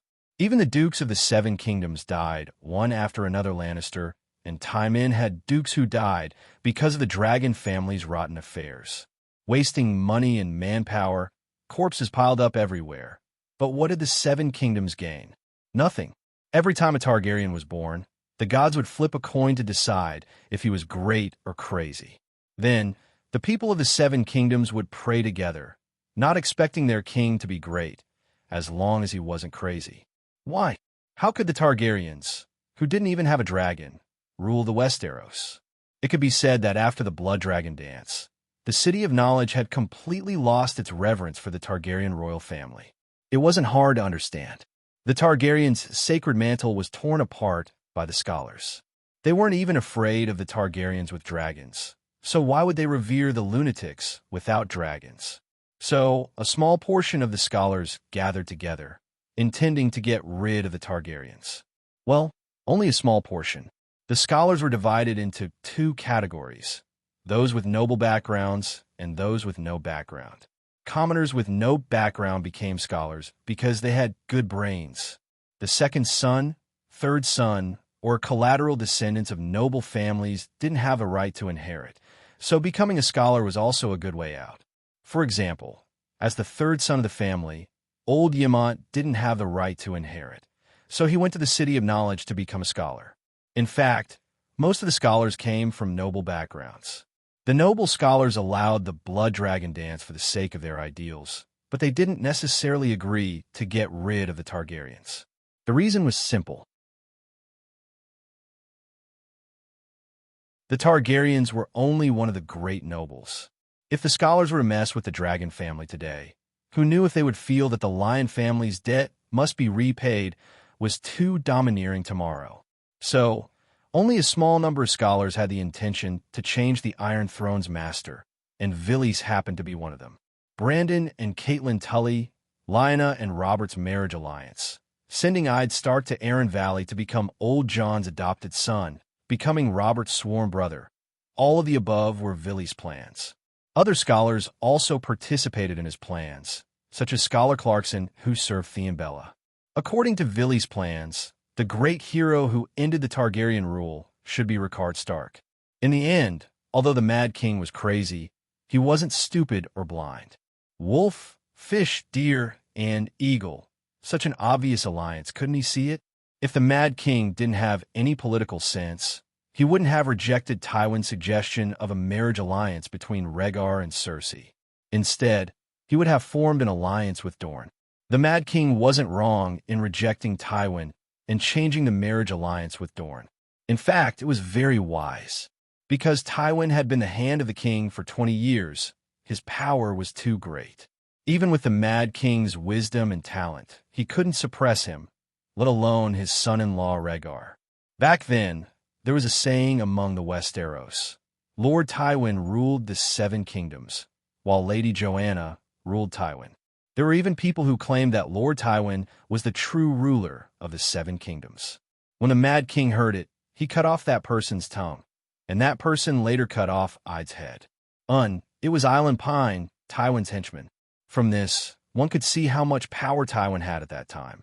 Even Grand Scholar Pycelle, who was supposed to serve the Targaryens, was convinced by Tywin and was willing to lead the way. I digress. Scholar Villies knew that the Mad King was crazy, but he didn't know to what extent. He tricked the Duke into King's Landing and tortured him to death in the most humiliating way. The plot between the Mad King and Rickard was similar to King Zhou and Ji Chong. The Mad King's craziness surpassed King Zhou's. He didn't test the waters. He didn't imprison them. He just went crazy and was reckless.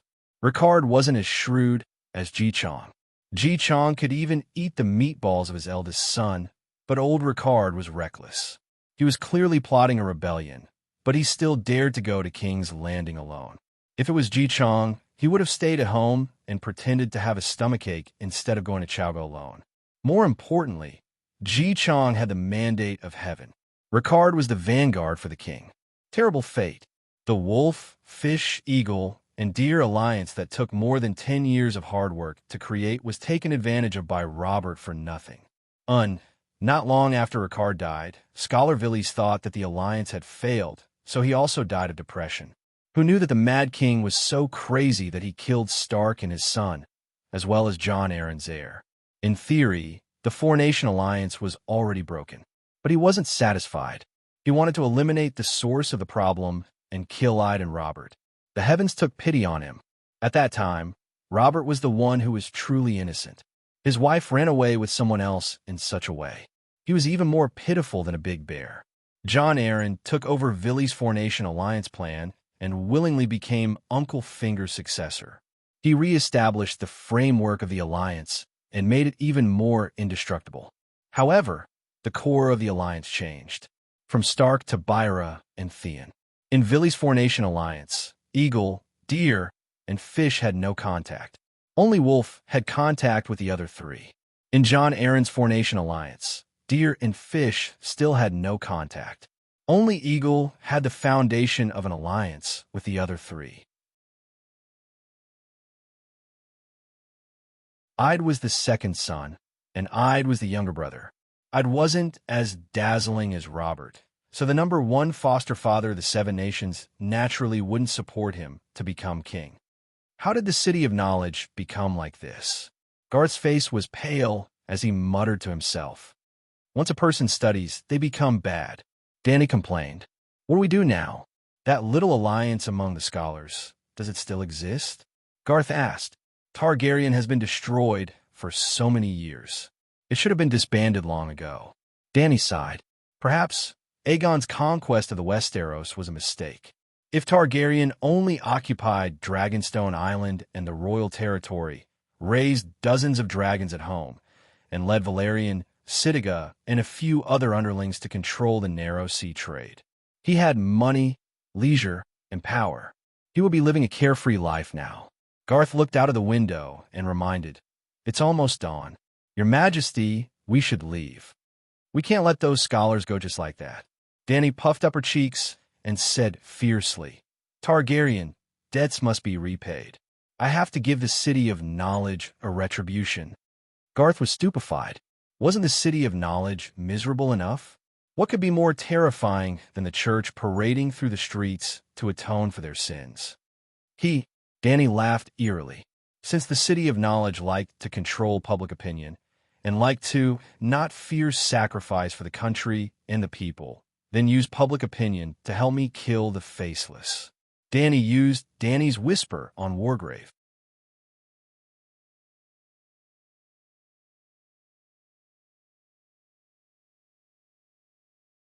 Chapter 595. In recent days, the bleak city of knowledge seemed to have changed for the better. Hiding Tyrell of the Lord of the River Bend finally agreed to the scholars' request and sent a squadron of 300 cavalry. They would replace the armored and sword-wielding scholars to guard the city of knowledge and protect the scholars on the Great Guardian of Light's center list from being attacked by the honorable knights. Then, the acting regent of the Iron Throne, Empress Dowager Cersei, officially announced that the Dragon Queen's trial against the City of Knowledge was invalid. In other words, the City of Knowledge did not need to be disbanded. The City of Knowledge resumed its business and became an official organization of the Seven Kingdoms again. Good things came in threes. Even Dr. Wargrave, who had been in a daze for almost a year, regained his sanity. The City of Knowledge had gained another great general. On this day, the wind outside was warm and the flowers were fragrant. The steward's pavilion was also filled with joy and laughter. The doctor's gloomy expressions were swept away, and their moods were as bright as the sun in the courtyard. Finally, the Iron Throne has made an official announcement. The City of Knowledge is still the City of Knowledge. The scholars are still the scholars. Our dignity and glory have returned. Steward Theobald sighed. And Tyrell, they have also expressed their stance. 300 cavalry is enough to defend the Red Keep. We no longer need to be on tenterhooks and have trouble eating and sleeping. Economics Dr. Ryan said. Even Dr. Wargrave has recovered. Congratulations. Benedict, the history doctor, looked at the old doctor sitting on the first left of the supervisor. Dr. Wargrave, how do you feel? Do you remember what happened these days? With Benedict's reminder, the doctors began to show concern for the white-haired old doctor. A faint purple light flashed in Wargrave's old eyes. I'm fine, but I'm afraid everyone is not so optimistic. Dr. Wargrave, what do you mean? Ryan asked. Wargrave did not say anything. He only tapped 2 letters on the table. Everyone sighed and fell silent. The 2 letters came from hiding in the Iron Throne, Old Rose and Cersei. Cersei asked the City of Knowledge to publicly support her re-entry into the palace and return to being the Empress Dowager. Old Rose asked the City of Knowledge to launch a public opinion offensive to incite the nobles of the Seven Kingdoms to drive Cersei Greyjoy out of King's Landing. The Empress Dowager, who had married into the Iron Islands, was no longer the Empress Dowager and had no right to rule as regent. The reason was simple. Although the King's Landing didn't have a Theon, the Seven Nations legal system still belonged to Theon Bella. Even Targaryen was only a remnant of the previous dynasty. Even if the whole world knew that Tomon was Lannister, the reason why Tomon could become king was because his surname was Theon Byra. So, why should the matriarch of the Greyjoy family be the regent of Theon Byra's throne? It was still the same old saying. No matter how bad the City of Learning was, it still controlled all the messenger crows of the 7 countries. Controlling the messenger crows was equivalent to controlling half of the public opinion of the 7 nations. Not to mention that each of the nobles of the 7 countries had a scholar assisting them. The scholar's attitude could easily influence the Lord's decision.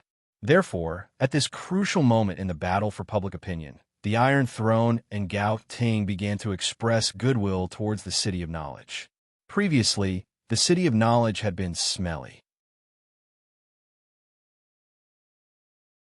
With Old Rose's shrewdness and Kevin's shrewdness, how could they waste their family's reputation and honor just to endorse the scholars of the City of Knowledge? To be honest, even they were shocked by the crimes of the City of Knowledge. The problem now was that after receiving benefits from the Iron Throne and Gao Ting, the City of Knowledge had to repay them. They had to choose a side, Gao Ting or Cersei. The City of Knowledge's foundation is in the Old Town. The Old Town is at the river bend, and Gao Ting controls the river bend. Professor Lane said slowly. Lannister controls the King's Landing, but the King's Landing needs the river bend to support it. Cersei is crazy. Old Rose is rational. No one can predict the outcome of offending a lunatic. Gao Ting withdraws the knights guarding us. I can immediately tell you what your outcome will be. You will be arrested by bounty hunters who call themselves honorable knights, and then paraded through the streets under the pressure of the monks. The professors spoke one after another and began to quarrel with each other over the matter of choosing a side. Professor Wargrave, what do you think? The head of the professors asked the old man beside him. Wargrave followed the thoughts from the depths of his soul core and said with a wooden face, "The City of Knowledge is weak, and we can't afford to offend anyone. Why don't we dilute our existence and try not to take sides?" "It's best if we don't take sides, but how we do it?" A professor immediately asked. If Professor Lane quarreled with the head of the department and wanted me to be the referee, but when they found my tower, they found me sweating profusely over another life-threatening matter. What would they do? Wargrave asked. There were no fools present, and everyone quickly fell into deep thought as if they had understood something. After a while, Professor Lane asked softly, "Why don't we continue to spread the news that Bravos violated the rights of the guests? We have never stopped criticizing the shamelessness of the Bravosatians." A professor reminded. Professor Lane waved his hand and said in a deep voice, then increased the intensity. The Iron Throne and Gao Ting both know that we have been doing this recently, and it is more acceptable for them to use this reason to slack off. There are at least 50 stories about Bravos breaking the oath circulating in the docks and taverns at the same time. What else can we do? The attack of public opinion has reached saturation. The head of the professors said helplessly, "Unless there is a new explosive point. What else can it be?" The professors looked at each other speechlessly.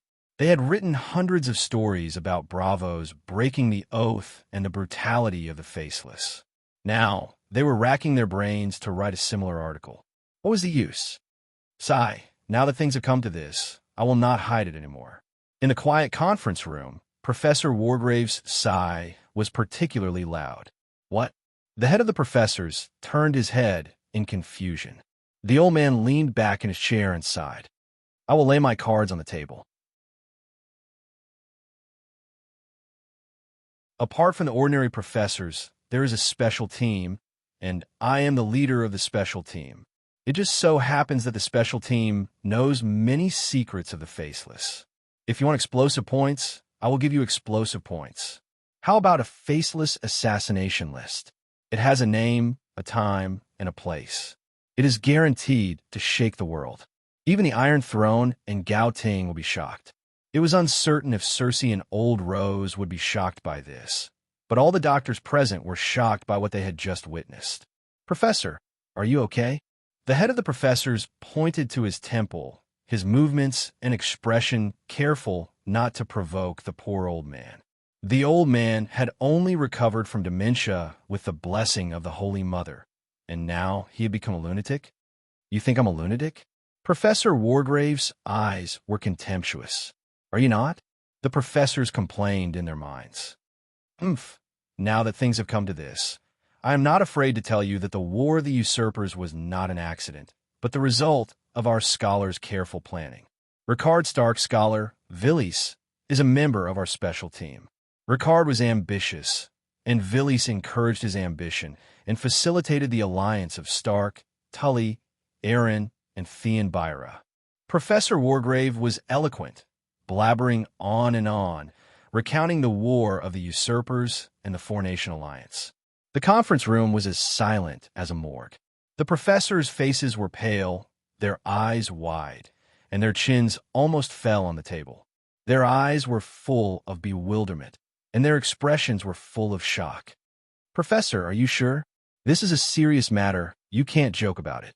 After a long while, the head of the professors picked up his chin from the table and pressed it back down. Do I look like someone who jokes? Wargrave asked in return. I'd rather you were joking. No, I'd rather you, old man, remain a retard, forever bringing the secret of the special team that deserved to see the deviants underground. Even if you don't know the secrets of the faceless, it's still worth it. The head of the professor's face was ashen, and he gritted his teeth in hatred. The professor's eyes flickered. She had traveled thousands of miles to the sanctuary beyond the Great Wall, resurrected Ace at the Great Wall, met Erlu and Lord Eel, and finally bestowed a spirit to repair Dr. Dementia's soul and leave behind a thought. It was a long story, but in fact, it had only taken 3 days. On the evening of the 4th day, Danny returned to Astapor. "Danny, did Blinden set you up?" Old Yimont, who had dark circles under his eyes, came over anxiously as soon as he jumped off the dragon's back. "He did, but it was worth it." Old Yimont breathed a sigh of relief and asked, "How's John?" Danny sighed and said, "Jon Snow is a thing of the past, ah." Yimont and Tyrion exclaimed at the same time. Lalo couldn't resurrect him. Did the red-robed woman break her promise? Tyrion said with a trembling voice, "I didn't know you had such a good relationship with Jon Snow." Danny said strangely, "I don't know why, but when I first saw him, I thought, maybe I'm a dwarf, and he's an illegitimate child." A dwarf is no different from an illegitimate child in his father's eyes. Tyrion sighed. Yimont glanced at the dwarf, and his mouth opened and closed. He wanted to say, "It's the bond of blood, just like when I saw you and Jon. You were especially close." But Jon didn't die. The one who died was the night watchman, Jon Snow. When he was resurrected, he became the king of the North, Jon Stark. Danny said with a smile. "Oh." Yimont and the dwarf rolled their eyes at the same time. "You didn't even finish your sentence. You scared me to death. Do you know why Jon died?" Danny looked meaningfully at old Yimont and said, "For the sake of Stark's honor and hatred, he betrayed the night watchman's oath." As the commander-in-chief, he summoned the night watchman and the savages to follow him south to seek revenge on Bolton. Blacksmith Tanner told me that Jon is the real Stark. He has the Stark's ancestral running wolf's blood. He's indeed very impulsive, just like his uncle Blinden and Aunt Lyanna. He really has the running wolf's blood. The dwarf nodded in agreement.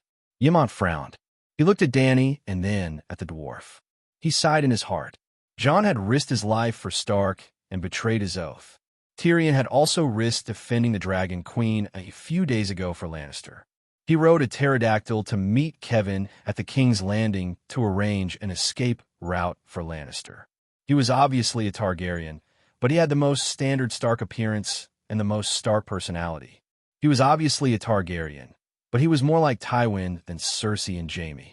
He was more concerned about the future of the entire Lannister family. Should he tell them the truth? If their love for the Targaryens was half as deep as their love for their mother's family, would they have to worry about Dany's hegemony and the Targaryen family's prosperity? "Aunt, what tree is this? Where did you get it?" Yimont looked over and saw Aegon looking curiously at the bundle of red-leafed saplings in his arms. The old man suddenly felt sick of it. He did not know if this fellow was real or fake, but although he carried the name of Targaryen, his love for Targaryen was not half as deep as his love for the Iron Throne. Comparing the two, it was too unlikable. "They're all weirwood. Danny, are you going to plant weirwood?" Yimont asked. "The thick one is a magical material. I plan to make it into a scabbard. I'll plant the other saplings in the pyramid garden first, and see if they can survive." The Green Prophet's sphere of influence was only in the Westeros. If the weirwood was successfully transplanted, perhaps Danny could become the tree speaker of Ursos. "Your Majesty, our people have been waiting for a few days. Do you still want to carry out the cargo plan? Do we still fight Zingis?" The giant crab walked over and asked with a frown.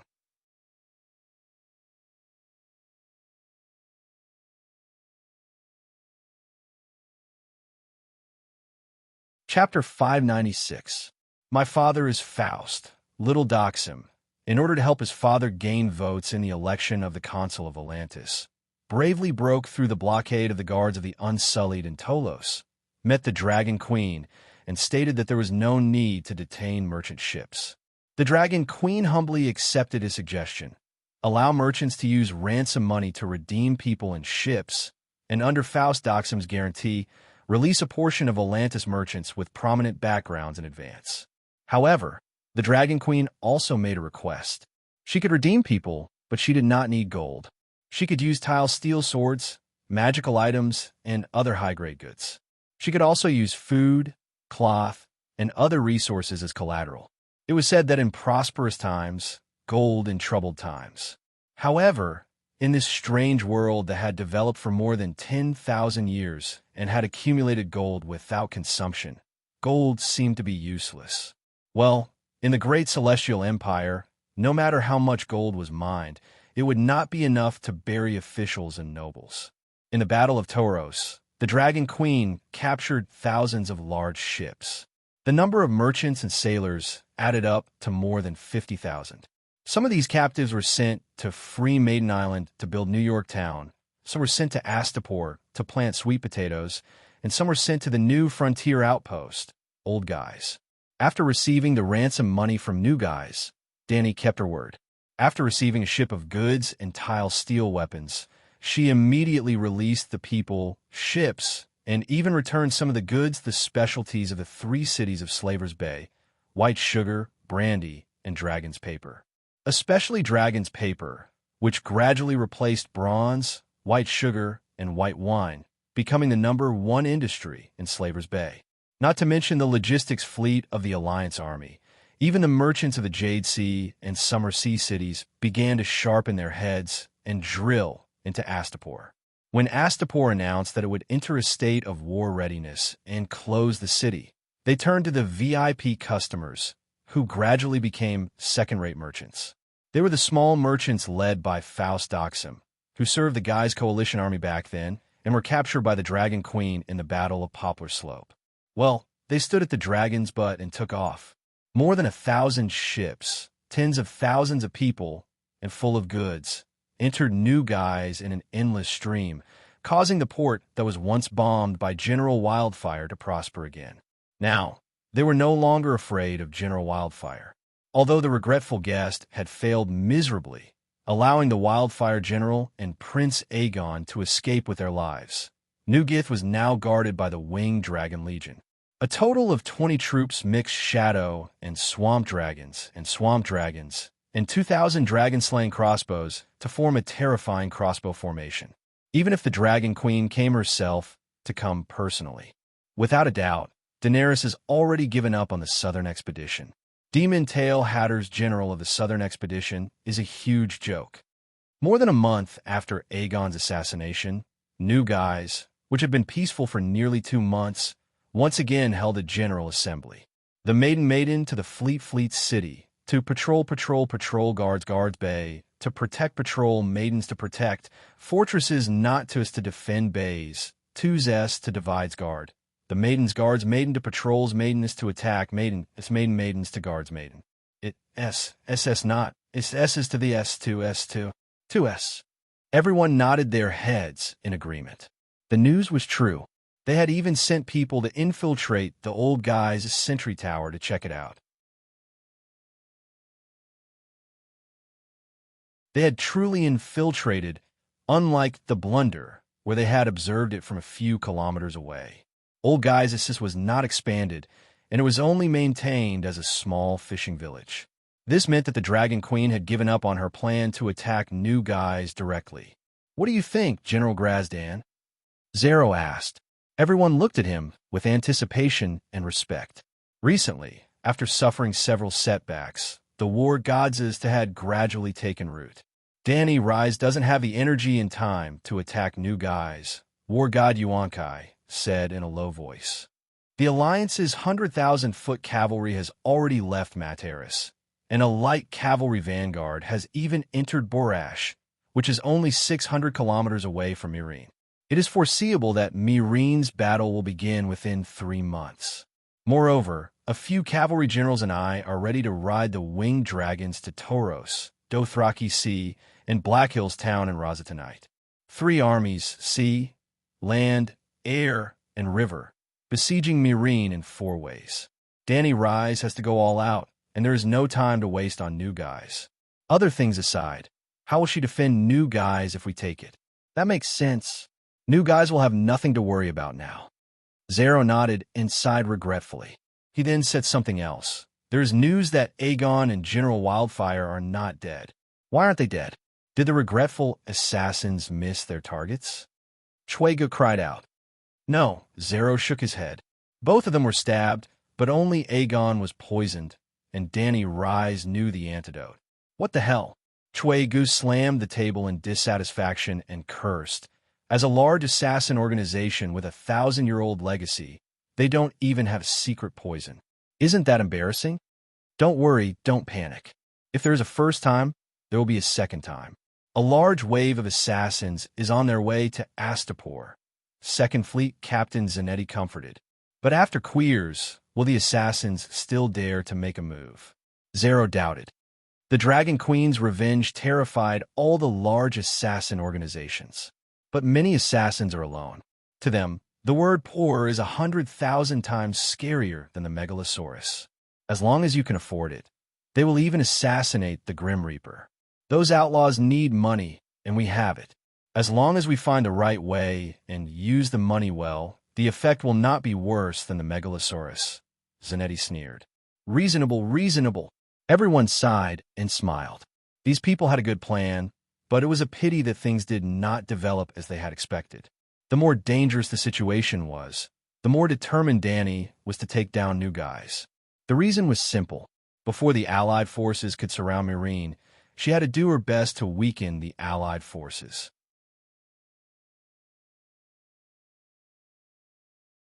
Not only did she have to attack New Guys in the south, but she also had to attack the centaurs of the Dothraki Sea in the north, the slavers of the Jade Sea in the east along the Raza River, and the 100,000 infantry of the Allied forces in the west.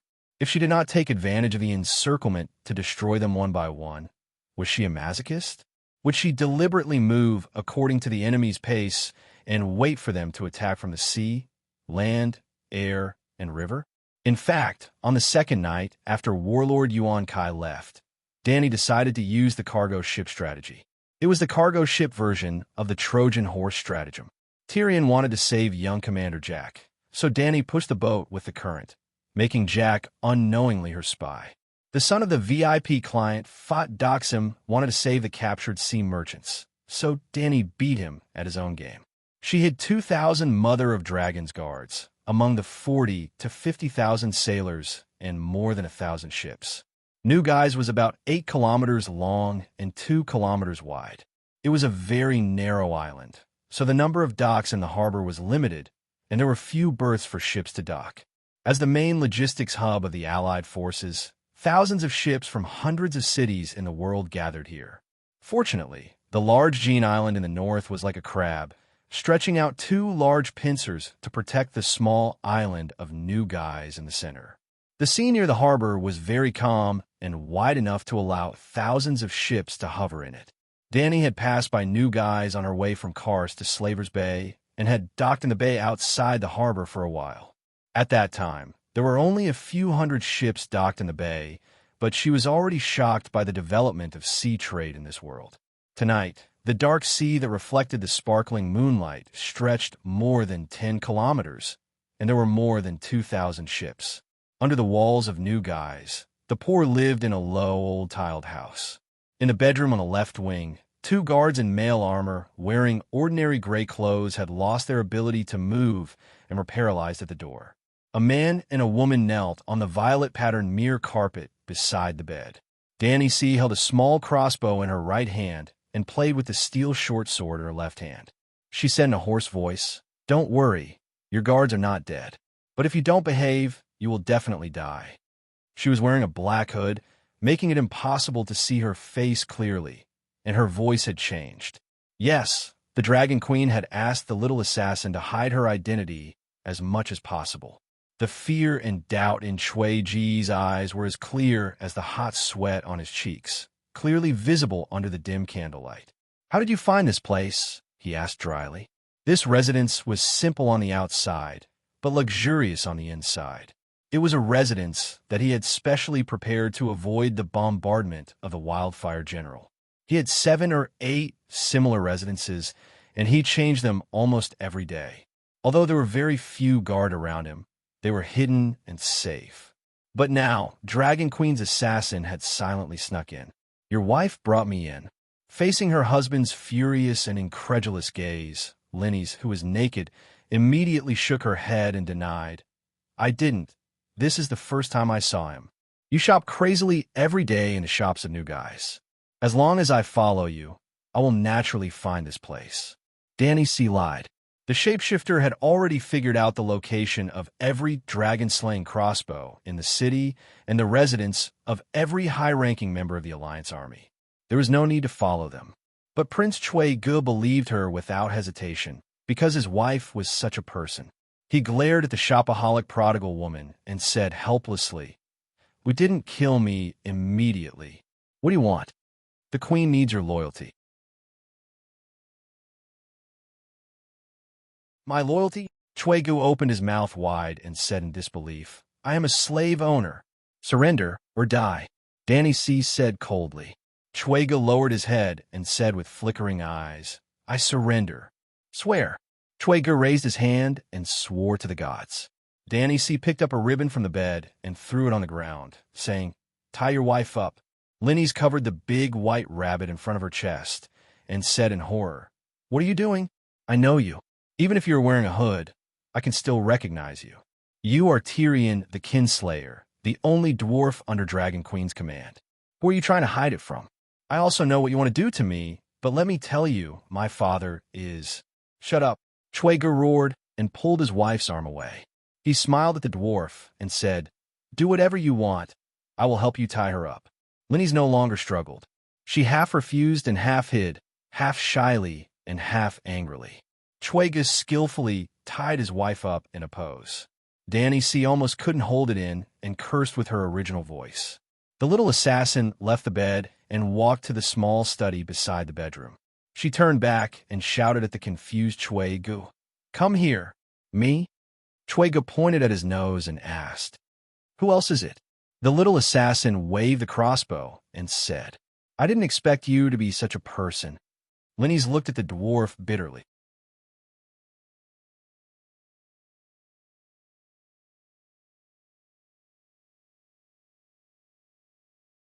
Chapter 597.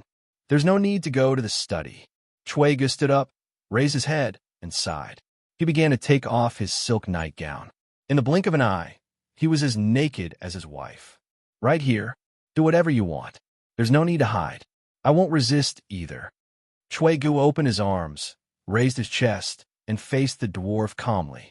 Danny C., who had grown up in the arena, was not a naive girl. She immediately understood Chui Gu's thoughts. She was very angry, but she did not lose her temper. She only raised her crossbow and pointed at Prince Reese, who had sacrificed his body for justice. She said coldly, Come to the study. Go. Westeros are different from Prince Reese. They are very conservative. Even if they want to play with you, they will avoid others. Linny said to her husband, who was still in a daze, in the tone of an old hand. Chui Gu had no choice but to follow the dwarf into the study. After the dwarf closed the door, he lay on the table and closed his eyes. Come. Danny C. took out a folded piece of dragon paper from her waist. She opened it and placed it on the table. Come, copy everything on this list.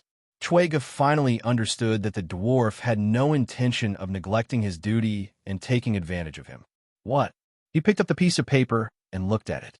His expression changed drastically. He said in disbelief, Dear gods, this is the new guy's defense map. The positions and numbers of the dragon-slaying crossbow formation are, and our residence, it's all on it. Who's your spy? There are some things that even I don't know. Chui Gu stared at the dwarf and said angrily, Do you want to die? The sharp tip of the sword left a red mark on the jujube. Blood immediately seeped out. Chui Gu's expression changed. He wanted to say stubbornly, Kill me if you dare. But he was afraid that the dwarf would really kill him if he dared. Who would dare to doubt his magnanimity if he dared to kill his nephew and father? Chui Gu sat down with a humiliated expression. He took out a piece of dragon paper that was as wide as 2 A4 pages from the table. He picked up an ink pen and a wooden ruler and started copying. After more than half an hour, Prince Reese finally finished drawing the complicated military deployment map. And this. Danny C. put away Chui Ji's drawing and handed him a letter. After reading the contents of the letter, Chui Ge could no longer hold back. She said in shock and anger, "How cruel of you to use me as a scapegoat." This letter was completely a letter of loyalty written by a spy to the Dragon Queen. Not only was there disgusting flattery, there was also a detailed introduction of the situation in New Jis City. Although the name of the writer was blurred by ink, Chui Ge could deduce from the handwriting that the letter and the military deployment map were written by the same person. What did this mean? Firstly, there was a traitor in the upper echelons of the Alliance. Secondly, War God Yuan Kai had misjudged the situation again. Dragon Queen hadn't given up on attacking New Gith and was about to take action against New Gith. Finally, in order to protect the spy, Dragon Queen began to arrange for a scapegoat. And he, Chui Ge, was the scapegoat. But why me? Hurry up and write. Danny C. urged. Noticing the obvious impatience in the dwarf's attitude, Chui Ge was even more certain of her conjecture. There wasn't even a perfunctory explanation. She definitely wasn't sincerely asking for his surrender. "I'm not writing. Even if I do, I'll die. My reputation will be ruined, and I'll die a cowardly death. Why don't you kill me? At least you can keep your reputation, and you won't let that despicable person who betrayed the Alliance get away with it," Chui Ge said stiffly. "You're thinking too much." Danny C. finally gave him a perfunctory reply. Chui Ge laughed coldly. Danny C. raised her crossbow and pointed it at Chui Ji's forehead. She said in a low, muffled voice, "If you write, you won't necessarily die. If you don't, you'll definitely die tonight." The cold smile on Chui Ji's face froze. After a long while, he smiled bitterly and picked up the pen. He copied the letter obediently. Without the assassin's request, he signed his name obediently. Seeing the dwarf keeping the letter and lighting the deployment map and the original manuscript of the letter on a candle, Chui Ji's bitter smile deepened. "I can't run anymore. I'll be the scapegoat. But I can't die. I have to live. I have to live to find that bastard who betrayed the organization. This is your proof of allegiance." Danny C. shook Chui Ji's letter and deployment map. "You know what to do from now on, right? With your status, you can come into contact with many of the Alliance's secrets. I'll keep these 2 letters and guarantee that they won't be leaked. But if you dare to lie to the Queen, you know the consequences. Furthermore, just as you thought, we have people in the upper echelons of the Alliance. You're not the first, and you won't be the last. You won't be able to hide it even if you want to." Chui Ji's heart was filled with despair. His face was ashen. Is there any hope for this battle? Dragon Queen has the Megalosaurus, knows magic, and has an undefeatable talent for war. She also has an army of 100,000 slaves who died for her. What about my side? Pterosaur with broken wings, war god who lost every battle, and an unknown number of spies. Now, even a warrior like me who is loyal to the war against the Dragon Queen is about to betray my ideals. It's been so long. Why is there no sound at all? Chui Ge walked out of the study with the assassin naked. When he returned to the bedroom, Linny's looked around curiously. She didn't hear much, but her husband's face was pale. His eyes were red and his footsteps were weak. Linny's was also a little scared. What happened to him? When the assassin used water to wake the 2 guards up, Linny's asked Chui Ge with concern. "Sigh." Chui Ge had a bitter expression as he shook his head and sighed. Wow, the dwarf is actually so perverted. Chui Ge was the top scholar in the Garden of Desire, a general among the courtesans. Even he, just as Linny's was thinking about how the dwarf managed to subdue her husband, the assassin walked back and started to interrogate Chui Ge about some military secrets. There were military deployments, warehouses, and even the hidden residences of the various high-ranking generals. Chui Ge didn't leave out a single word. After recording everything, the assassin disappeared into the darkness. "You betrayed the Alliance?" Linny's widened her eyes as she pointed at her husband in horror. Previously, her face had already turned pale from shock. It was only because she was afraid that the dwarf would kill her that she didn't scream. "You're quite loyal to the Alliance, Gu replied in annoyance. Then, he stood up and started to put on his clothes. Where are you going?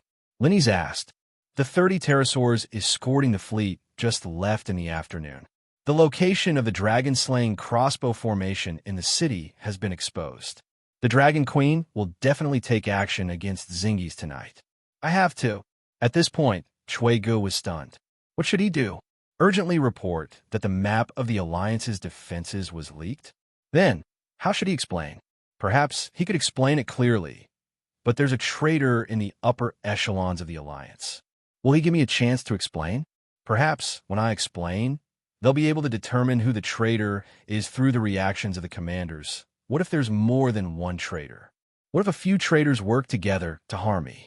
Perhaps I should find a few allies who are definitely not traitors and explain the situation clearly. Then, Gu stopped buttoning his clothes. He stood in front of the dressing mirror without moving. Linny's could see the hesitation and struggle on his face through the mirror. What's wrong? She asked softly. Don't bother me. Gu waved his hand in frustration and started to walk back and forth in the room, muttering to himself. What should I do? What should I do?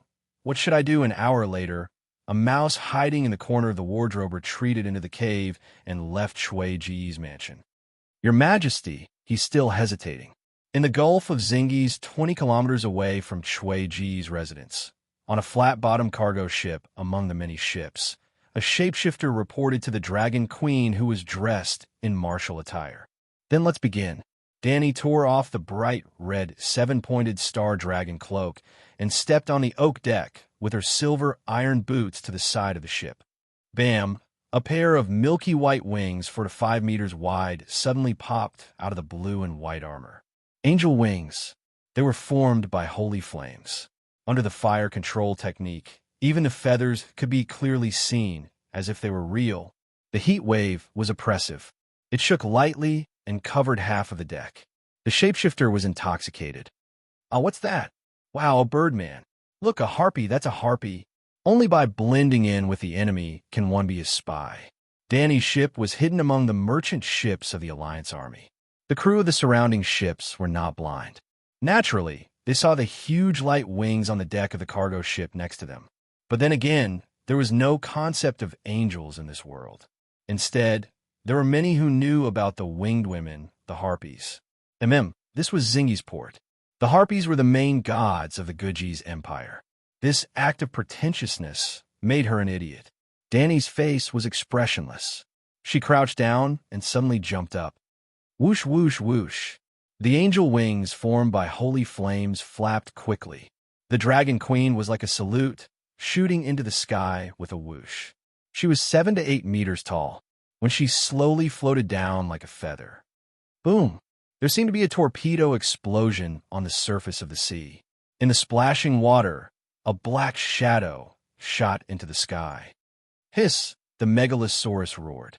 Its roar was like thunder. The sound shook the bay and shocked the entire city. Coincidentally, the Dragon Queen with the huge light wings behind her landed on the back of the Megalosaurus that had just emerged from the sea. Dragon, Megalosaurus, Dragon Queen. The Dragon Queen is here. The Megalosaurus is attacking Zingies. The serene bay that was like the nursery rhymes of old grandmothers before they went to bed was instantly filled with commotion. It was like a bowl of cold water being poured into a pot of boiling oil. It exploded. Blackie's dragon roar was announcing the arrival of the Dragon Queen. It was also a signal that the battle had begun. Almost at the same time that the bay was alarmed, the dragons that had been hiding in the night started their attack. Under the lead of Little White and Little Green, the 15 pterosaurs split into 2 groups. One group went from south to north, while the other went from north to south. They followed the map and bombarded Zingi's city below. Kill! Kill! Kill! Suddenly, the sound of drums, horns, and warriors' battle cries could be heard from the 2,000 ships drifting in the bay. It was as if the 2,000 ships serving the Allied army had collectively betrayed them and helped the Dragon Queen besiege Zingi's city. The bay had not been baptized by dragon flames and kerosene bombs. but it became even more chaotic than Zingi's city. Hiss! When Danny flew to the sky above the city, the other pterosaur team had also emerged from the thick mountain caves and leaped into the sky. A bloody battle between dragons was about to begin. Danny had 15 pterosaurs and 3 megalosaurus on her side. Zingi's had 20 pterosaurs that were one size smaller. The older pterosaurs had all been used up in the first and second wave. Instead, the pterosaurs that Danny had captured were older and larger than the pterosaurs that Jenny had recruited in the third wave. If the 30 pterosaurs that were escorting them had not left this afternoon, and if the location of the dragon-slaying crossbow formation had not been exposed, Zingi's would have been evenly matched. But now, you're tuning into the Warrior Lore YouTube channel. Don't forget to subscribe and join us on this journey to catch the most captivating stories.